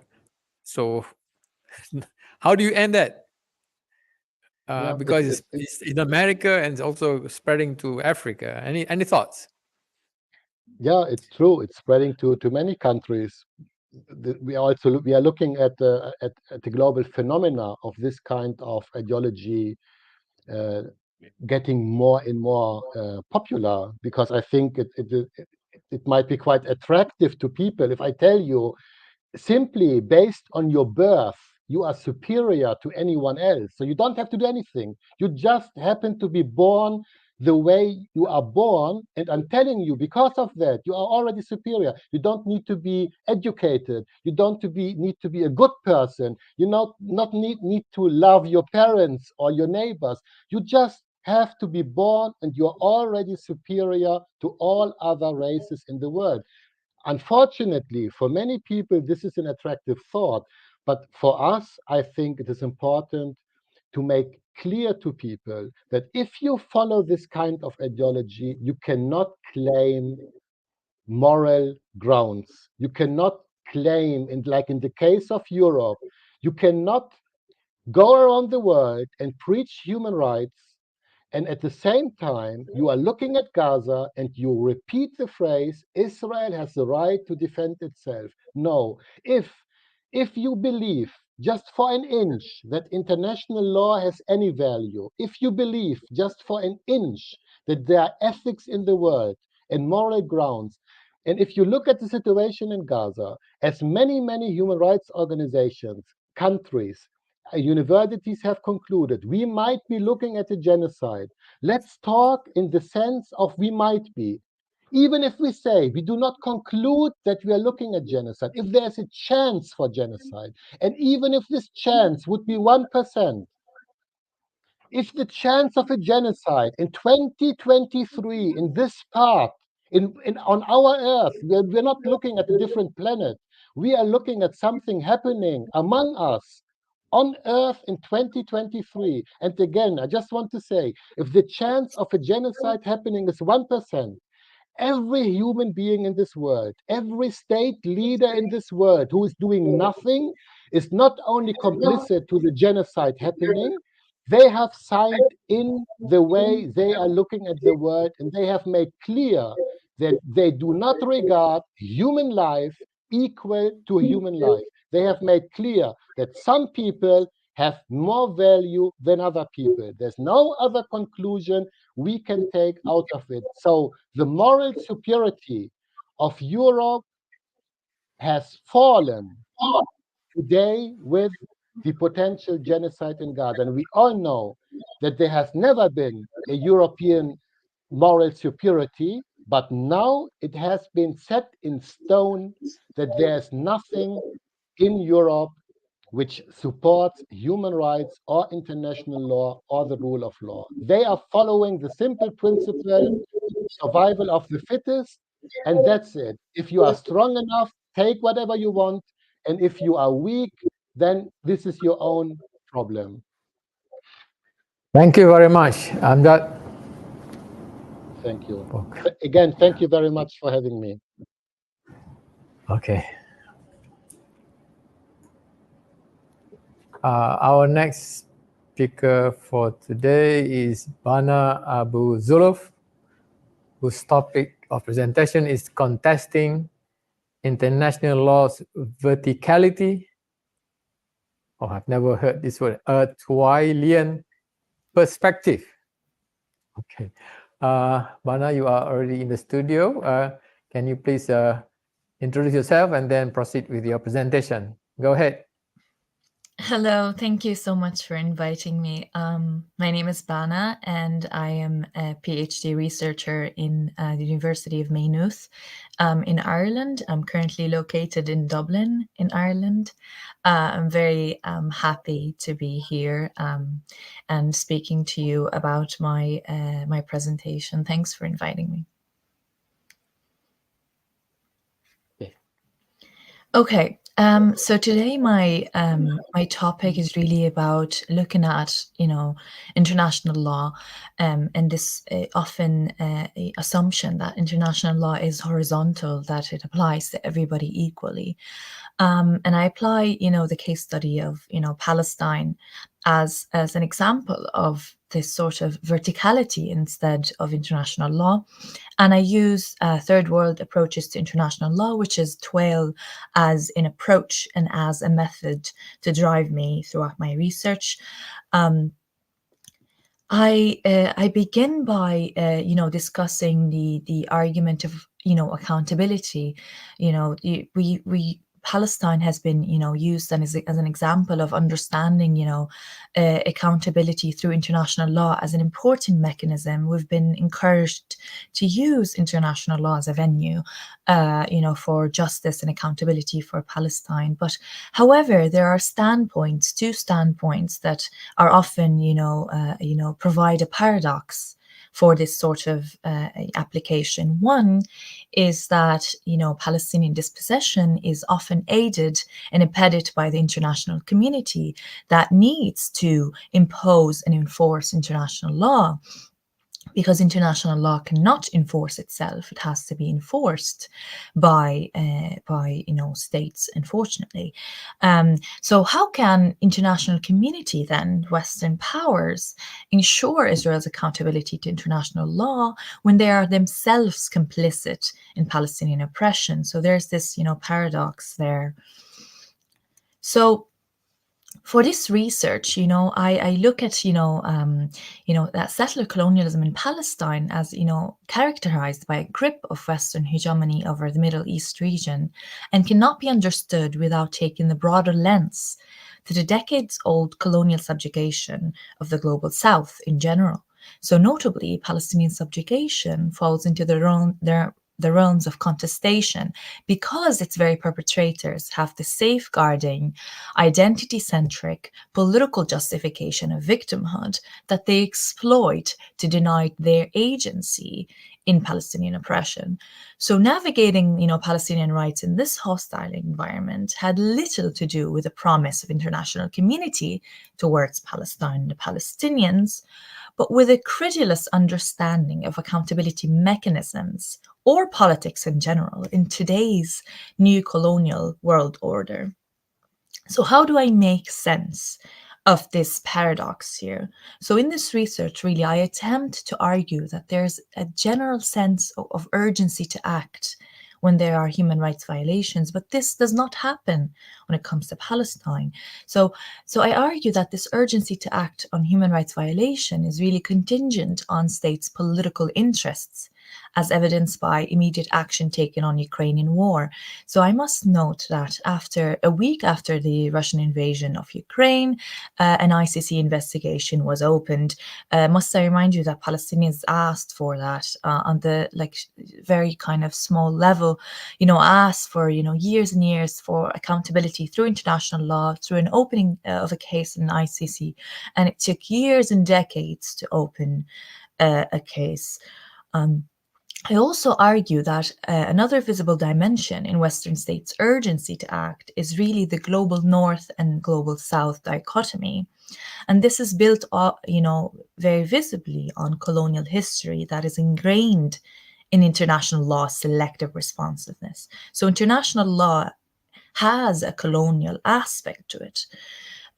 Lastly, I asked the question of whether third world approaches to international law scholarship as a method as well and as a theory can expose Western exceptionalism and how it emboldens international law's verticality that hinders Palestinian access to justice. That really what we're trying to do here today is, looking at how do Western countries avoid being subject to accountability themselves, and that is a clear indication of some sort of exceptionalism. One note that I must provide is that actually besides Russia, the rest of the countries that have been indicted or asked to perform or to be held really accountable for their crimes were African countries. So you could see that there's a general sense that whoever is held accountable has to never be a Western state, has to always be someone else. So you can see the logic of international law here and the logic of verticality very clearly. So the international community so far, not only has denied the Palestinians the right of self-determination, as we've seen from multiple other presentations, from the inception of Palestinian oppression, as in by the British mandate, really, but also how they sort of given the or transferred kind of the question of Palestine between quotations to the United Nations that decided, to divide Palestine. And then to today's Israel's colonial conquest of Palestine. So we can see the sort of trajectory of global governance and how international community have assisted that sort of colonialism, have assisted the sort of and are generally not just complicit but they're partners in the oppression of Palestinians. So, how do we see here then accountability through international law mechanisms? Do we see, international law providing really any accountability in the case of Palestine? So one thing to note really in my research is that Palestinians have different perceptions of justice that are often denied legitimacy. So we have different understandings of what justice is. So accountability is one, accountability through international law is one small avenue of it, but it's often even denied as well. So despite the contradiction really, that there is, this different perception. A lot of people have, a flawed assumption that Palestinians are opposed to, international law's accountability mechanisms. And this is problematic. Why? We're not really, Palestinians are not really opposed to accountability, but we're critical of international law's institutional ability to overcome its colonial tradition, and it's also predatory onset on the global south, and Palestine is in the global south. So we have to understand this not as Palestine just as a general exception, but the global south is the general exception to accountability or justice, to be fair. So this how does this research then wish to expose this sort of dynamic of this global governance onset on Palestine? So this paper really explores how this the promises of international law are actually met instead by performative humanitarianism and non-recognition. So one of the things that I must point out is that we've seen a lot of statements about what's happening, the slaughter and the genocide in Gaza. And one of the things that is often attached along the line of Western politicians, support for the state of Israel, between quotations, they say that, well, there's also that we are willing to give humanitarian support to the Palestinians as well. So it's as if they say that, we can, aid the oppression in the genocide, but at the same time will allow for humanitarian, support. So you can see this sort of concept of humanitarianism, and another sort of interesting element that is attached to every statement. So how this outcome of this north and south dichotomy again in this research, where the international community in the north really often acts as the vertical guardian of the south and poses itself as the only agent of peace. So Palestinians are constantly told that there's only one way that you can achieve peace is through this sort of allowing the international community to dictate what sort of peace it is. So no self-determination, from the beginning until today. So we're not allowed to dictate what peace means to us. And this paper also tries to expose the double standard. So in another section, I do look at this sort of double standard of the international reaction to the Russian invasion of Ukraine, and the difference in Israeli crimes in the occupied territory, which is the mandate of the ICC, really to look at these crimes. But you can see there's a clear distinction, a double standard that was pointed out, by a lot of people previously. And then we look at the dynamic of the north and south dichotomy on the selective responsiveness to Palestinian oppression as another section. And in this section, I heavily use third world approaches to international law, looking at how international law is seen by third world states and by the global South, as and not to be just overly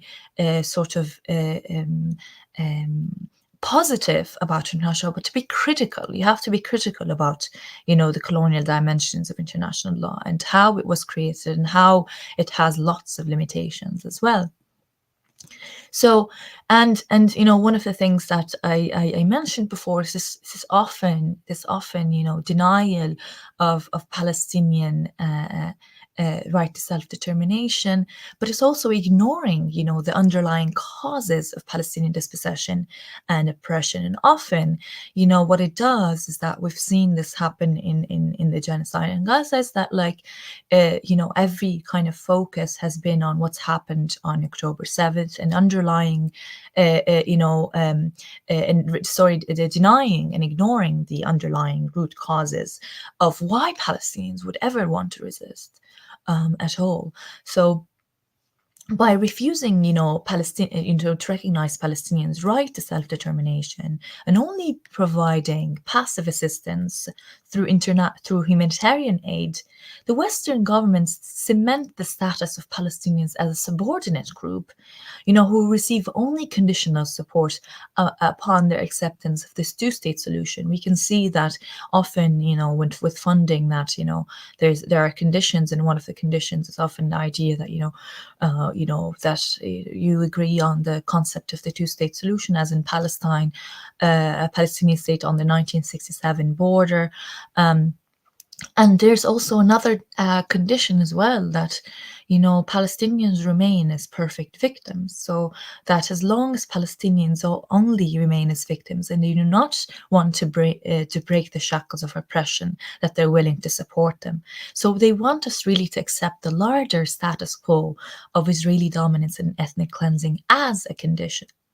So this forced attachment of humanitarian aid in statements that we've seen constantly, like Ursula von der Leyen from the European Commission has also said that there's no contradiction really between, saying that she supports the Israeli right to self-defense and existence and all of that, but at the same time she she feels that, there's no contradiction with saying that they will increase humanitarian aid and support to people in Gaza.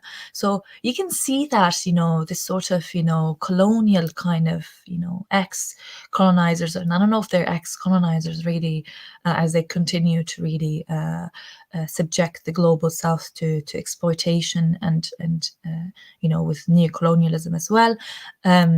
We can see that Western powers are still holding on for dear life to their colonial legacy in Palestine.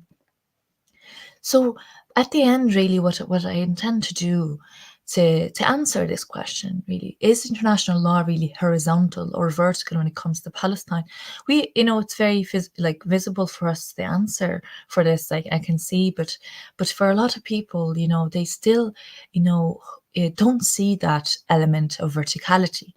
So Western exceptionalism with international law really contributes to this verticality that hinders Palestinian access to justice. There's a hierarchical nature of the legal system that reinforces the power imbalances and perpetuates a skewed understanding of justice that favors often the powerful, so victor's justice.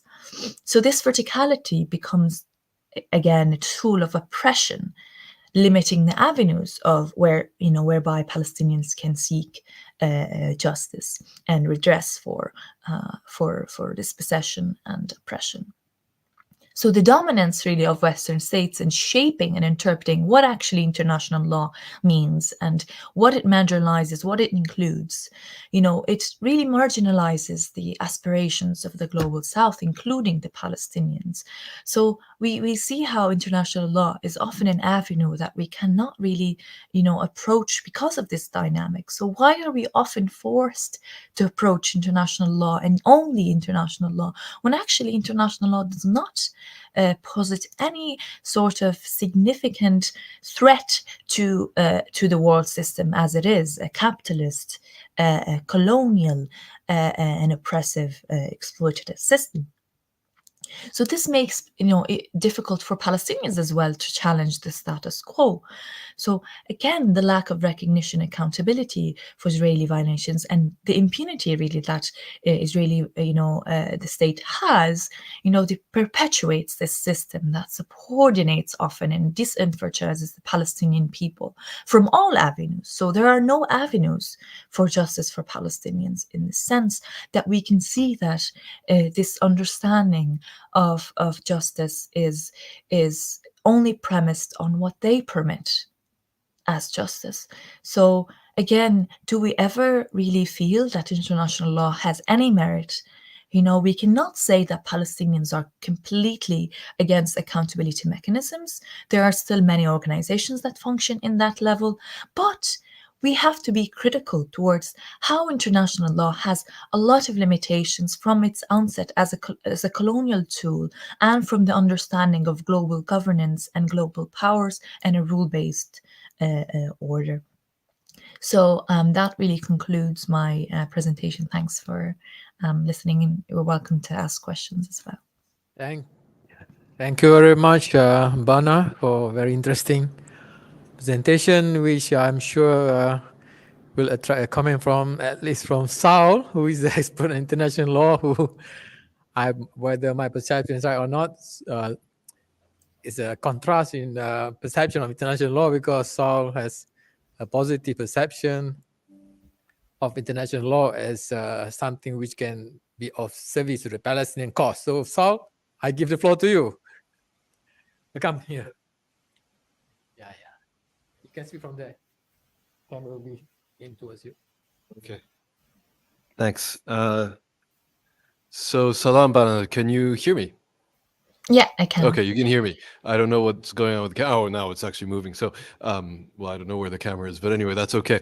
Yes, thanks. No, that was very, very, very interesting. I'm really looking forward to reading your paper and reading your research. I guess there's sort of two things. First of all, I'm not as positive as Professor Nazari said about international law in general. I definitely agree with you about its limitations, and I think it's important, like you point out, to recognize the colonial nature of international law itself. And a lot of people have been talking. I mean, you don't need me to tell you this. A lot of people have been talking about this for some time now. Actually, I'm actually participating in an edited volume that's going to come out, inshallah, at some point early next year. So I hope you take a look at that. I think somebody's writing a chapter on Palestine. I'm not sure exactly who it is, but that's going to be a volume solely on the racial supremacist notions that are inherent in international law and how it developed. But of course, I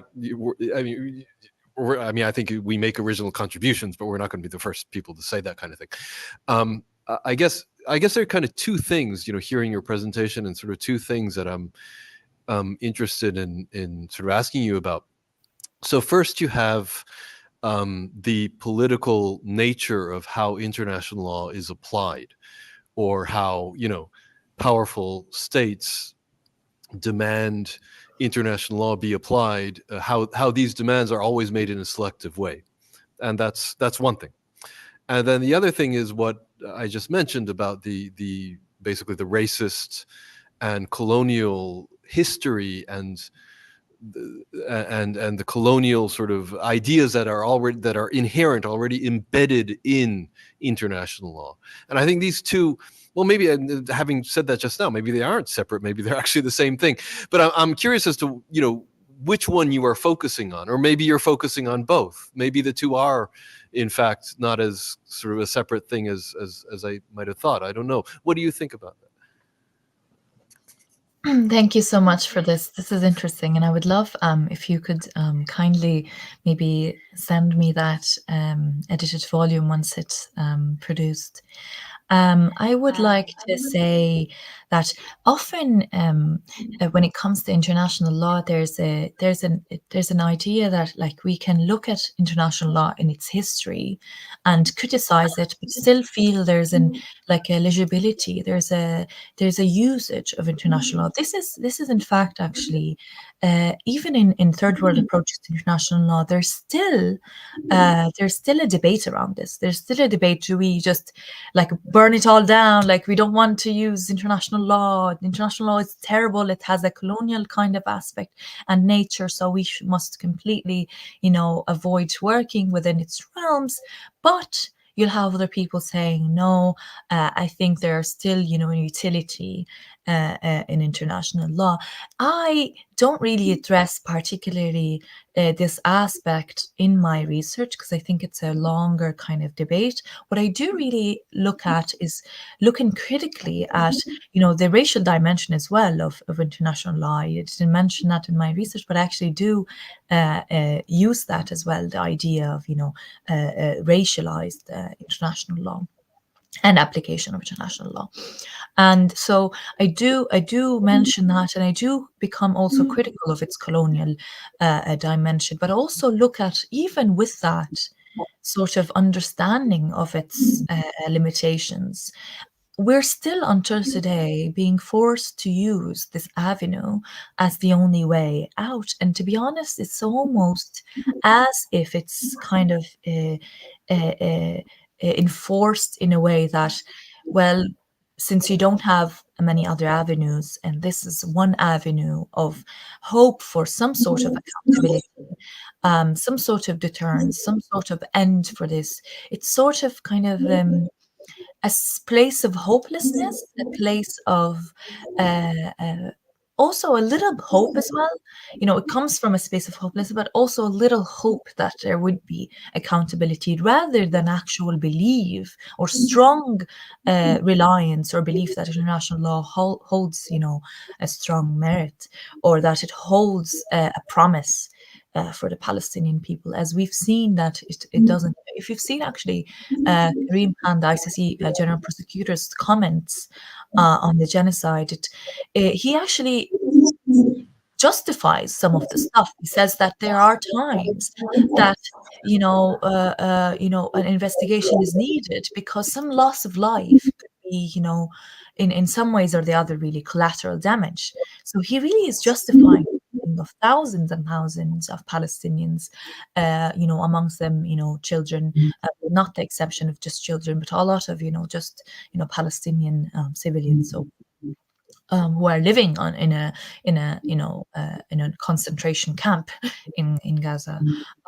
So you have to see how, being critical is important, because you can't be completely hopeful in something that, is often not going to bring you what you actually intended to bring you.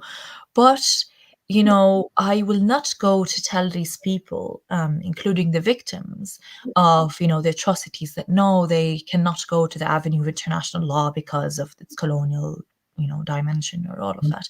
Because at this stage, any venue for accountability seems like, a venue. We don't have a lot of, opportunities and a lot of, options made open.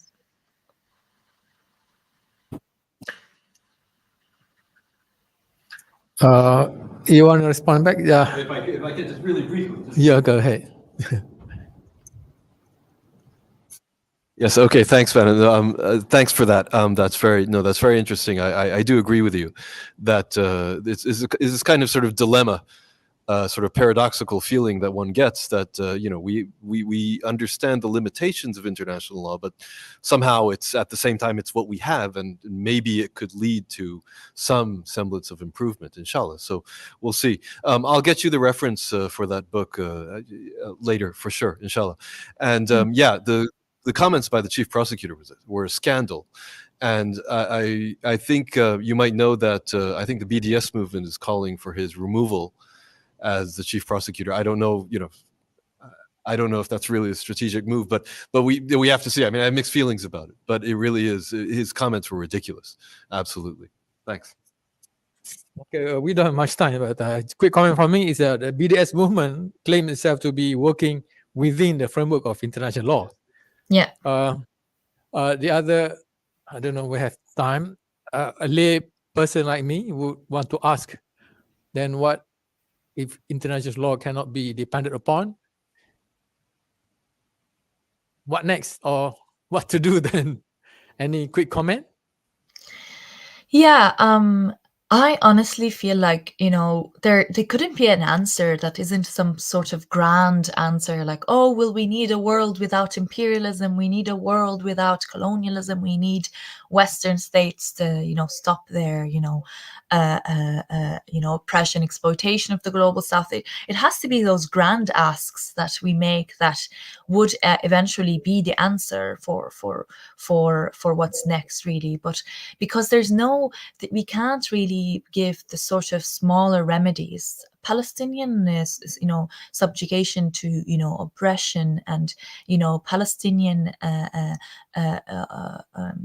denial of self-determination is the denial of self-determination of the global South in general. So we can't separate this. We can't just look at Palestinian liberation as some sort of or something that we can, or accountability in general. It is a world system issue. It's as a systematic issue. It's not something that I can give you an answer for, like what's next for Palestinians to look at. Because we don't have any avenues that aren't this kind of big grand sort of statements of we need to end all forms of oppression, all forms of racism, all forms of capitalism, all forms of imperialism, and we need the right to self-determination and liberation of all people in the global South from this exploitative system, an oppressive and colonial system. So if I did really have the answer, really, I would love to give it to you, but we are still pandering, looking like to different avenues for that answer. And even within ourselves, it seems that the only way is Palestinian self-determination and not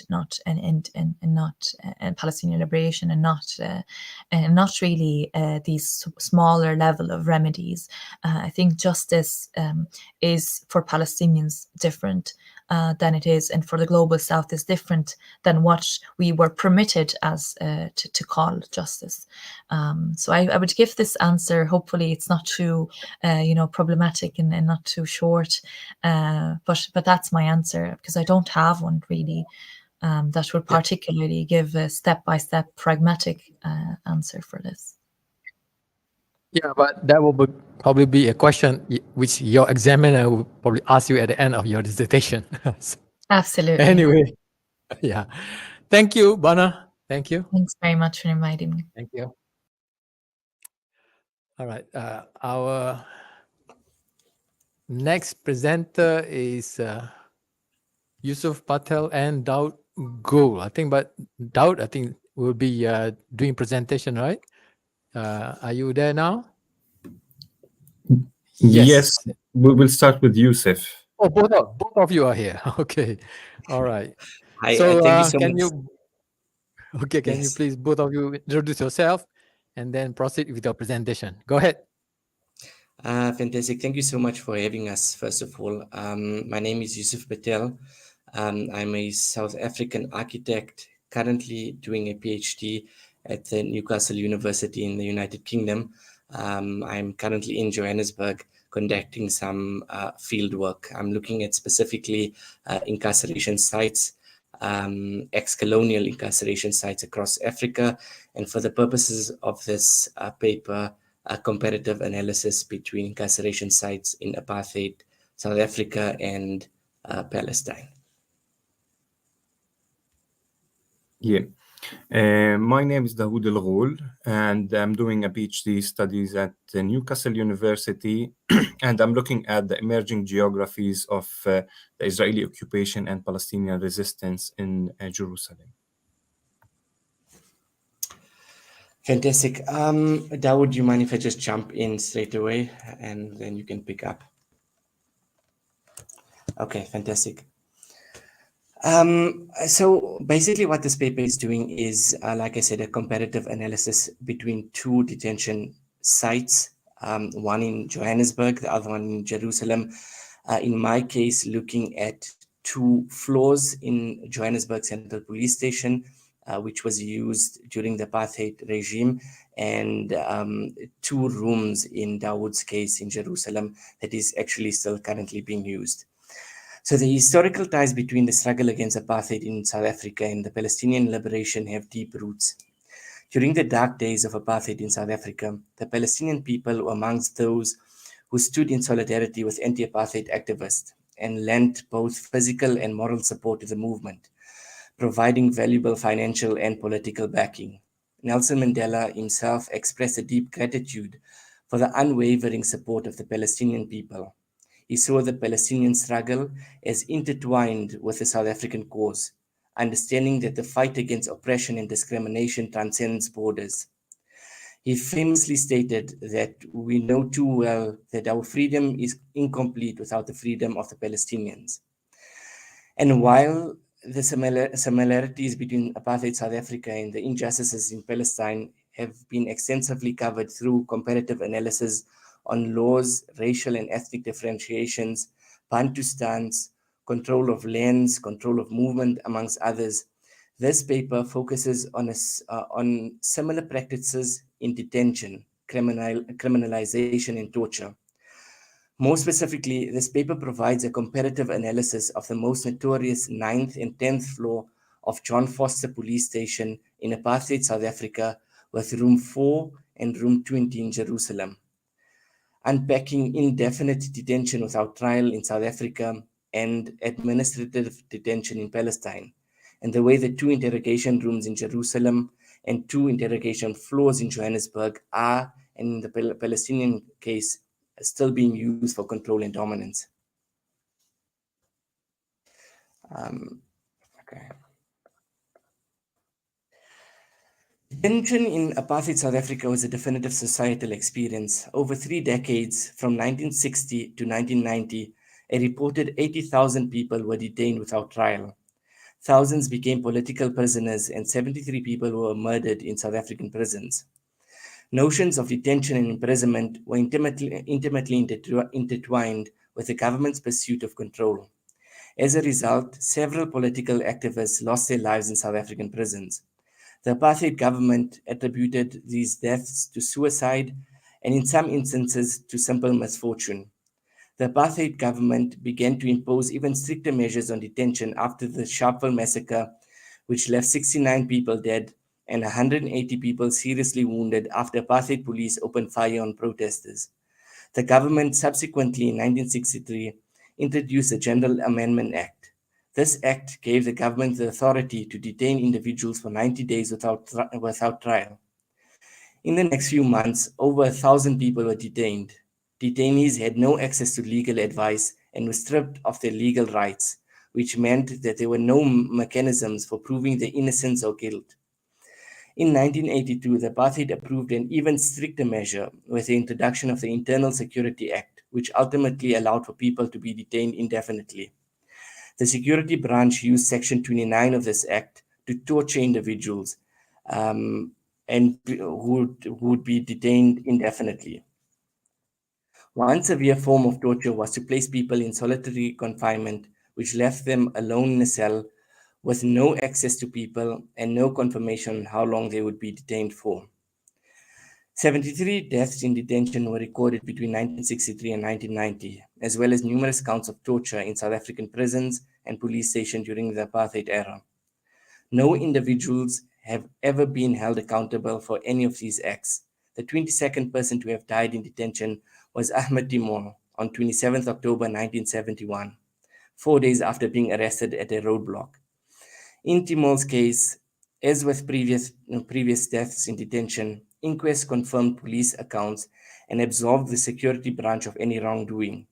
According to the police officer's version of accounts, Timor committed suicide by jumping out of the 10th floor of John Foster Police Station, which was untrue. Other deaths in detention occurrences were ascribed to suicide or accidents, sometimes slipping in a shower.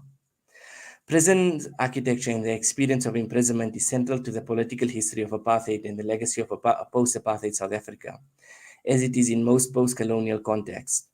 The documentation of that experience has long been a cornerstone of South African literary production, in which imprisonment and torture have become synonymous with the apartheid era. The colonial influence on South African prisons is present in modern South Africa, as it is in much of post-colonial Africa. Organized punishment and imprisonment were introduced by European settlers in the 1800s, and prisons were introduced as a mechanism to protect settlers against population that, quote unquote, might pose a threat. Although earlier slave castles built on Africa's west coast carried out similar functions, the first record of an organized, cohesive prison system in South Africa was only in the 19th century. From early stages of South African prison development, a culture of racial superiority was pervasive, a trend that succeeded colonial rule into the apartheid era. White European prisoners benefited from acceptable living conditions and were trained for potential release, while black prisoners faced much tougher conditions and resulted in much longer sentences.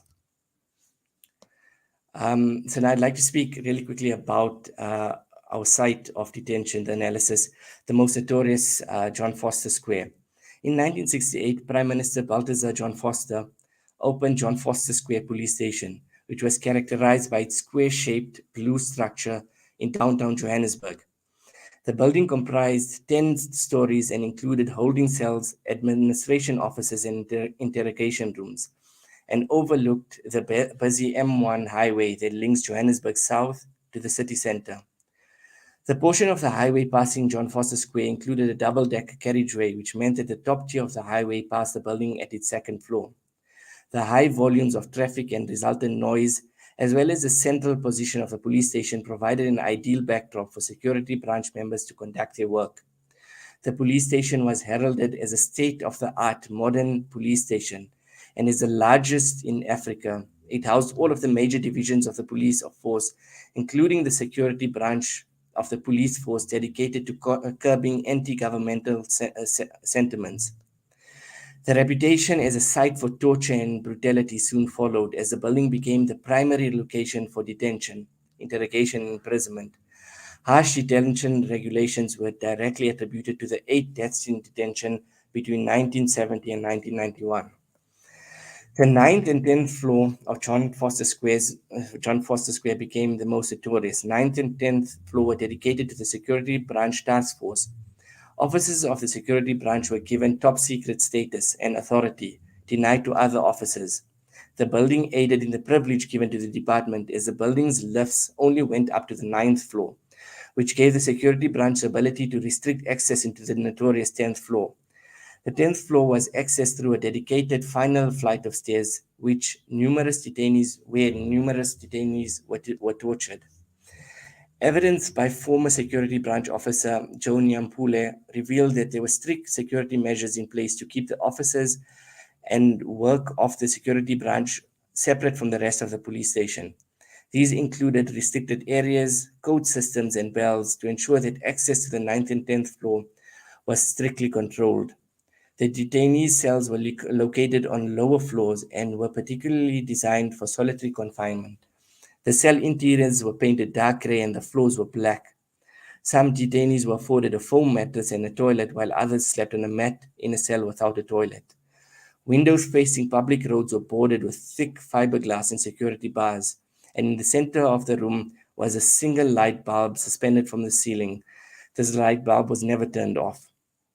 The blue of the building's exterior and the gray of the interiors remained an integral part of the description of the building from ex-prisoners.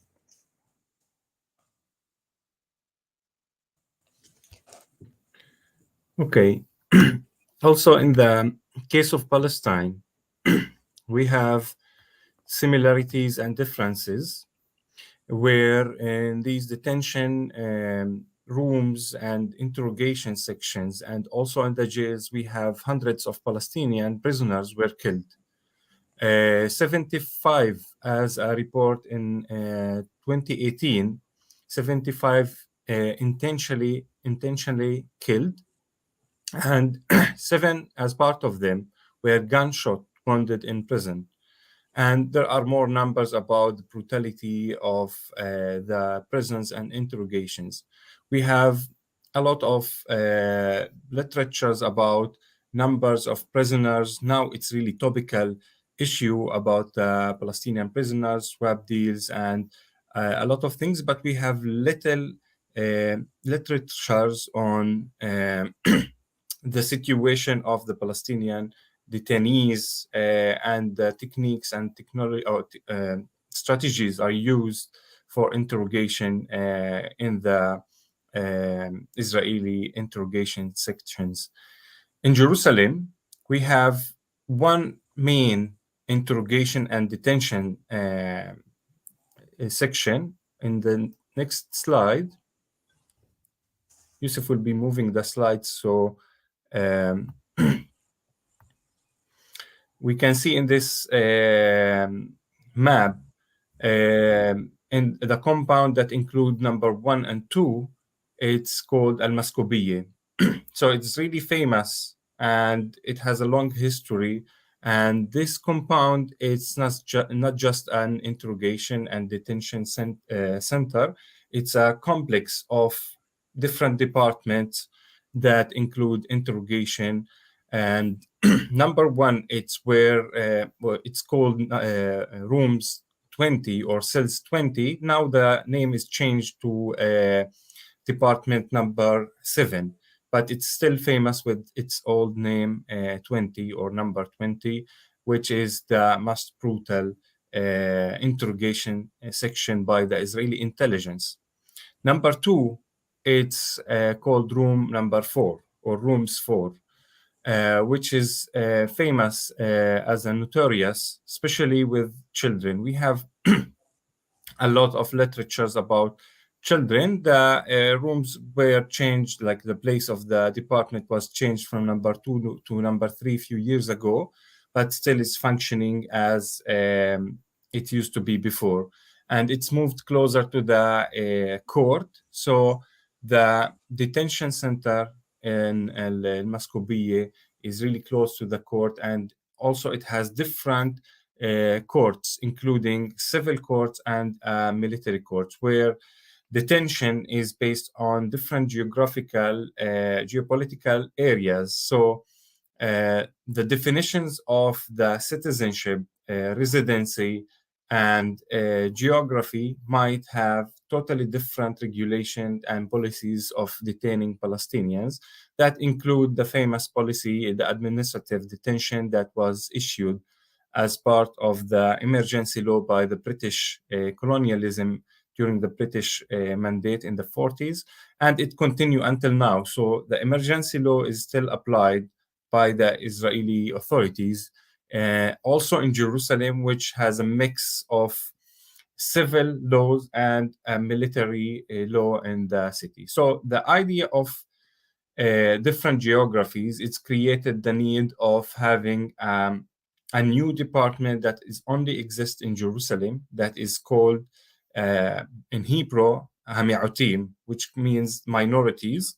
And this is like specialized on dealing with, as it's called, minorities in the city of Jerusalem. So there is no similar department in any other cities that deal with minorities. It's part of a unit that it's called Yammar, but in Jerusalem it has different functioning that it's perform in behalf of the Israeli intelligence, police, and special forces. So they have multiple rules to deal with the Palestinians in the city of Jerusalem.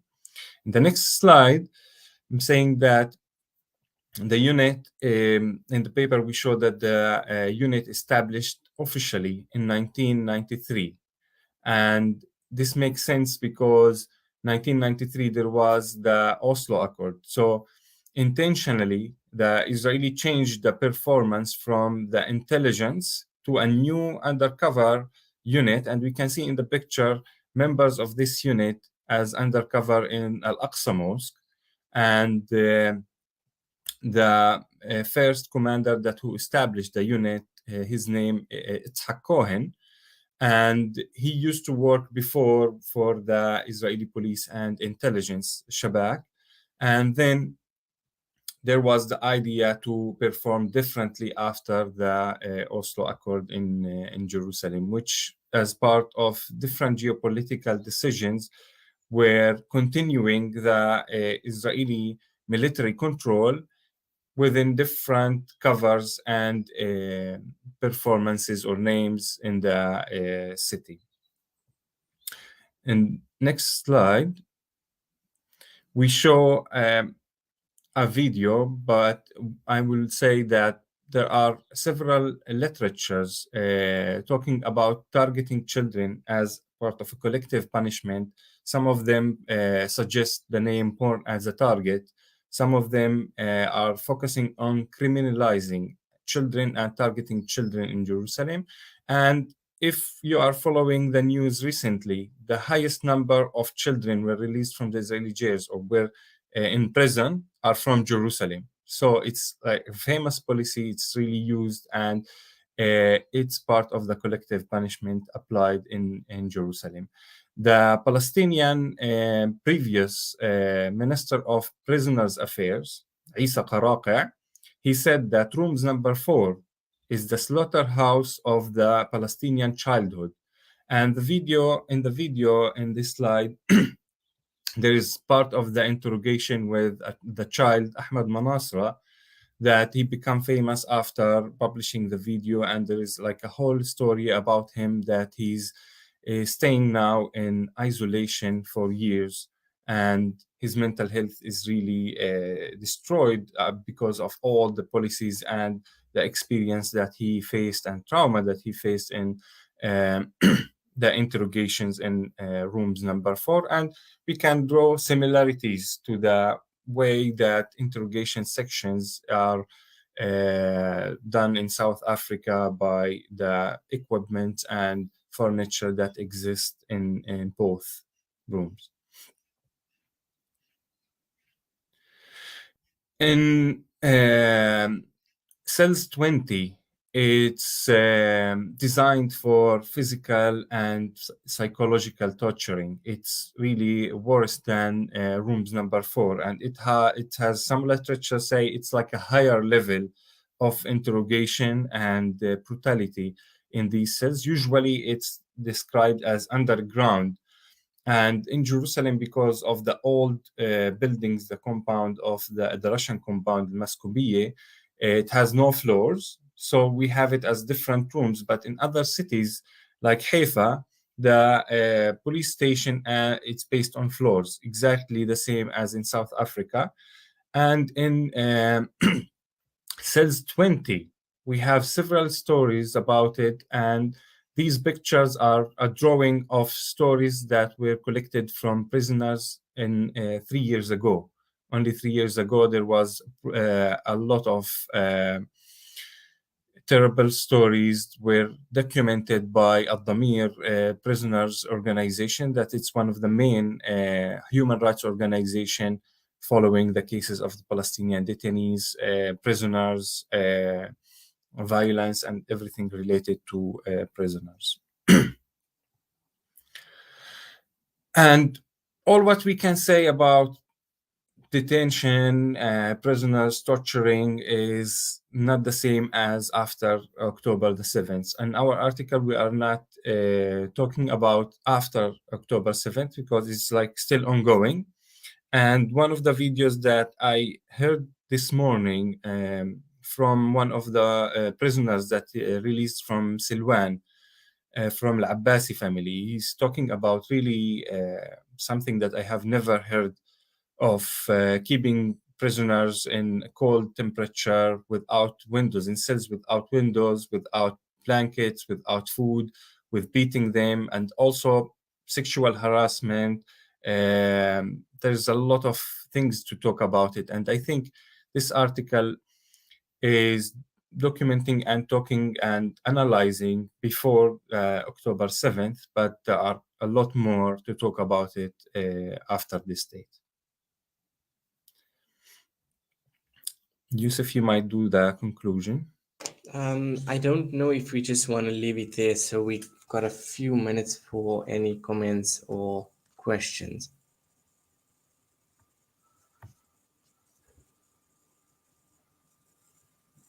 So you are.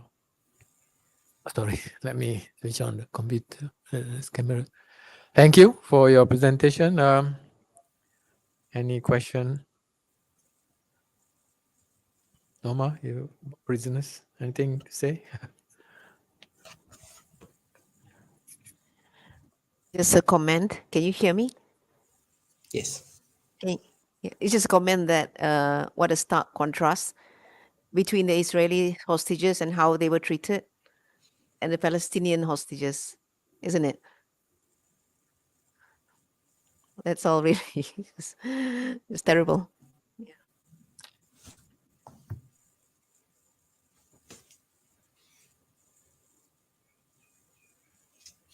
Yes, any other comment from anyone? If there is none, you can. Thank you very much to Yusuf and Daud. But Daud, you have got a second presentation, right? Exactly, yes. Yeah. Please go ahead. Thank you. Okay.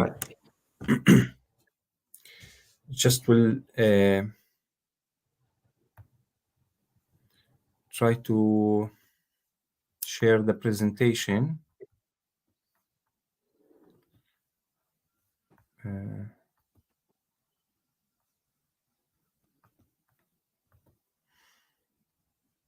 Can you see the PowerPoint presentation or not yet?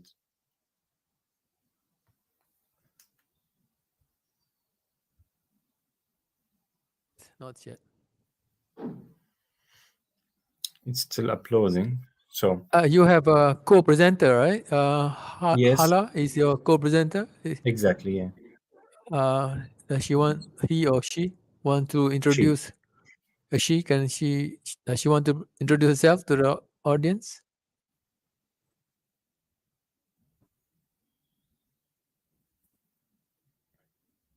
Okay, maybe she can join later. Okay. Okay, so this presentation, we call it Unprevented Palestine, Resisting the Elimination of Nation. So basically, we have like intersectional theoretical framework for this article that it's related partly to our PhD research. Both of us, we do PhDs in Newcastle University, and the settler colonial studies and framework for Palestine, it's become really famous and used a lot by many different scholars recently. The settler colonial studies suggest that settler colonialism is inherently eliminatory, but not in verbally genocidal. So this framework suggests that settler colonial projects are aiming to eliminating the native people. And in several cases, we have a lot of different stories that similar to the genocide happening now in Gaza. But there are also differences in the context of Palestine. So the elimination is the main aim of the settler colonialism, but it's performed and done in many different ways that include ethnic cleansing, apartheid, Nakba, occupation, ghettoization, and many different other literatures exist on the strategies used for reaching the goal. So in this framework, we are saying that apartheid is one strategy, and it's not the strategy that is used by the Israeli settler colonialism in Palestine. And this is really important for us because apartheid is about separation, it's about racism, it's about different other things, but not about eliminating the people. So back in some other literatures, we have a lot of stories, very beautiful descriptions of Gaza, Palestine, Jerusalem, in many different social literatures, social historical literatures, and Jerusalem had a big focus on the literatures about the train, schools, airports, cinemas, also Gaza with the port and cinemas, the active cultural life, import and export goods, gardens, beautiful nature, and a lot of things that were described in many literatures, including even we can include the Quran with saying about the beauty and blossoming area around Al-Aqsa Mosque. And this beauty and even modernity of the cities, it's prevented. And what is also prevented is the leadership, is the entity, the structure of the Palestinian state people, because since the beginning of the Zionist project, it's based on the idea of land without people for people without land. So ignorance and ignoring the existence of the Palestinian people continue in what we call it the unmaking of Palestine, because Palestine exists. And the settler colonial project is aiming to unmaking the existence of Palestine. So it's done by different strategies and events, including Sykes-Picot and different other events through or during the British Mandate, and after that, including the Nakba. And in Jerusalem and in Gaza also, we have different strategies that we will explain it now of the elimination and unmaking the cities. So targeting structures and infrastructure is one of the unmaking of the Palestinian entities of both Jerusalem and Gaza.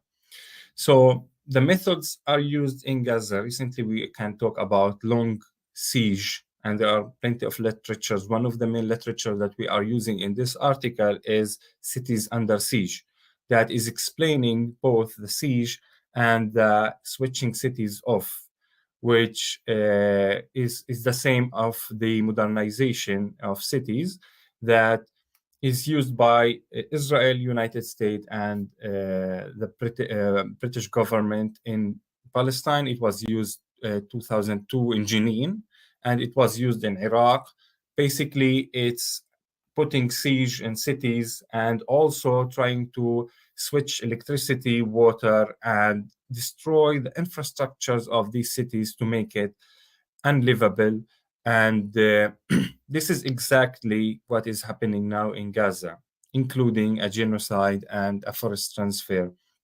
So using this framework of cities under siege will help us to understand why the journalists, hospitals, schools, universities, etc., are targeted to make cities unlivable and to switch the city of Gaza off.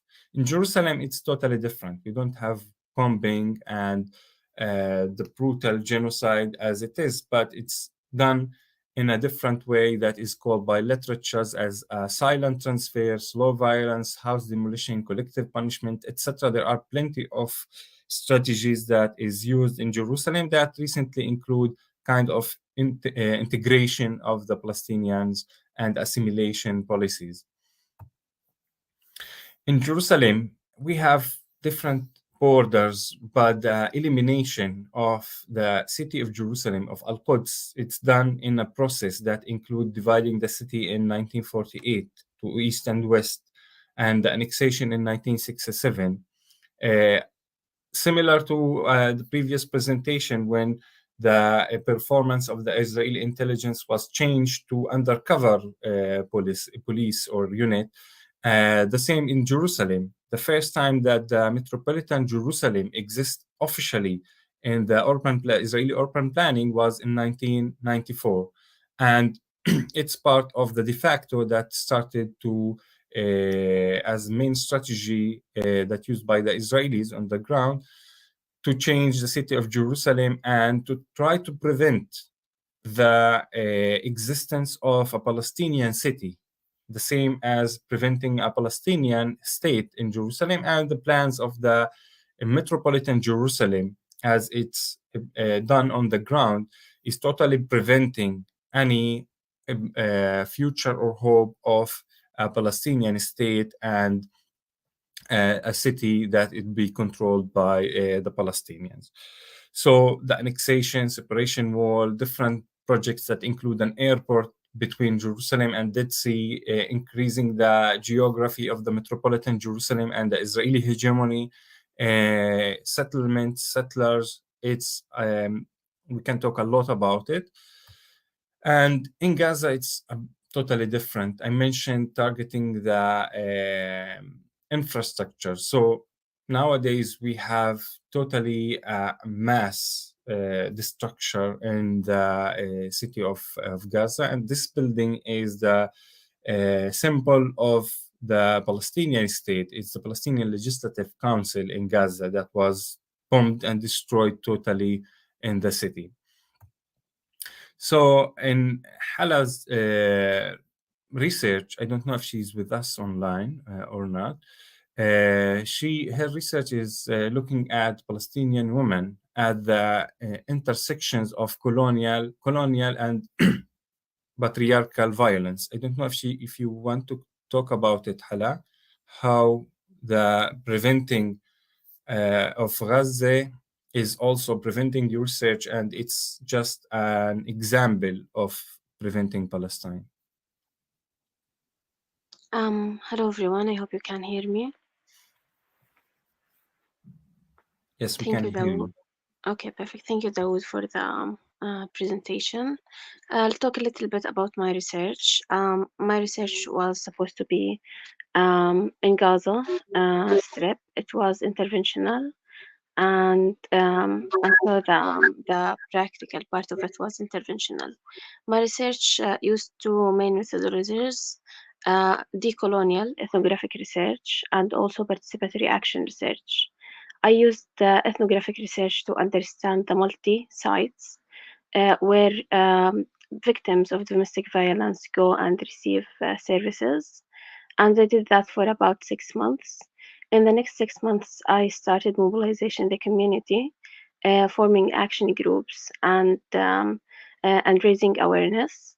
And I did that along Gaza Strip in the different 5 governorates, North Gaza City, the middle area, Khan Yunis, and Rafah.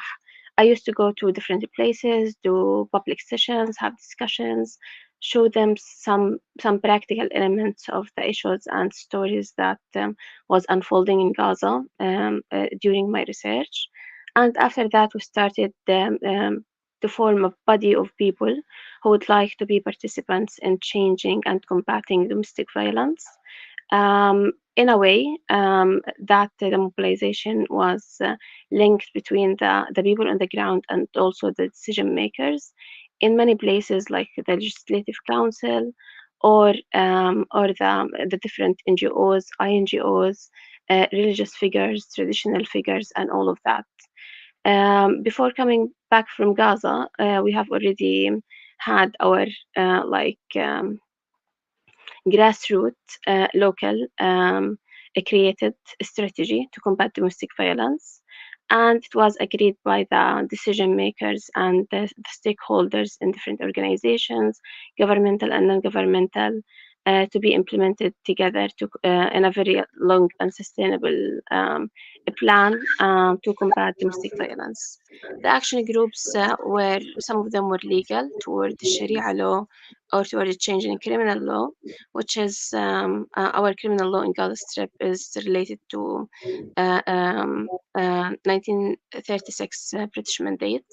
So we wanted to make some changes in it, and also some changes in Sharia law that we had it at that time, and to have the third action group on raising awareness between the community, decision makers, and all of that, and to be working together to combat domestic violence.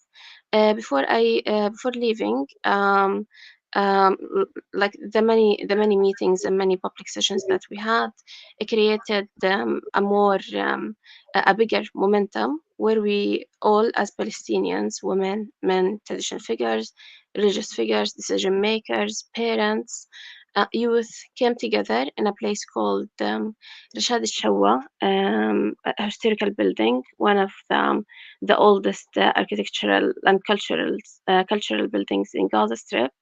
And we came from the five governorates, and we started to think together on activities for how to combat domestic violence, and to write a timetable for that, and to create or choose some leaders or people to be the focal people, and the people facilitating the activities that we wanted to implement through the next period.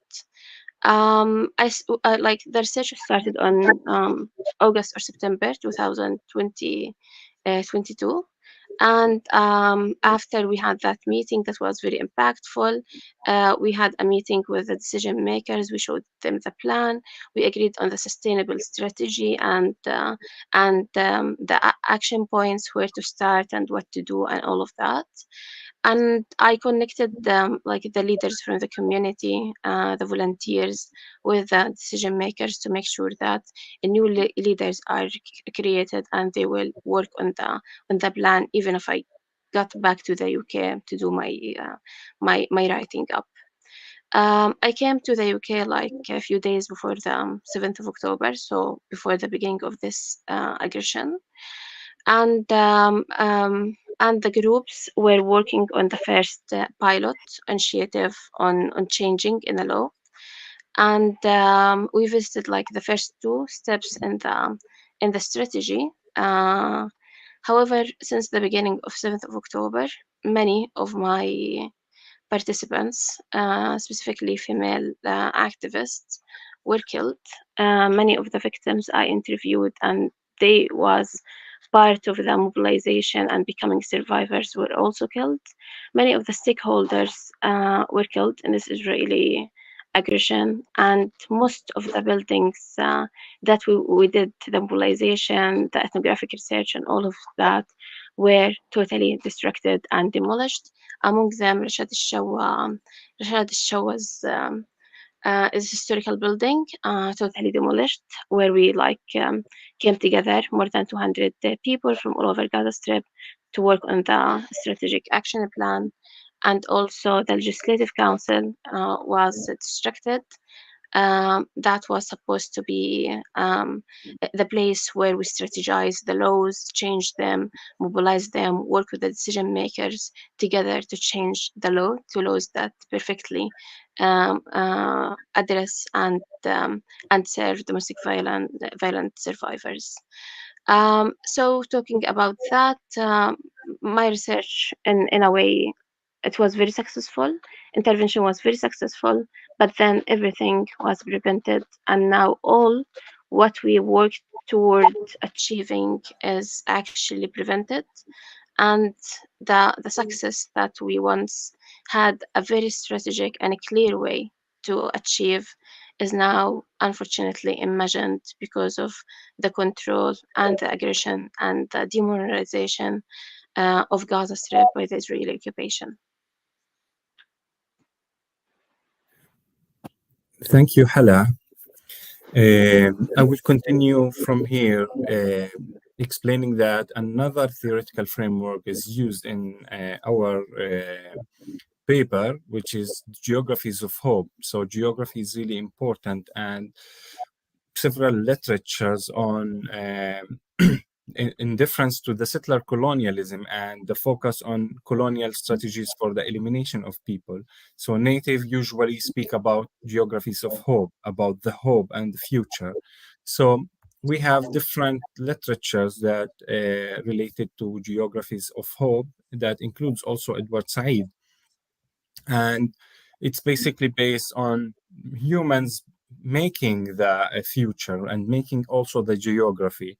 So shortly, I will say that Palestine is unprevented, and the results and literatures in Jerusalem, it explained that if we are removing the geopolitical borders from the city of Jerusalem, we will find out that the Palestinian population was in the past and still now and in the future will be the majority in the city. So all the strategies of the elimination and ensuring Jewish majority in the city of Jerusalem didn't reach any of its goals, and it's still trying to change the statistics based on changing citizenships, borders, definitions. But on the ground, the reality is that we still have a Palestinian majority in the city. Similar to Gaza, the Israeli media recently reported on the scenes of the Hamas fighters releasing the prisoners from north of Gaza, and they called it as a defeat of the Israeli army and a victory of Hamas and unfinished work, as they call it, and in different ways. But this is the way that is Palestine is unprevented by the resistance. And in Gaza, the Gaza municipality logo or sign and is the phoenix, and it's in Arabic it's also called al-finiq or al-anqa, the bear. And it's a myth that similar to the story of Palestine and the Palestinians, that Palestinians continue to survive all the elimination process until now, and uh, we hope that we will be able to regenerate again and rebuild Palestine and all the structures that was destroyed. And this is what we are concluding our paper with, Unprevented Palestine.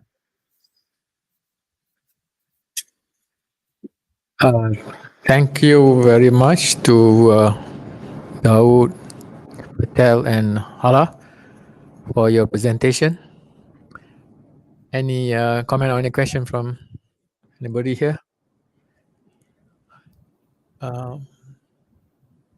If there's none, yes.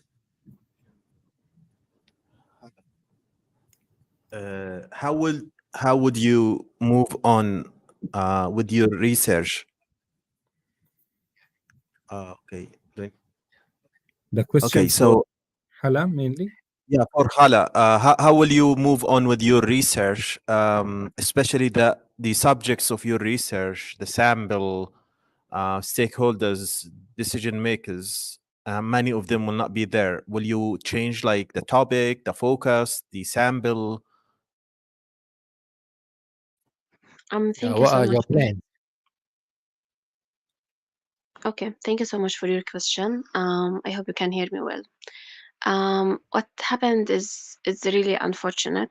I'm still in psychological trauma because of it, and because of aggression for sure. It's not easy to see the like what happened. What we did in Gaza Strip in the 5 governorates was very successful. It was something that I've never been exposed to in any other country, for the whole community from all ages, from all specialities and different orientations, politically and ideologically, to come together to work toward one very progressive thing while they are suffering in so many ways.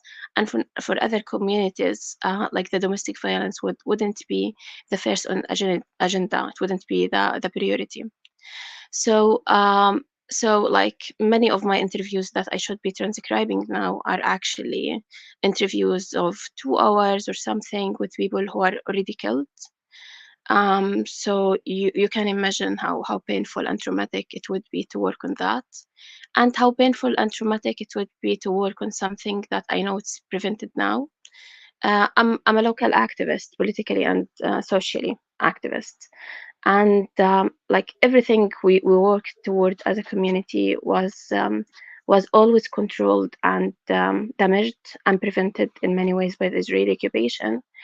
So this is not the first time. We're in a way flexible and like the phoenix birds, but this level of destruction and demodernization and preventing of things is unprecedented with this genocide. Like it happened, but 75 years ago and in different places on different scales.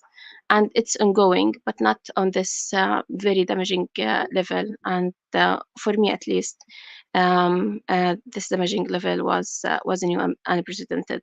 Up to the research itself, I have already more than enough data to support my PhD thesis with everything that we have done. Just I would have to change the approach from something practically revealing and practically prosperous and strategic and sustainable to something that's now prevented by the Israeli occupation and imagined geography. Uh, but this is hopefully after the end of aggression, because psychologically I'm still not willing to work on the thesis or anything related to the PhD before I make sure that everyone I love is at least surviving, or some of them would. So in terms of writing and all of that, I have more than enough data to do more than one thesis. In terms of writing up, I hope to do that after the end of the aggression. In terms of sustainability of the project, I know that it's not anymore feasible in Gaza Strip until now because of the amount of damage. Hopefully in a few years, but everything on the ground will be different. So I'll need to do another research. And I know that we will be able to do more progressive stuff in the future, but it's gonna be tough and it's gonna be not easy. And the last thing I would love to add is that this is the only way, and the only way I can dignify the people who participated in this research and were active and proactive figures in combating domestic violence, to show their reality, their identity, their work and collaboration together to combat something awful as domestic violence, although they are victimized by more awful colonial violence, and that also helps. Unfortunately, it comes in the title and it comes in the theory. It's all related to colonial violence, and unfortunately, it was proven by this aggression that's it's related to that. However, I will have to do the writing up and the unfolding of the research, hopefully after the end of the aggression, just to dignify the efforts of the people participated in it, and not to let those voices be killed twice, one in reality and second in research and their efforts. Thank you for your question. I can Very add much. quickly. I can add one sentence about it. Actually, this paper is the first step of continue with Hala's research and also my research, with trying to explain the theoretical frameworks on studying Palestine. And we are also saying that sustainable development under the Israeli occupation is impossible, but we have all the time to deal with this situation. That's why we also review some literatures on how Jerusalem city and Gaza city looks like before the Nakba, before 1948. So imagine geography is one way to continue with explaining the what was prevented and what was the situation and how is the efforts to rebuild Palestine. Okay. Thank you very much to all of you, and may Allah make it easy for Hala to finish her PhD, inshallah. Thank you. Thank you. We have another presenter. The last presenter is waiting. Was supposed to present earlier. Nurud is not here. No.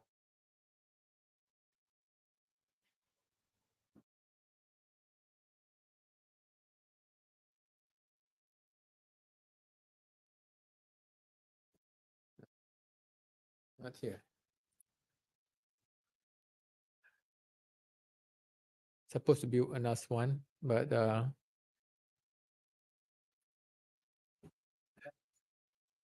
okay. So may I invite our last keynote speaker, who inshallah will try to wrap up everything and help to summarize what we have discussed. Yusuf.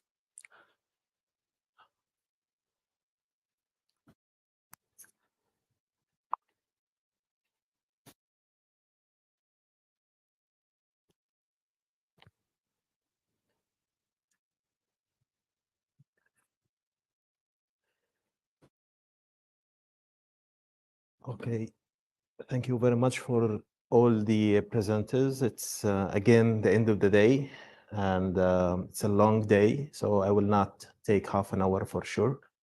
It will be way shorter than that. You know, we had many interesting discussions related to settler colonialism, apartheid, segregation, fragmentation of the Palestinian people. We had discussions about Christian Zionism, international law, and how they, you know, manifest or could be used when it comes to international law in preserving the Palestinian right. I'm very happy to, you know, be part of this conference that is fully committed to Palestinian liberation.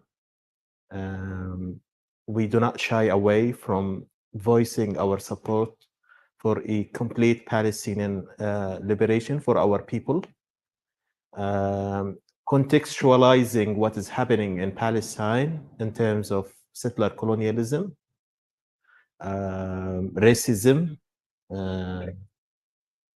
also European racism and supremacy that is targeting the Palestinian people.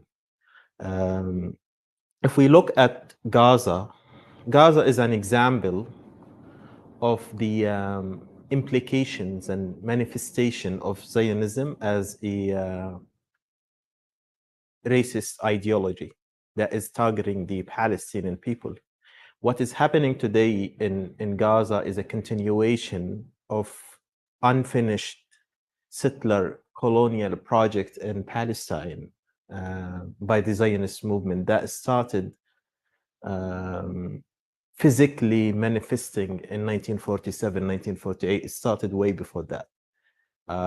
If we look at you know, Western support for Israel, we realize that many of these countries that support Israel today are themselves post-settler colonial countries, and they do not shy away about, you know, their nature. If we look at Canada, New Zealand, Australia, you know, different variations of settler colonialism. In New Zealand, 20% of the people, natives, Maori people, survived. In other countries, such as Canada and the United States, a few number, thousands and hundreds of thousands only survived out of millions. So the support they give to Israel should be viewed from or within their own histories of settler colonialism. If they condemn Israel, then they will be condemning themselves. In 1948, 200,000 Palestinian refugees ended up in the Gaza Strip. 500,000 ended up in other Arab countries in the West Bank, in Jordan, Syria, Lebanon, and few ended up in Egypt. Today, the number of these Palestinian refugees in Gaza has, you know, become 2.3 million Palestinians. 70% of them are refugees. And if we want to understand the relationship between Gaza and Israel, we have to look at the history of displacement and the fact that 70% of people in Gaza, very small geography, that was designed in a way, although Gaza has been always rebellious and Israel was not able to capture it in 1948.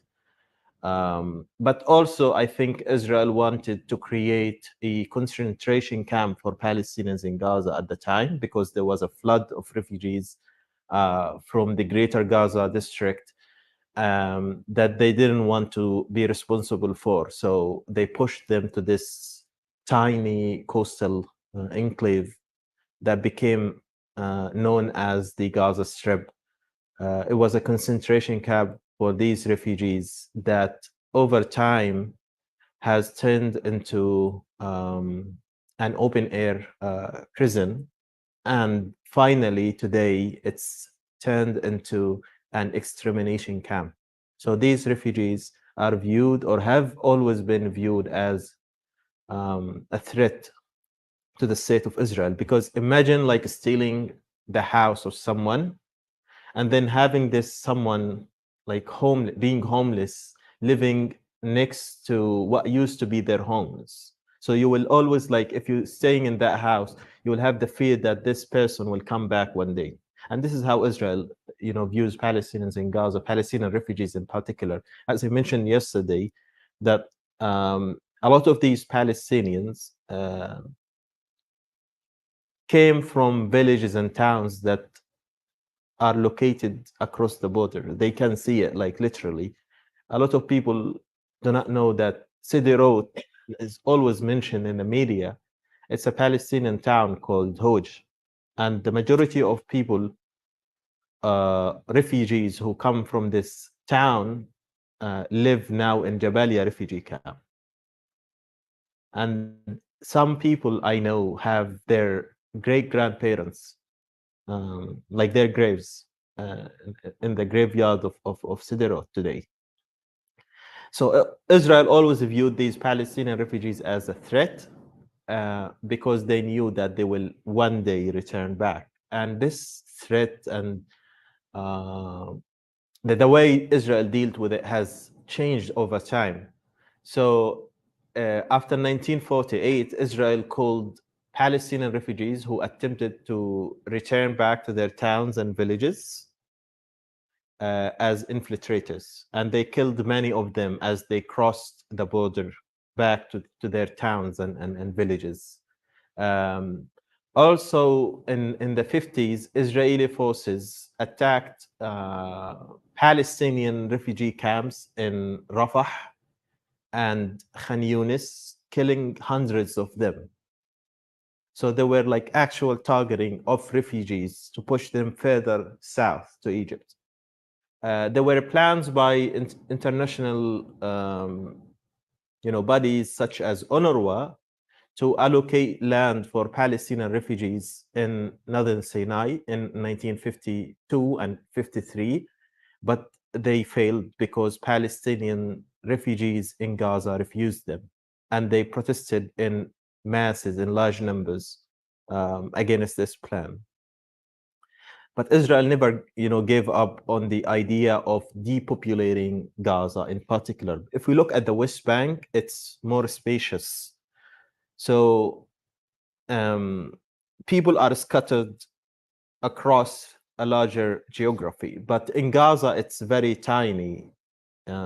It's only 139 miles of land, and it has 2.3 million Palestinians. So the concentration and density of the population is a factor on how Israel views Palestinians in Gaza as a threat, and the level of that threat is different than their view of the West Bank. And again, Gaza today is the largest Palestinian city, where Palestinians live in a connected geography without separation and segregation. And it has a long history. It's overlooking the Mediterranean. So again, in 1967, there was a plan by Israel to depopulate Gaza. It didn't work out. In 1969, Moshe Dayan came up with a secret plan to send 60,000 young people from Gaza on a one-way ticket to Latin America. So Israel has always viewed, young people who have the potential to join the resistance, or people in Gaza in general, and refugees in Gaza in particular, as a threat. So they tried everything. They tried money to send them they deceived some of them. And again, this plan also did not work out. Only dozens of people were sent to Latin America through an Israeli travel. Today, some of the presentations talked about war tourism, or terrorism in the West Bank through some Israeli companies. An Israeli company in Tel Aviv called Petra, which is owned by an Italian Jewish family, was involved in this scandal. And two Palestinians, one of them is from Asali family. And again, this is like the findings of this research could be read online by Palestinian researcher Hadil Asali from Columbia University. So one of these people from Al Maghazi refugee camp, from Al Asali family, attacked the Israeli embassy in Paraguay, and the plan failed. In 1971, Israel, again, Ariel Sharon, displaced 12,000 Palestinians from Gaza to the Sinai. And in 1982, there was another plan to displace Palestinians from Gaza. So Israel always wanted to depopulate Gaza. And now, today, Israel is practically, by using lethal force, is trying to push Palestinians out of Gaza, asking people in the north and Gaza City to move south. Although Israel destroyed 60% of houses in Gaza, we have never seen such destruction throughout history since the Nakba. We have an active genocide case taking place in the Gaza Strip after 50 days of insane bombing of residential areas, houses, infrastructure, solar panels, water trucks and tanks, anything that sustains people and keep them alive, hospitals and schools. We have at least 700,000 Palestinians who are still in Gaza City and the north. So we are hopeful, and I think so, this is my opinion, that Israel's plan to depopulate Gaza will fail again and again. Even if they use lethal force. The sad thing is that Gaza will go through huge destruction, and God knows how many years will it take to rebuild Gaza again. But again, it speaks of the relationship between the settler colony, Israel, and the indigenous people, especially like refugees, that Israel always view them as threat. And they also, these refugees always dream about going back to their towns and villages in what is now today Israel.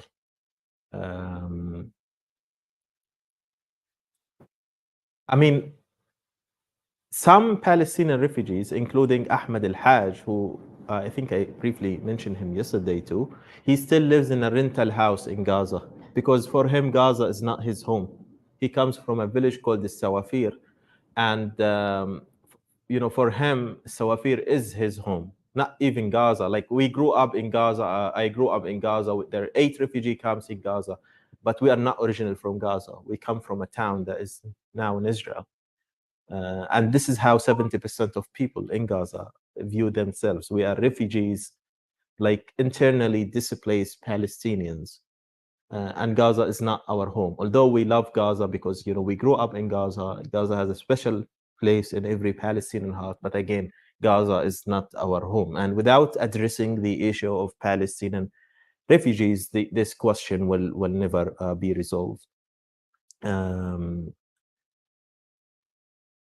So it's not a humanitarian case, although the humanitarian need is very dire because of the huge destruction. It's a political one, and it's about Palestinian refugees. And that's why in 2018, Palestinians organized the Great March of Return to center the discourse and narrative around one of the major issues we have in Palestine is the question of Palestinian refugees. And this is Palestinians tried everything. What did Israel do to these Palestinians who peacefully protested at the border? They killed hundreds of them, and they maimed 20,000 others. And again, speaking of, this situation, living in an open air prison, there is also multiple layers of imprisonment imposed on Palestinians. So I grew up in what used to be a British prison in Palestine called Block A.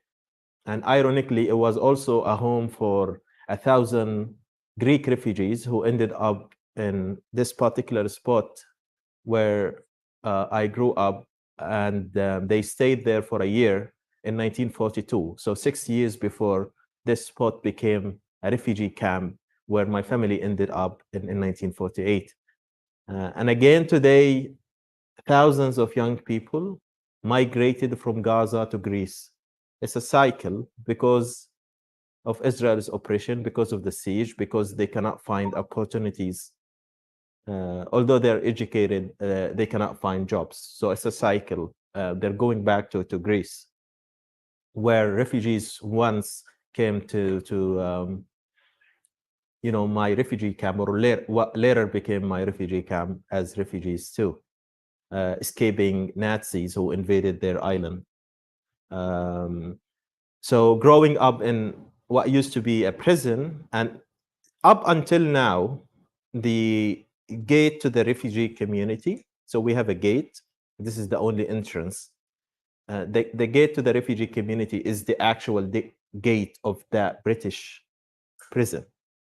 And then you have multiple layers of surveillance. And during the first Palestinian Intifada, we would always have Israeli patrol units watching Palestinians getting in and out and torturing them, and sometimes humiliating them in different ways, and asking them to remove Palestinian flags, or spitting on them, or asking them to dance, as they did once to my father.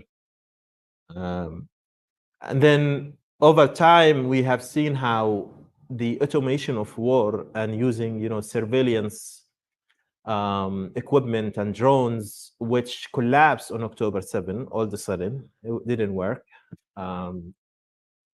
to monitor our lives. So growing up in Gaza, one of the main concerns is having Israeli drones 24/7 above our heads, watching every detail of our life. We have even a joke that because of Israeli technology and drones, Israeli officers can tell whether Palestinians have frozen meat or fresh meat for lunch. But again, the psychological warfare of having a drone watching over you 24/7 is a huge, unimaginable. The noise that comes with it, especially when electricity is out 24/7. I mean, before October 7, people would have 4 hours of electricity. My youngest brother was born in 2006. That's the year Israel bombed Gaza's only power plant. It's also located in my refugee camp in Nusayrat. And he's 18 today, 19. He has not seen a single day, full day of electricity in his life. So it's generational. The oppression is generational. My grandparents went through this oppression. My parents went through this oppression, and now our generation is going through the same oppression. And again, the surveillance. You grow up in what used to be a prison in the biggest open air prison in the world, where you have drones watching over your life, where your ability to move in and out is completely controlled and restricted by Israel. Even patients who need to leave Gaza, they have to apply for Israeli permits. And many of them, including my sister, lose their lives waiting for Israeli permits to be issued. So this was life before October 7. Water, 97% of Gaza's water is unfit for a human consumption. And the population is growing. Every year we have 5,000 to 6,000 newly born babies in Gaza. And population, as I said, is 2.3 million. And the resources are very limited. A lot of people cannot find jobs. But again, no one talks about, ever talked about Palestinians before October 7. Palestinians became the highlight of news coverage in a negative way after October 7. Why? Because people in the settler colony were harmed for the first time. So it's not about Palestinians. I mean, no one talked about my sister when she lost her life waiting for an Israeli permit. The discussion started after October 7. But again, we have to center this discussion back to Nakba, back to settler colonialism, and what's happening today again, to make it around genocide and the killing of Palestinian people. Almost 1% of Palestinians in Gaza were killed during this genocide. And this is a huge number. Even if we compare it with statistics back to 1948, where almost 15,000 Palestinians were killed when the population of Palestine was around 1 million, it's a big number. And again, there are 30,000 people who were injured. At least 7,000 people are still under the rubble. And Israel is making Gaza unlivable.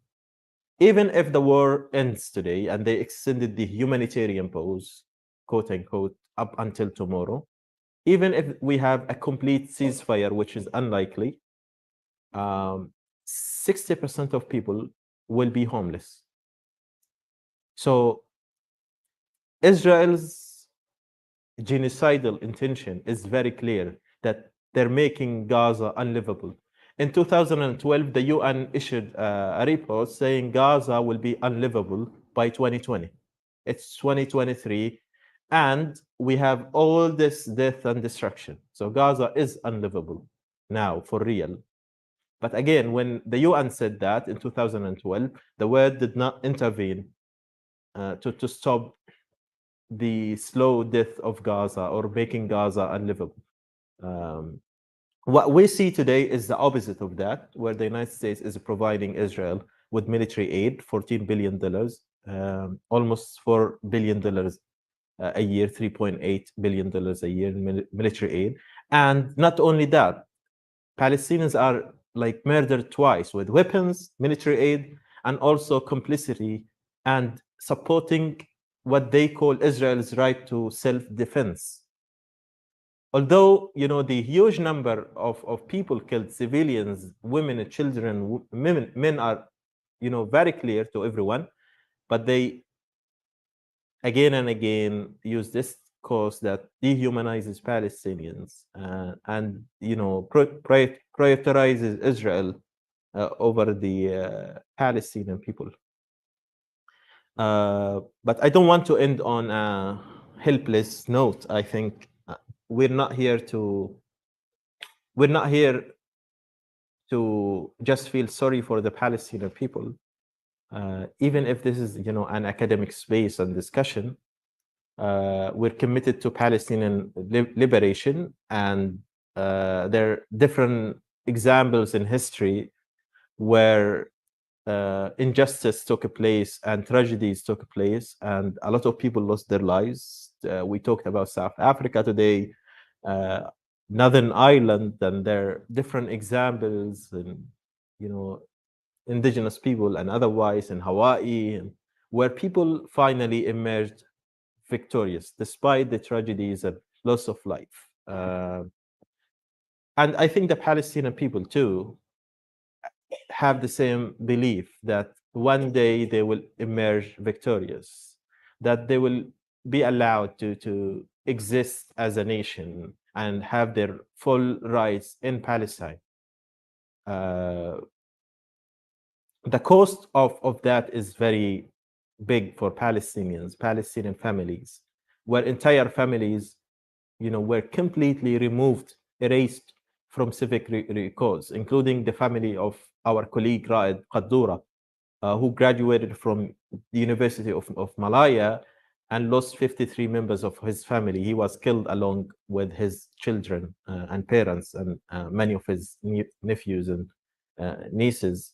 But again, this cannot continue forever. The same as caging Gaza. I never imagined that caging Gaza for 17 years will end up the way it did.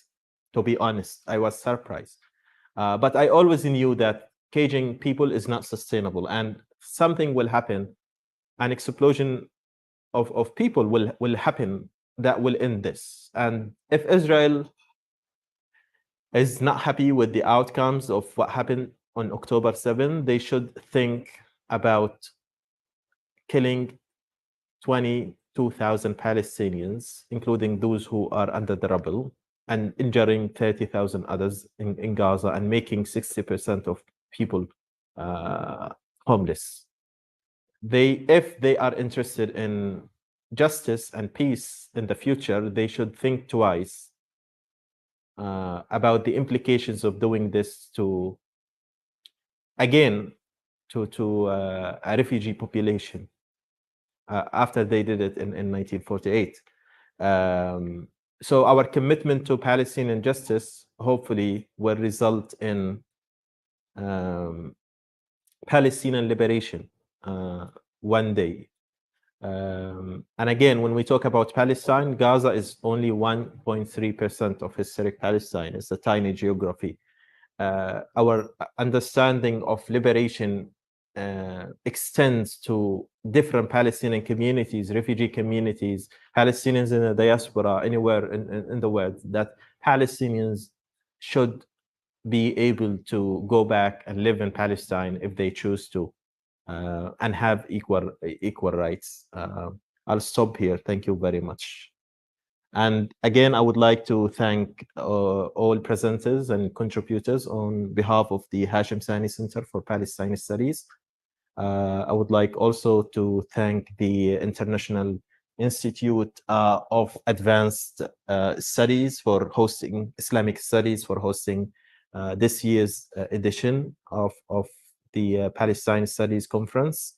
And I hope that we convene again next year in better conditions where Palestinian people have a full liberation and freedom. Thank you very much. Thank you.